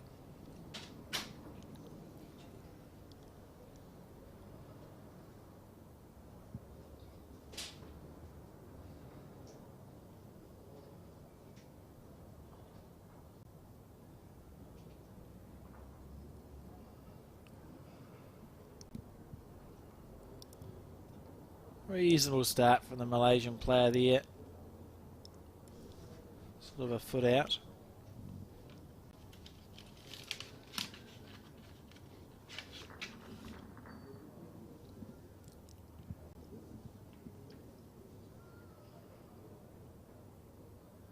Malaysian male has won once before in 2012 when this event was held in Cyprus. Mohamed Reyes defeated Stanley Lay in the final that year. So he'd be looking to join him on this list if he was able to get through, John. Yep. Whereas Australians have won it a few times. Leif Selby won it, Brett Wilkie, Aaron Sheriff, Scott Thorburn, Aaron Tees and Lee Schrainer. And that is a who's who of bowls right there. What about the women, seeing as you've got the list up there? Has Malaysia won? Yes, 2005 in Christchurch, when I think it was held in Fendleton, defeated Sharon Sims. Kelsey Cotterill in Kelsey Cotterill was not Malaysian, she's Australian. I switched to the Australian stuff. So just the once for the Malaysians, 2005. And the Australian New Zealanders have had a pretty good run through. Australia winning both last time. I think Kylie Whitehead won the women's and Lee won the men's. Lee on his backhand here, 2 down. Very controlled delivery. Lee Schrainer. The sort of bowls that are divided into quarters, to segments. Made it past, so he needs to get probably a 3 here. He'll be trying to build. A 2 wouldn't be the end of the world, but a 3 would be better for Lee.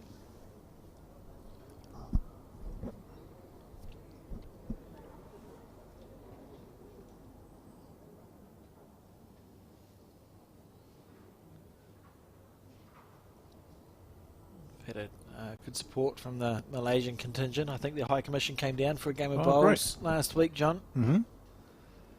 Seen a few with the flags around the place, which is great. And look at that. Yeah. Beautiful bowl. Great bowl. Isn't that great? Wow. And a touch. Obviously in fine form this set.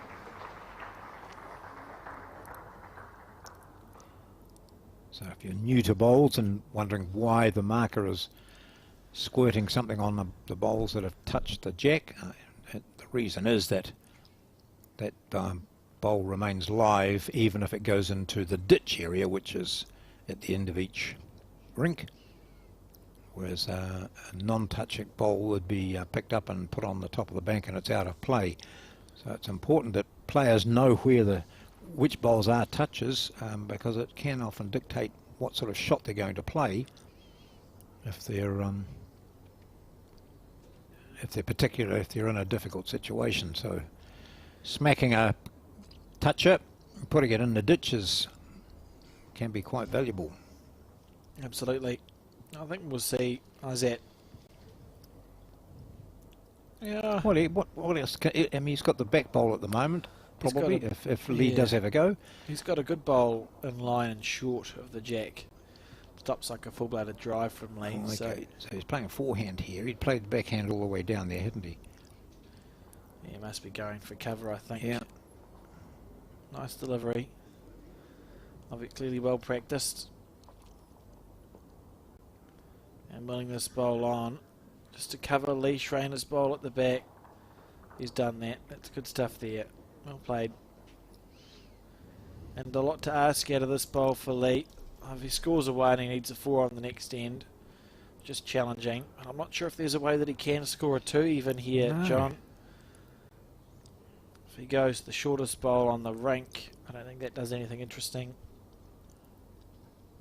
So what's this, the 8th end, is it? Penultimate end, yeah. Yeah. I think he just has to try and draw the shot, and if he doesn't, we move on. Yeah. Be intriguing. Certainly he's been around long enough to understand the set system, and he'll be able to reset himself if he does lose this. On the back end, trying to draw the shot, waiting for it to come back in. He's waved it away. It was a fair effort, what we're going to see. Yeah. Moving on to the next set now. The defending champion, Lee Schreiner, dropping this one to Malaysia. What will be 10 points to 3.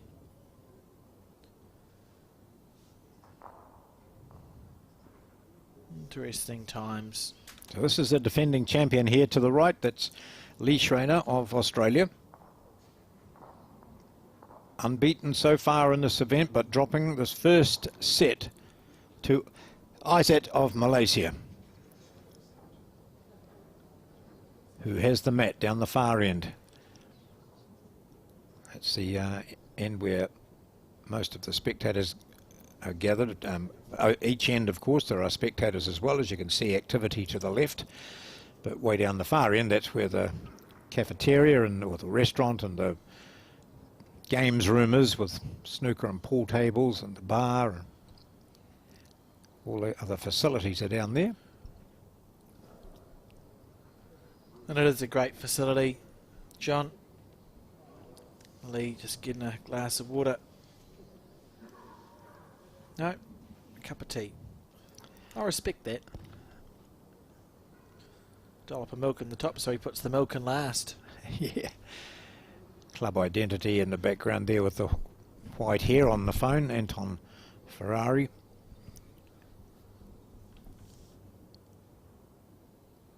Ferreira, I'm sorry, Ferrari. He drives a Ferrari, but... I have Ferrari shoes. Yeah, yes. As close as I'm going to get, I think.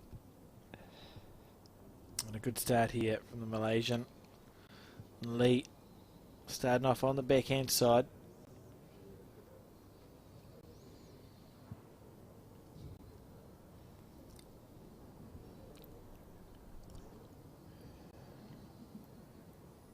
Look at this line. It looks pretty reasonable as a first bowl.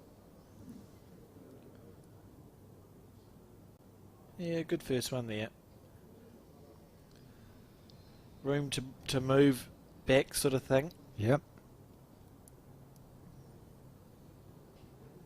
So the winner of this will play in the final tomorrow against the winner of the match between Sam Tolchard of England and Gary McCloy of Ireland. New Zealand rep Kelvin Scott was beaten by the Malaysian Yes. earlier this morning. Yeah, and Kelvin is no mug. So Isaac certainly in fine form today.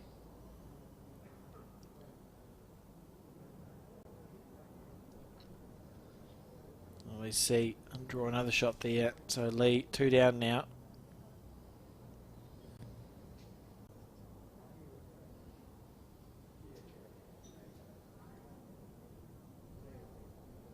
Tracking well.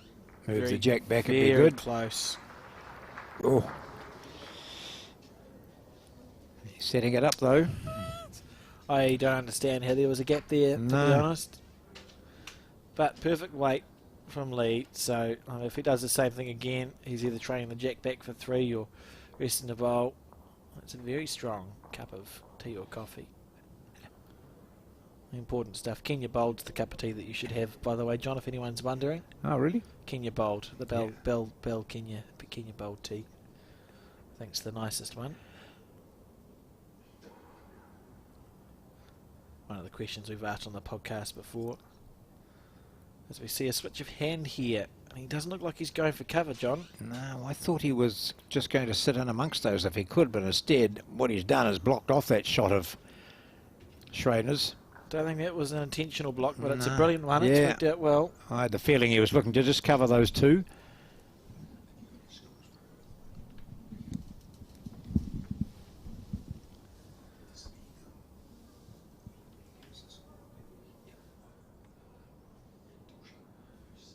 Winding up. Lee Schrainer with weight here. Just heard that Sam Tolchard of England won that first set against Gary McCloy of Ireland. Close here from Lee Yeah, Schrainer. he's Got the it. jack. Absolutely beautiful. And the little puff of dust as it landed Yeah. in the ditch. That's magnificent stuff there from Lee Schrainer. Never looked like missing for a second. Sue Wei, the marker, putting the yellow, whatever you call it, marker. The marker, putting the marker above where the jack is. So Great that, stuff. as I was talking about the touches before, because that hit the jack and went into the ditch, that bowl stays there and is now the shot. Look at how relaxed Lee. He's just put Yeah. the jack in the ditch. Yeah, He's and standing he's up there drinking his tea. sipping his cup of tea, holding on to a bowl. That's brilliant stuff. Well, he's got 3 shots there at the moment. Brilliant stuff there from Lee.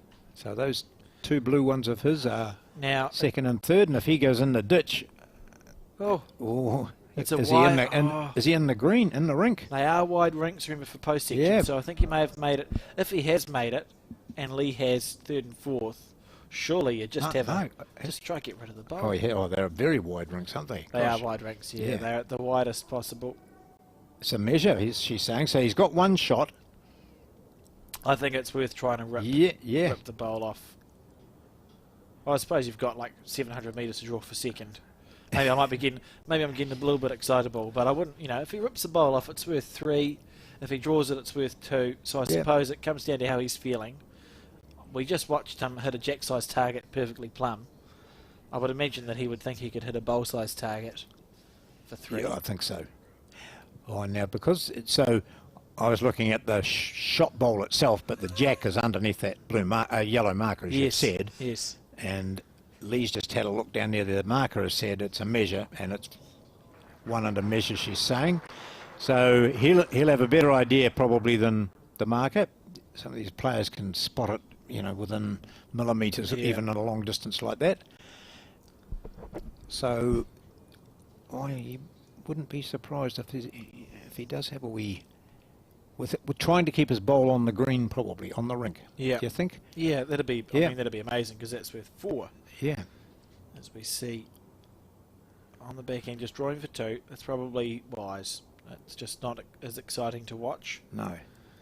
But a wise decision there from Lee because he does have all the room in the world to draw, and he's done that. And he might also think that he's got Third shot. third shot. Yeah, that's a great shot there. Yeah. A lot of these players practice drawing to the 2 metre mark. It Yeah. becomes just a default thing. Yeah. You know what drawing to the 2 feels like. So at least 2 there for Lee. And We might have an exciting measure for the umpires. I cannot watch another string measure. I can't do it. So what we're going to do, obviously, is we would measure what we think is the closest bowl that isn't one of Lee's first. So probably we'll see a measure to the one at 2 or 3 o'clock, 2 o'clock on the right. And then we'll go to the 2 blues, won't we, John? Yes. Just chocking the bowl in case it blows over in the wind.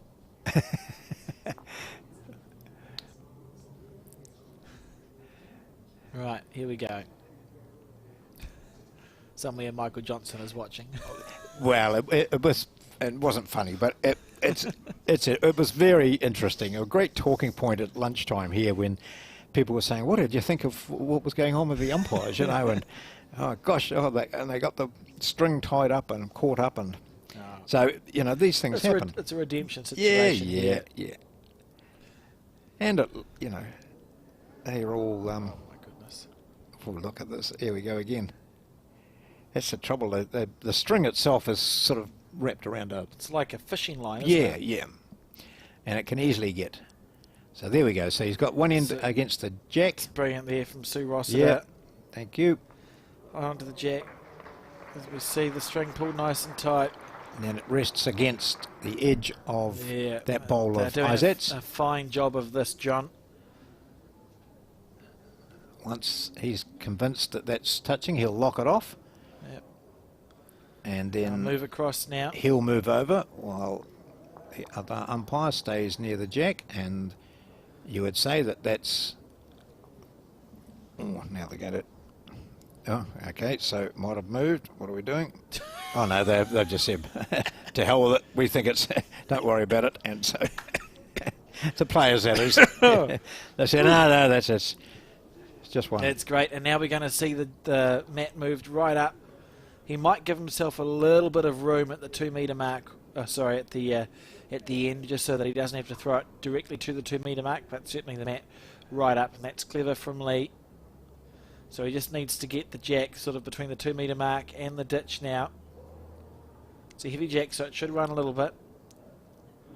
He's close to making it. If he's given himself some room, that should do the trick. And I think he did. I think I can see that's room. That's plenty. Great camera work there from whoever did that. Well done. See in the background, Gary McCloy and Sam Tolchard. Now, has Isaac challenged? I think so. So we'll just see the rink measured. The umpires will come out of the woodwork. There we go. Back. They've just finished rolling up their string, John. And called again. Well, they bring out the big roll-up tape, a big tape. To measure from the one mat end. Stands on it, the end of it down at the mat, and the other one hauls it out. Some of them make a horrendous racket, don't they? It's like fingernails down a chalkboard.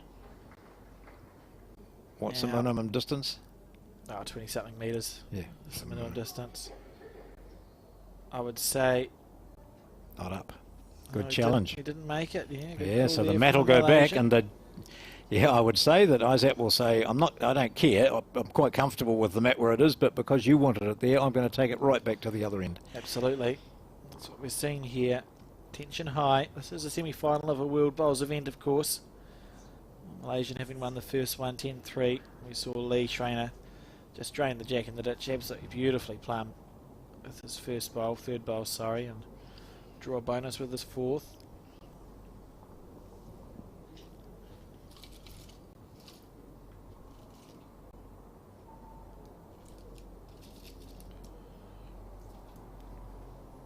No. Don't mind me. There's Lee on the back end. And he doesn't care either where it is, really. Oh, he's played so well. Yes. In all the conditions, actually. Yeah. When he was outside in the wind.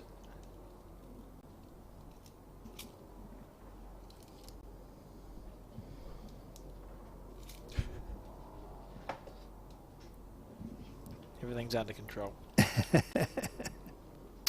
Outside in the wind, inside, outside not in the wind. Lee's just sort of been around it, and you listen to the athletes talk, and there's been a bit of chat about how well Lee has played, but I suppose, he's the defending champion. He's won a lot of stuff. And Isaac's just gone from strength to strength, getting used to the greens down here. A little bit faster than what they play on in Malaysia.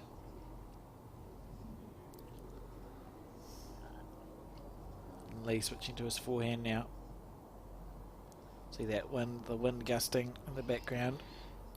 Yeah, so good decision to bring the event indoors today. There's a fair bit of blue sky out there, but just battling a crosswind would be I've seen it in Wellington gusty. where the jacks move on their own accord. Yeah, and it's yeah. just not fun. Honestly, you'd be wanting to play with the heavy indoor jacks out there. And even then, so we see Lee's got probably the shot in one pass. Isaac opting to stay onto his backhand, so he must think that he can draw around his short bowl. Lovely delivery.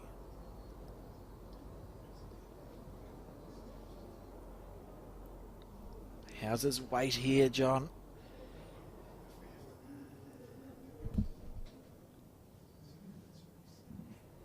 Beautiful weight. Do you think with this next one he'll get it? You just have that feeling with him, don't you? You do. You know, if very tidy. If we look at this here, we've got 4 bowls now, 5 in a second, literally within 3 feet of the jack. Yep. Those are players. And there's another one that's going to tickle it and give the Australian 3. Brilliant. Absolute genius there from Lee Schreiner. And Isaac now able to play his backhand with a bit more confidence. It's an easier target to get to as we hear some clapping from the left, and I wonder if Sam Tolchard is up or down in that. We'll see. I've got a report. And I can tell you that the score is 3-2 to Ireland, who is represented by Gary McCloy over Sam Tolchard after 4. England having won the first set, so that if it stays the same is heading towards a tie break. Malaysian looking for a feather first. Gee. And you know, the previous shot here by Schreiner, you look at it and some people say, oh, you know, that was a bit of a fluke, but that was what he was playing for. That was absolutely perfect weight, perfect line, knew what the result would be. Now he's changing his hand and looking to tuck the jack up again. Looking to move the and jack get 4. again. Yeah. On that high side, waiting for it to duck back, and we see that bowl just snaking a little bit. A little bit of a drift. Certainly played the weight with the intention of moving the jack, but hasn't done so.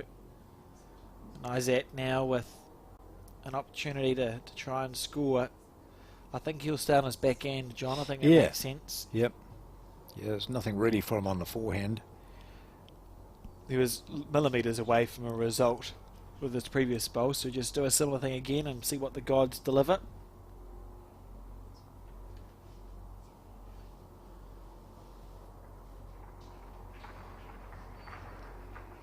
Schreiner's off to finish his cup of tea, and Isaac Wong wanders down to the mat, eyeing up a shot that will probably be a dead draw. And as Alex just said, he was only millimetres away from nailing it with his previous bowl. He's switched to his forehand. No, I think he's gone backhand, isn't he? No, he has gone. I couldn't see a shot. Oh, no, it's backhand. Oh, backhand, but he's just going jack in the ditch. Gee. Yeah, fair call. Wonderful shot. Fair call. That was brilliant.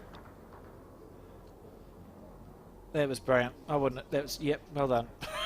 I've got nothing else to say there, John. Hey. Most of us would be standing on the mat saying, I'm 3 down, I've got a draw to save. That he just saw it, was down at the head, walked back confidently, Bang. lined it up, bang.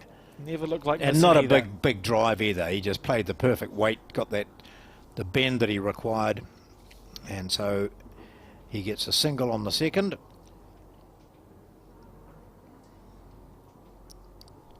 Magnificent stuff there. Yeah. The defending champion under all sorts of pressure. Remembering, of course, John, that the finals are going to be played tomorrow. So if you're tuning in, watching today, the finals are played tomorrow And New Zealand time, they start at 11 New Zealand time. I have no idea what that is in someone else's time, but New Zealand Well, I 11 think in the morning. if it's Australia, most of it'll be 9 o'clock. Yeah, Unless you're in Perth, and when it's about 2 in the morning. pretty much. Yeah. I think Malaysia, I'm not sure. That's yeah. Anyway, you'll know what time it is. yeah, it's good. Oh, yeah, quite a bit short this time after that splendid last shot. So New Zealand time is the GMT plus 13 hours. Good. Whatever that means. Yeah. I'm sure someone will figure it out. Anyway, finals are tomorrow, is my point. So come back and watch it tomorrow on our YouTube channel, and it's also available on our Facebook page and website, Bowls New Zealand. I'd love to have you there watching this event with us. And the two loosest bowls we've seen so far, John. Isaac on his back end now. It must be such I mean, saw actually a bit of emotion from him, as opposed to Lee, who went back and sipped on his cup of tea after he put the jack in the ditch. But there must be a bit of adrenaline that goes through when you just go, boom, Yeah. I've got it, Yeah. dead square and back in there. And look at this correction here from Isaac. Yeah. He knew he had to add 2 metres. And did. Playing great bowls. Very impressive. So perfect line, perfect weight. Nothing else you can do. Yeah, that's bowls, isn't it? Just Yeah. line and length. And this guy is more than capable of just matching that. I would be unsurprised. Lee on the forehand here. Now, if he misses, he wants to miss past will be his hope. He'll be a little bit disappointed with that, although Yeah. he has, I suppose he's opened a gap.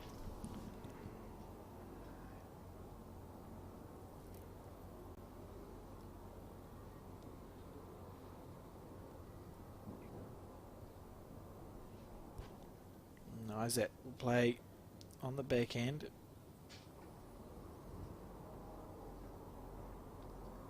Just looking to rinse and repeat with his second bowl. He's on the right track. I think he's got the right weight too here, John. Great stuff there. And will we see a wind up here from Lee? Isaac's bowl's low enough that you can go both of them. Good camera angle there. He'll be tempted because he knows he nailed it earlier. Yeah. Yeah, there's all that stuff in front that can come into play. We'll find out soon enough. Might as well do it now rather than wait till his last. Yeah, third bowl's a good time. And I think we're going to see. Oh, it's hard to tell with this delivery because it's the same for a run shot and a draw. So just a draw on the back end.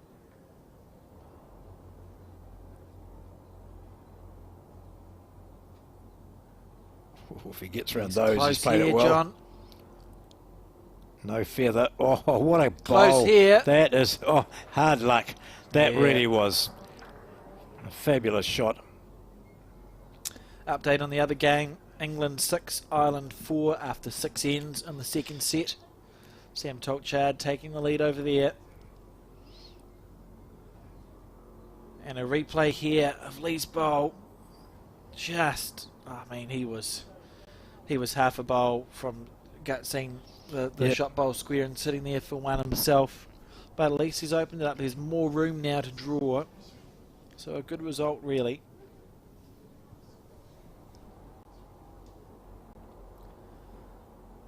Isaac switching to the forehand side.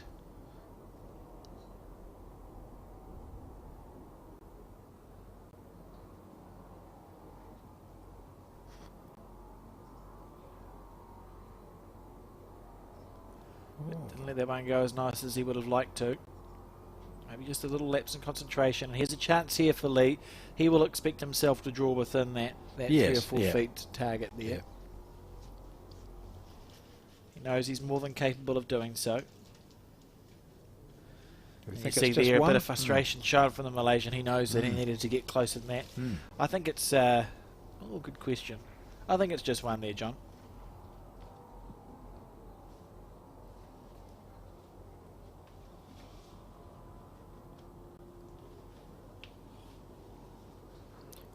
Final bowl of this third end. Malaysia against Australia. Australia leading 2-1 on the board, but 1 down on the head here. Looking to change that.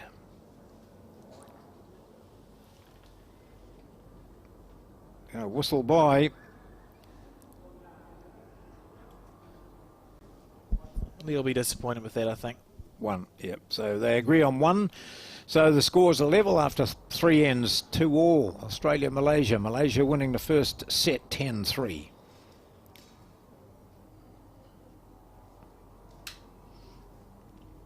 And they're looking like we're setting up for a long end again.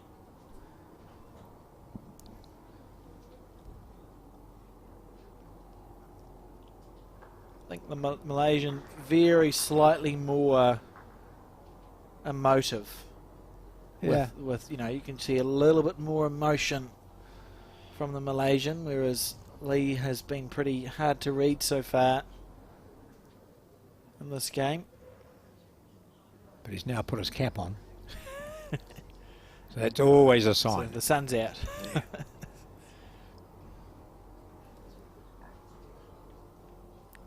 On the back end.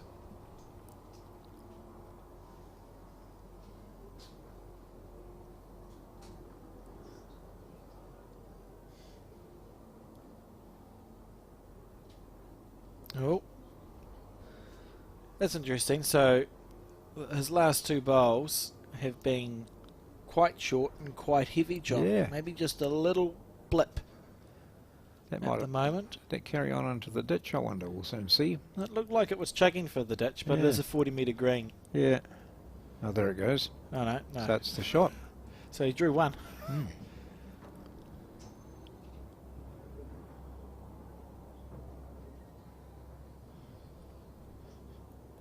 That'll be his second shot now. Good bowl from Lee Schreiner. Just a classy competitor. He's been around for a long time. He's played in New Zealand before. He was telling me, and actually the first time he came to New Zealand, he was in the development team for Australia, and they were having a practice, and someone broke one of his bowls in half. John Oh, with a drive. played a drive shot, broke his bowl in half, and he said, "Well, I didn't have another set." What an introduction to the country that would have been. Yes. Welcome to New Zealand, and we've destroyed your set of Yeah. bowls. He's got a foot to draw in Malaysian. He's looking like he's close as well. This is close, John. Perfect. Look at this. Magnificent. So he played the other hand first up, Yeah. didn't he, with his first bowl, Just and switched. then decide, oh, no, haven't got that right. Need to go wider, but I'm more comfortable playing the forehand. Why not switch? Lee opting to stay on the forehand too, so he's not necessarily looking for the shot here. This is about drawing 1 3 or 4 feet past and then giving himself chances with his 3rd and 4th bowl. On the forehand, very controlled delivery from Lee Schreiner. Tracking well. Yeah, he's not far away. Oh, Yeah, perfect. That's a perfect bowl. Yeah. I mean, he was a bit unlucky not to get something, but Yeah. perfect there. And it means now he can switch on to his backhand side. Beautiful camera angle there, camera people. He can switch to his backhand side, roll through the shot bowl, get a good result. And we'll just see a rinse and repeat here from Malaysian, I think.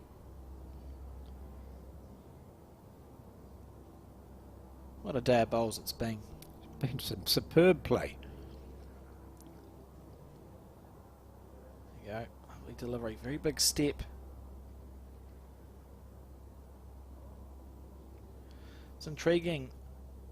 He walks the opposite side of the way his bowl's Of his going. delivery, yeah, You know, yeah, usually you're right. most bowlers Yeah. who run after a bowl go behind it, so you Yeah. can see when it's going to break. He breaks off. He walks away. It's Yeah. like, It's like he's afraid to walk on the pitch. yeah, Almost, you know. it's unusual. Jo Edwards does a similar thing, I suppose, Yep. when she looks down after she plays the bowl. Just the different ways Yeah. people watch their bowls go up the green. And an update, 9-4 to England after 7 in the other game, John. So heading Sam Tolchard's way to book a spot in that final. And who will he play? Either this man here or the man he's playing against. Oh, what a Lee, great track, isn't He's it? got the weight right, it's perfect. Oh, Is it? mate, it's just... Oh, No! Oh, he didn't make it. gee. That was so close to magnificent, it is not even funny. Unbelievably close. But hasn't made the shot. This is such a high standard of game, John. Ah, The players just seem to be able to make their bowls do whatever it is that they want them to do. and if he'd taken the jack cleanly, the next 2 bowls were his, I think, back there. Yeah, I Lee think was so. he was literally half a centimetre narrow. Away from picking up at least 2. So his bowl, to confirm, his bowl travelled 37.5 metres. Yeah. Yeah. To miss the target by half a centimetre. And we wonder why it's so Careless, really. frustrating. It is, yeah, he shouldn't have missed it by that much. Unbelievable. Here we go. Malaysian representative holding one on the head. Just looking to put another bowl there or thereabouts. You can see his shot bowl there at 10 o'clock on your screen. Well, 10 o'clock to the jack.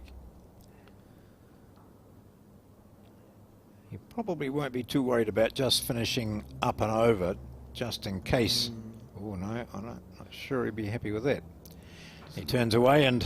The best bowl on this head for him is the one at 12 o'clock that's blocking the Yes, easy, I suppose, yeah. the easy shot. Yeah. Well, he'll have a good look at this and he'll understand how much turn he can get out of his bowls. See, the Malaysian's got that bowl right at the back right at sort of 2 o'clock on the screen, so you can't go full noise.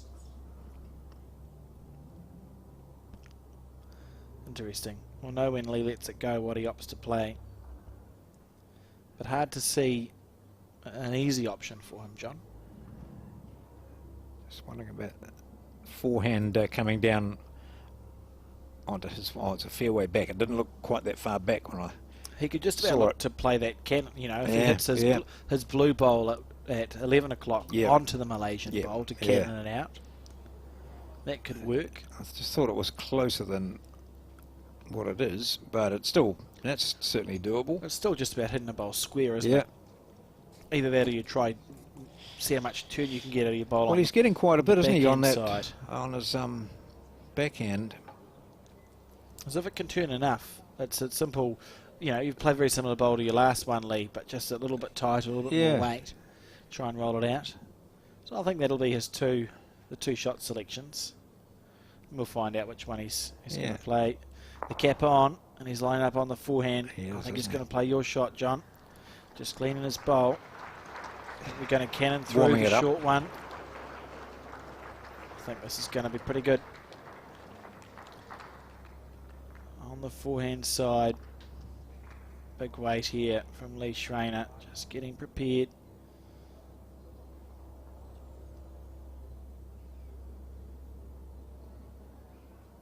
He looks like he's going to play it off the mat, doesn't he? Yeah. Yes, already.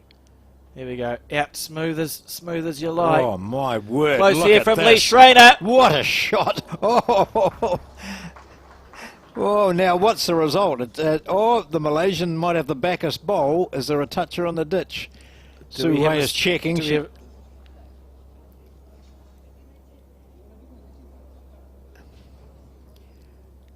Was his bowl, that last bowl a toucher? That's gone to the left, is it? The toucher went to the left. Yep. The One of jack his somewhere bowls in there. went to 12 o'clock. The jack is somewhere. Oh, there. That's unlucky, Lee. That's stiff. Two to Malaysia. Well, after all that was a humdinger, wasn't it? That Just perfect. Ran it through the slenderest of gaps. I mean, Go and have another cup of tea, Lee. That was some shot. oh, Then he just stands there and thinks, okay, next up. yeah, he played it well. Yeah. Just a bit unlucky there, I think, to drop those 2 points. 4-2 it is after 4. You see Chris Lander, Kerry Lander, past in the background. And I think father of Chris, Is it? tall man. Oh, okay. Yeah. One of the tournament directors. Yes. So today we've seen in the women's games, Ain Tamitsi beat Mel Thomas. Mel Thomas. Oh, Mel Thomas won that, didn't she? No. Yes, she did. Mel Thomas won that to go through and play Carla Krasanik of Australia. Krasanik winning that semi-final, so she's through to the final. In the first round of the women's today, Taylor Bruce beat Maria Madutwa of Botswana to go through to play Anne Nunes in the semi-final, and that went to a tiebreaker which Bruce won. So Taylor Bruce is playing Carla Krasanik in the final tomorrow of the women's. And in the men's, we're in the semi-final stage where we've got 2 games being played. Sam Tolchard, his first match, having given the bye through to the semi-finals, is up against Gary McCloy, Tolchard of England, McCloy of Ireland. And then we've got this match here, the other semi-final. Isaac of Malaysia beat Kelvin Scott earlier. New Zealander knocked out, and is now playing Lee Schreiner, the defending champion. You can see the score there, Malaysia winning the first 10-3 and leading the second 4-2 after 4 ends, 4 of 9 ends. Now I can report that Sam Tolchard has now won his match against Ireland, so he has booked himself a spot in the final of the World Singles Champion of Champions to be held tomorrow. And as you said, playing the winner of Australia and Malaysia, which is the game we're watching now. Lee, first sign of a little bit of emotion there, frustrated with that bowl. So we'll see how far away it is. Probably be like a foot away from the jack.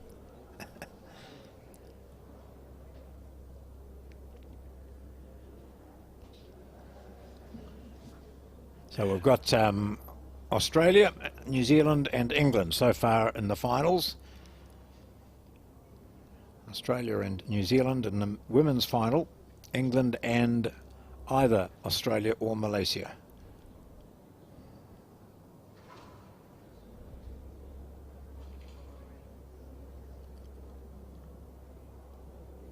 Willing this one on. Pretty good correction. Willing this one on. Needs it to hold up and get the jack, or it's going to swoop away. Oh, he's held in there for one.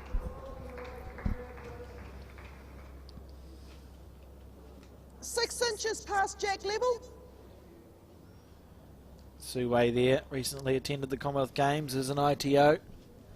Knows his stuff.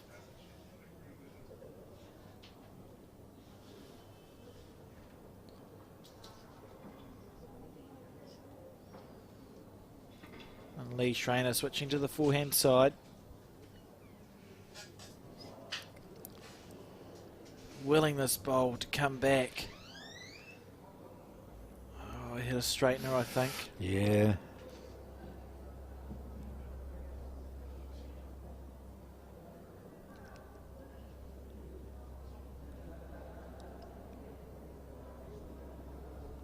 This will be a pretty quiet crowd compared to what Lee would have been used to, you know, playing some of the big events in Australia where they get the indoor stadium going and the music and the crowds and the, you know, a lot of noise. Knowledgeable crowd. Well, this is a knowledgeable crowd too, but they'd set it up with seating either side, and they do it all the time, don't they? It's yeah, it's incredible stuff over there. Yeah. This is a very important bowl, John. Because I think at a glance, Lee's still got second, third and fourth shot, so a Malaysian will look to try and put another bowl there, or I think his bowl's gone for 4. Has he undercut this as well? Oh, he's got enough weight to hold the line, though, I think. Oh, no, he's not going to draw it dead, is he? That's brilliant. Oh. Well, gee. He's just played some absolutely great bowls. Fantastic stuff there from the Malaysian. And he's got bowls at the back. It's hard. You know, the shot bowl's not quite touching, so in theory, it's possible to get rid of both the Malaysian bowls. So the bowl at 12 o'clock, if you get the finest edge of it, it goes without moving the jack, and your collision bowl will take out the Malaysian one. The bad thing about that is if Lee gets it square, and that's what he's looking at there with his foot. Yeah. If he gets it square, he drops it 2 in the ditch, doesn't he? But if he just turns that shot bowl over, you know, knocking the jack back, he could end up with... That's the other way, you know, isn't it? Yeah. Just a jack back to his. Quite difficult, though, with the bowl being as square on, I would say. Yeah. You know, I could never play that shot myself, but it looks doable. I think that's your two options, either 3 rolls on the front one to pop Yeah. the jack back for 2, or Yeah. you have a proper go at it and see if you get the finest edge of the shot Yeah. bowl, go bang bang and make a 2 or 3 Did we out of see that who's as got well. the 2 metre covered? I know that you said Isaac's got 2 back bowls, but Lee's got the 2 metre covered, so if Yeah. he goes fast enough, you're Yeah, right, yeah. you know. yeah. If he was to get that bowl square, I wonder if we'll just see this full blow. Well, he played that last one so brilliantly. Here you go. Practice lines it up off the mat. It's 2 down after 4 ends. Mike Kernahan watching on the far left of the screen. Dale Jackson as well, they're one of the umpires. All right.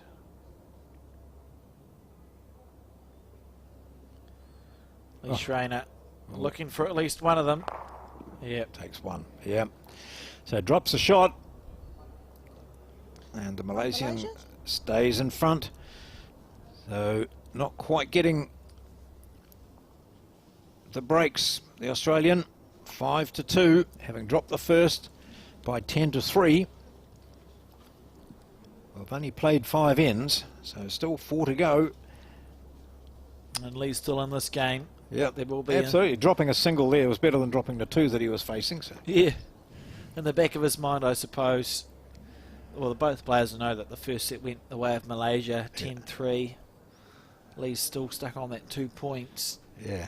No, I think Isaac just sort of set the scene in the second end, because Lee scored a good 2 on the first one, was holding 3 points on the second end, and Isaac just went jack in the ditch, clean as a whistle, and it hasn't really missed much since then. No.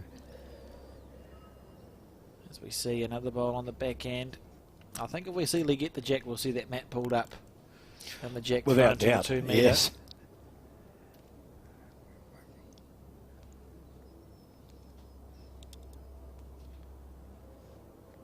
And leaving a little bit of room there.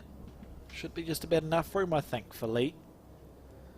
Probably on the, well, fat back end. It doesn't really matter because the bowl's dead in the middle, isn't it? So Yep. he'll pick the side that he thinks is more forgiving. Forehand on this occasion.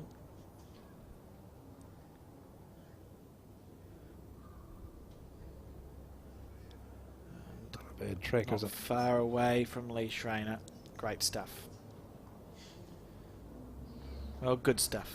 Yeah. It's probably Yep. slightly early with the great call, but No, a good bowl. He's holding the Yeah. shot.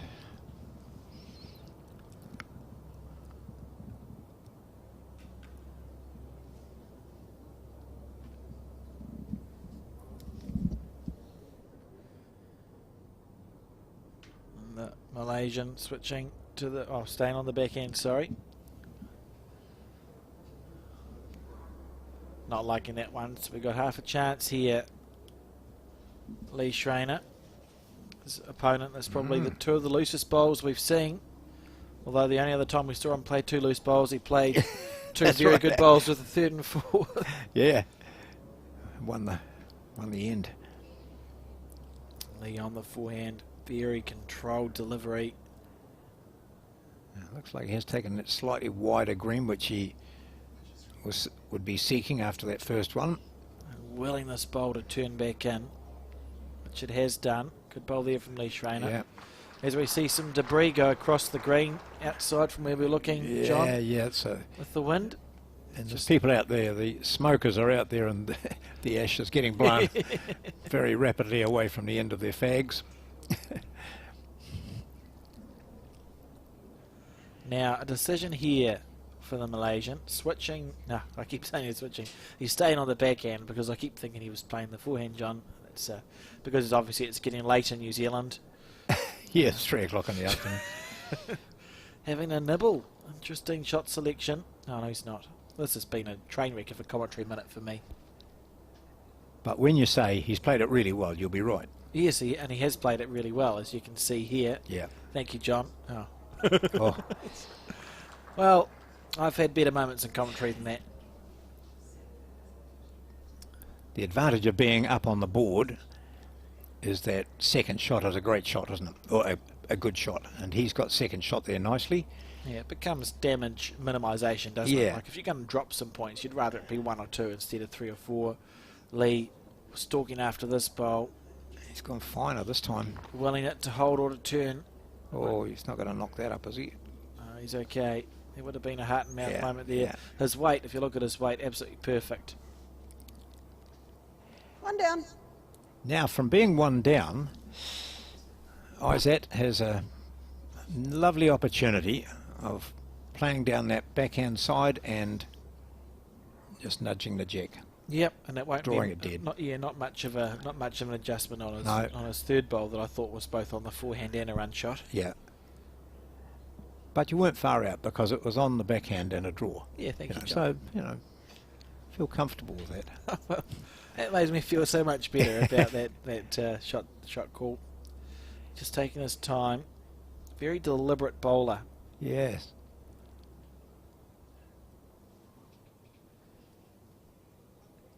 Taking his mark somewhere down the bank area, isn't he? And if then you following a look where he line looks, back. Yeah. He looks on the slightly tighter side to me, but if he's got the weight, he'll hold up. Following this bowl, he's not far away. He needs a good rub.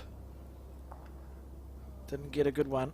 Great camera work. Yeah, Now that's is there a trail, a super trail Yes, on there for certainly Lee? is.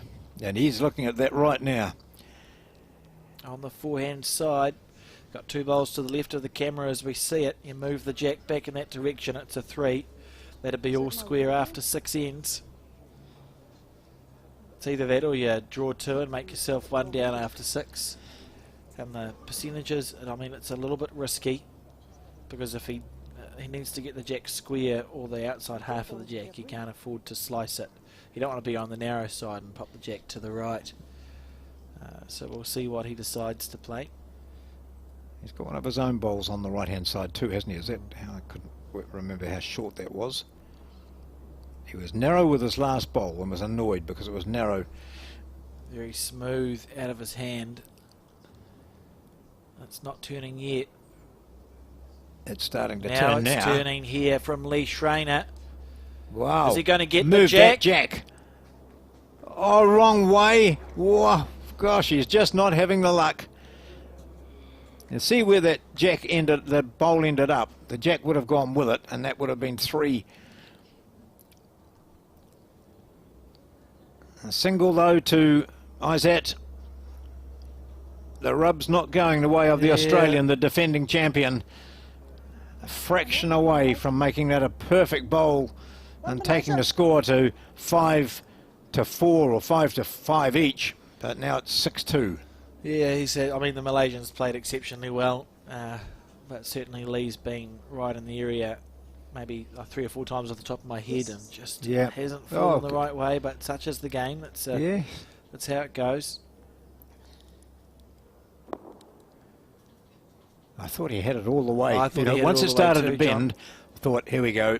This is jack clean. And even if he'd hit it on the other side of the jack, it would have been to his benefit. But Yeah. squirted back towards the Malaysians' bowl and dropping a single. So 6-2, playing the 7th. And really time for Lee to score. You know, he's trailing by 4 with 2 ends to go after this. Very doable, but Yes. he's probably thinking, I need to score the next 3 ends. Bang, bang, bang. Even if it's just 1s and 2s, that'd be just about enough, you know. You get a 2 to make it 4-6 and then a 1 and a 2 or whatever. It's happy days. So you don't really, if you're Lee, want the Malaysian to score again. And then at you this look up and stage. see this coming down and you think, ah. Yeah, absolutely. So, and Lee, I mean, a fraction of centimetres, that he's missed out on. So he probably is considering the fact that he might just get a break sometime. He's yeah. played really well. It's no luck involved. He's due for a good result. Yeah. I think both players have played really well, but Lee's due for a good result.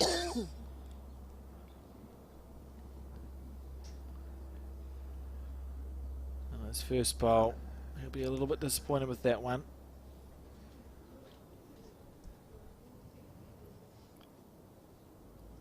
This 30-year-old from Malaysia, part of what has been an outstanding nation of bowlers since the 1998 Commonwealth Games in Kuala Lumpur. As Alex mentioned earlier, the Malaysians have won both the men's and women's titles in this once previously.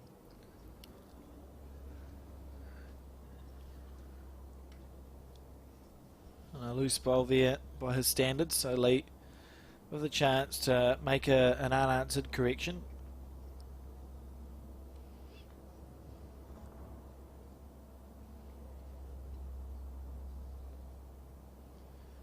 On the backhand side, looks like it's going to swoop away. So I wonder if things are changing out there, because that's 3 bowls we've seen. Yeah, artificials do take change more, as, yeah. as the day goes on, with temperature fluctuations and whatnot.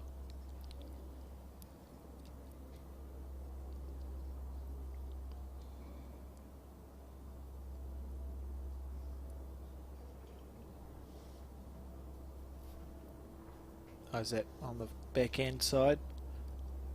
Looks to have taken a wee bit more green this time, I wonder. Down to his weight now.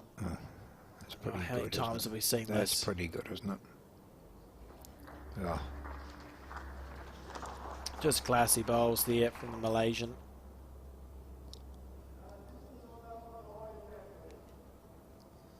Distance is 4 inches.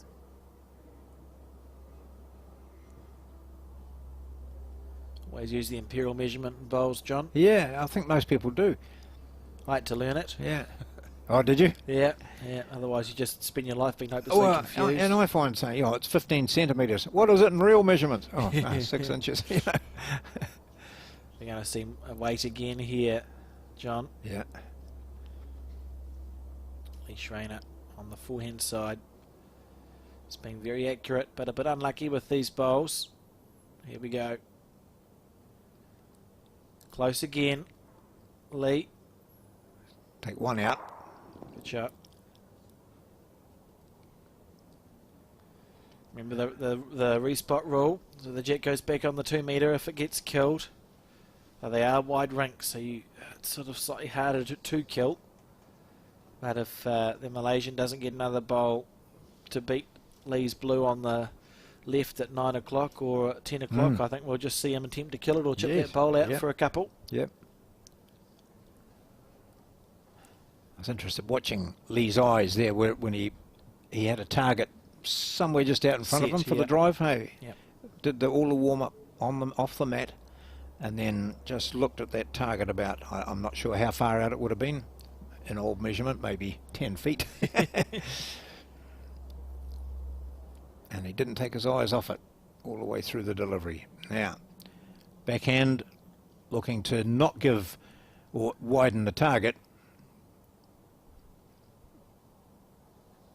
And also trying to count for 2, which he's probably going to do here. This is a good bowl. That's a really good bowl there. Yeah. Although you can get both of them. Yep. So the Malaysian bowl that sits Bit of at a 4 cannon, o'clock, yep. inside edge of that, then your collision bowl goes. Yeah, Lee's lying up there with his foot. Inside edge, bang bang, should make it 2. Now the decision he has to make is what weight to play.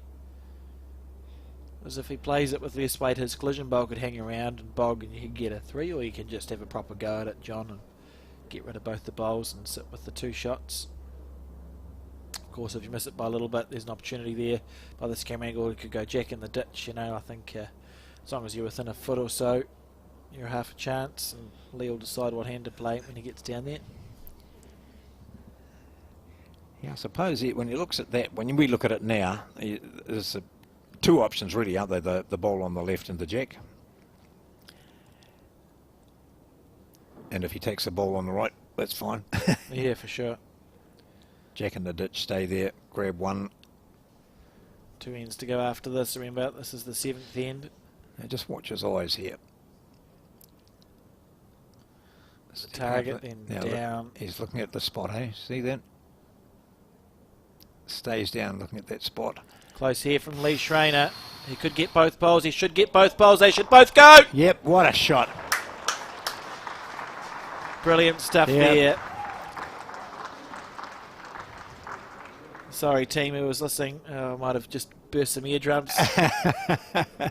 Brilliant stuff there. And as you called it there, Alex, that was a shot that, these guys can play, can't they? One for Australia. And he stood there with his foot above that bowl that he hit and was working out the angles. That's exactly what Yep. he was playing for. That Yep. was the shot that he was going for there, and he could afford to have missed. He's not pulling the man up, so we're just going to see a short jack perhaps. Maybe to give himself more room to roll a legal jack there.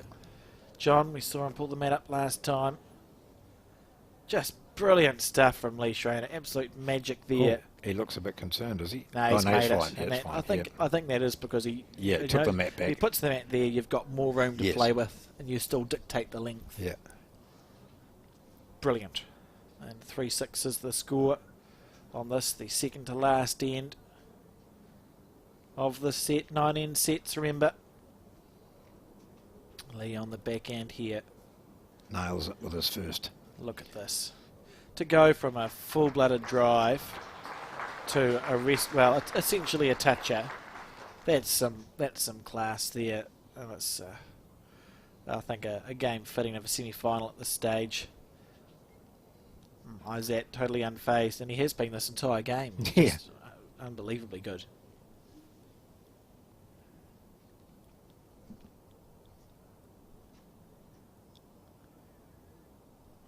On the back end. A very different length of jack here.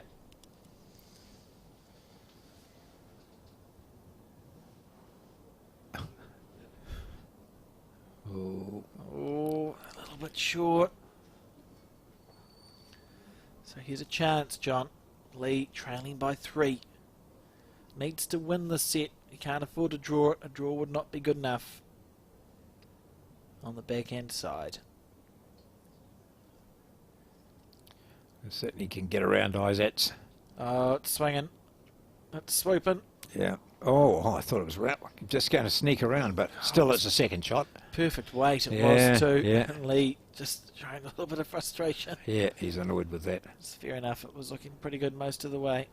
Forcing the change of hands here from the Malaysian, which is sometimes a good thing.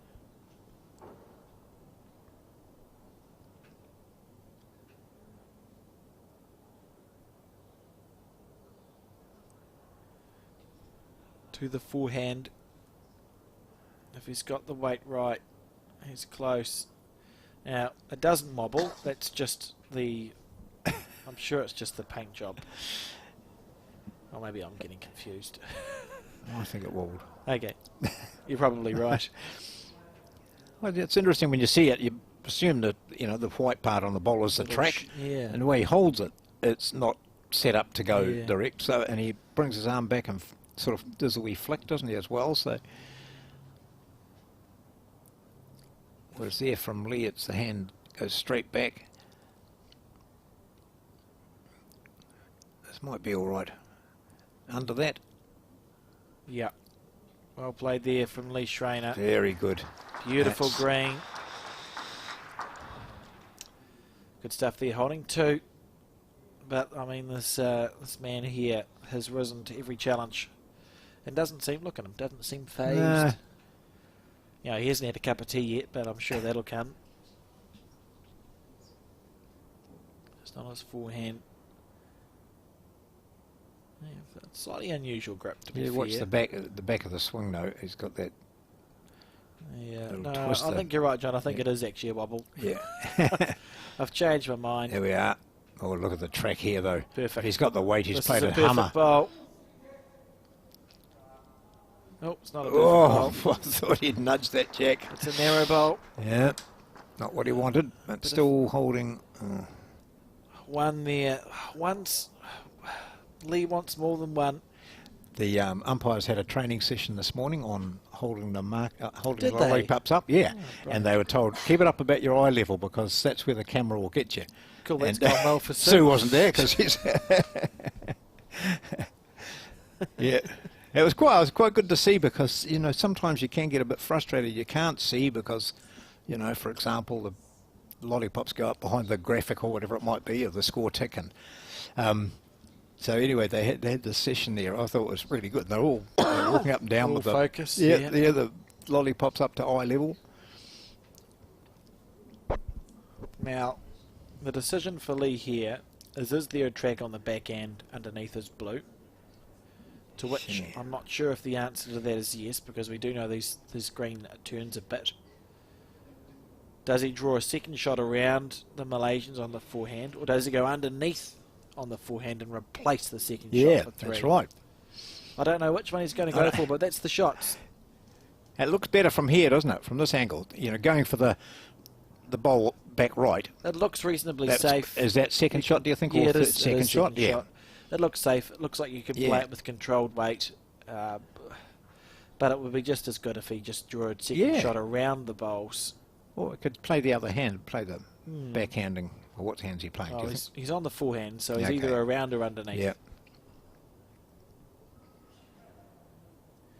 Around, I think, based on that. Yeah. And I think just trying to draw it dead. Potentially. He's got to get under that again. Has he got under it? Oh, yes. Oh, yes. Oh. I think Lee went on an emotional roller coaster here. Imagine if he'd somehow managed to pop the jack over. The lollipops there, they're hidden behind the score ticket card. Lower your arms, Sue, please. Thank you. 2. Yeah. Oh, that's great stuff there. That was a roller coaster. Well, he thought he was just going to move that jack a wee bit over towards the opposition. Yeah. I thought finally he's got a little bit of, a good result. That little feather, good result. It's about time. And then it just about turned into a calamity, but not to be. And we see Lee Schreiner holding 2 here, which would put him 1 down on the last end. With the bowl to come from this man, who has just played some absolute bombs. And he may be due for another one. Well, forehand, same track as Lee. Here we go. He's a bit finer. He's chasing it. Oh, he is too. Chasing it. He's looking to. Oh, he hasn't got the weight to push that up either. Oh, you're joking. Oh. It snaked a little bit. That was frightening. It's not what he wanted. Where's he gone? No, he's back. He's back. Okay. Yep. He did a bit of a. I wouldn't do that sort of running. That's ridiculous, John. 2 was it? Yeah, 2. I'm a firm believer in the shortest distance between 2 points is the one that you should take. Yes. 6-5. Final end, second set. And if what happens, what's needed here is for the Malaysian to score, or to win it, or for the Australian just to get 1. Yeah. Ends up a draw, which carries the Malaysian through to the final. And if that does not happen, we get 3 more ends. Yeah. I want to see 3 more ends. It's been a great game of bowls. Oh. I need the drama of that, of the tiebreaker as well. Lee changing the length of the jack again, throwing a longer one now. I like that. Just changing it around, not letting the opposition settle, and opting to play his backhand with his first bowl. He'll be willing this one to be, as you want it to be super close. You're trying to build a 2 here. Coming this way last time, no, they were all a bit narrow. Remember we talked about how they were sort of zipping across, and yeah, that's not bad. It's okay. It's short for him, short. He'll be a little not the green so much, the weight. Yeah, for sure. It's whether it's how much he's made to pay as to how he'll feel about that bowl.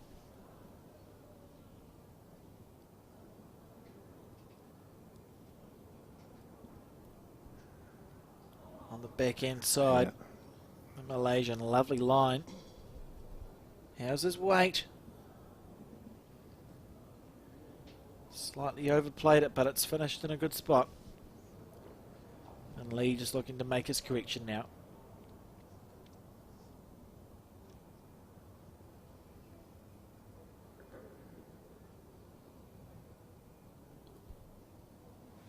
Lovely line. Yeah, I think so too. Close here from Lee Schreiner. Good bowl. Right. So that's the draw. Oh. Now he needs 1 more, and the Malaysian needs to make sure he doesn't get it. Is it too early for aggression from the Malaysian? I've seen him be aggressive once, and he put the jack in the ditch. It was pretty cool. Yeah. Just opting for the draw. Just sit the shot ball. That's all he'll do. He's on a reasonable path here. On a reasonable path here, watching this one. There you go. Beautiful. Perfect, eh? Absolutely beautiful bowl. He's played just so You may. magnificent. Yep. Yeah, I'd be coming up to have a look too. How come I get one within 3 inches and it's not even a shot now? To say no. Just incredible stuff from the Malaysian. He's played some unbelievable bowls, really. It's been a great game to watch. Oh, I think this has been extraordinary. The top class. The level is just outstanding, isn't it? Yeah. And Lee knows he needs to score a 2 here. So that's it. That's the challenge, really. We'll see what he does. What's annoying him is that first ball of his, isn't it? You know, if only that had been and if up over like the Malaysians' first one was, you know. What does he do? What does he do? He won't be short, that's for sure. I think we'll see a similar weight to that back bowl of the Malaysians. Yeah. Looking to either finish the air, or he might be sort of. It's hard to tell. I think we'll see just an overdraw, looking for a snick of the bowl or the jack. Yeah, just do what Isaac did. And if he misses, he's in a good spot for his next one. So this is very close here from Lee Schreiner. This is very close here from Lee Schreiner. Willing it down onto the jack. Whoa. Whoa. Well, it's opened up his chances. Good bowl. Yep. Good bowl. Needs to find a way to make a 2 out of it, though. That's the challenge for Lee. And when it comes to what Isaac is thinking, it's what can he do, what can the Australian do to get 2 out of this? Now, if I was him, I'd be playing this shot, so I'm going to, you know, just block off his shot. Or counter it. Yeah, absolutely. And it's, I mean, that's hard. I think we'll see Isaac play on the forehand even. Yeah. Even if he finishes wide on the forehand, it reduces the target area for Lee. It's a good camera angle here. We can sort of see what the players see, and Lee's next shot is to stay on the backhand side. Yeah, and the way he's situated there, as he's chatting with his coach, is that forehand movement of the jack back to him is, you know, just takes it well away from the Australian, from Lee. But what's he decided?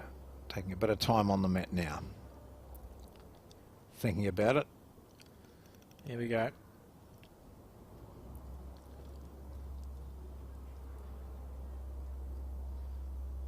On the forehand side. So jack would be great for him. It would just take the game right away from Lee. A good bowl nonetheless. Yeah. Oh, 2 here, so challenging for Lee Schreiner. 440 to do now. There's a possibility of him draw over the draw onto his bowl, that second shot that sits at 12 o'clock. If you can move it 2 or 3 feet on its way through, it'll move the Malaysian's bowl down towards 5, and your collision bowl should stay there, and that's where he's put his foot there. That's where he needs his collision bowl to get, but it needs to be on the inside half of the bowl as we see it, with very controlled weight, because both of his bowls need to stay there, and also needs to have enough weight that the Malaysian bowl Move moves that away out a little bit. So yeah. it's very challenging, challenging bowl for Lee. That's all I can see.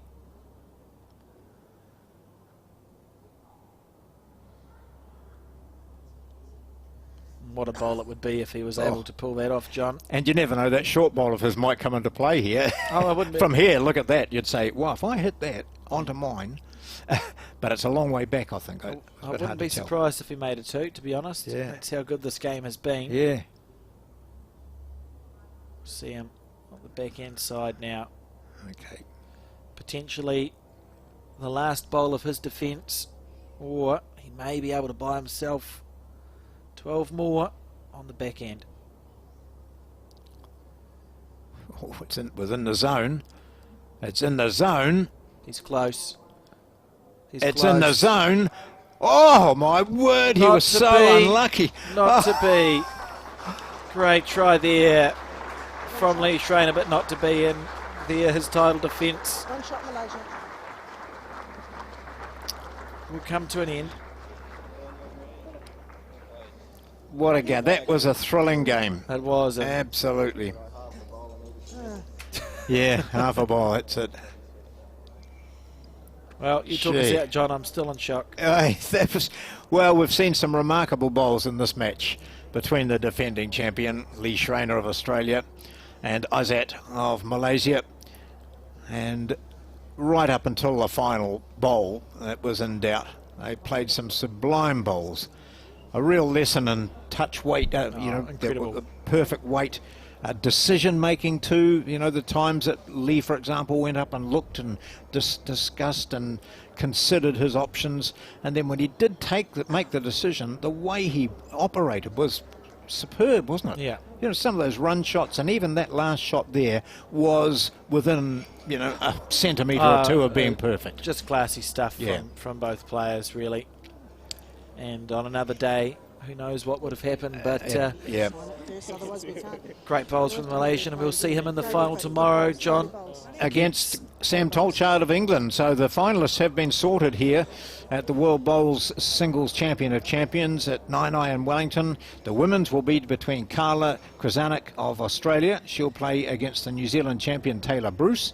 And the men's will be between Sam Tolchard of England and Izzat Zulkepla of Malaysia. That's the final of the men. So Malaysia against England in the men, Australia against New Zealand in the women's. Hey, Yep. good. And we'll see you there 11 o'clock-ish New Zealand time on our YouTube channel. Thanks for joining us, and have a good morning, evening or night, depending.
It's just, No! Schreiner! what a shot! Somewhere in there. 12 o'clock. He's not going to throw it dead, is he? That's brilliant. Oh. He's just played some absolutely great bowls. Wow. Is he going to get Move the that jack? jack. Oh, wrong way. Whoa. Gosh, he's just not having the luck. And see where that... Close here from Lee Schreiner. He could get both bowls. He should get both bowls. They should both go. Yep, what a shot. Oh, yes. Oh, yes. Oh, It's in the zone. Oh, my word, he Not was to so be. unlucky. not to be. Great try there from Lee Schreiner, but not to be in there. His title defence.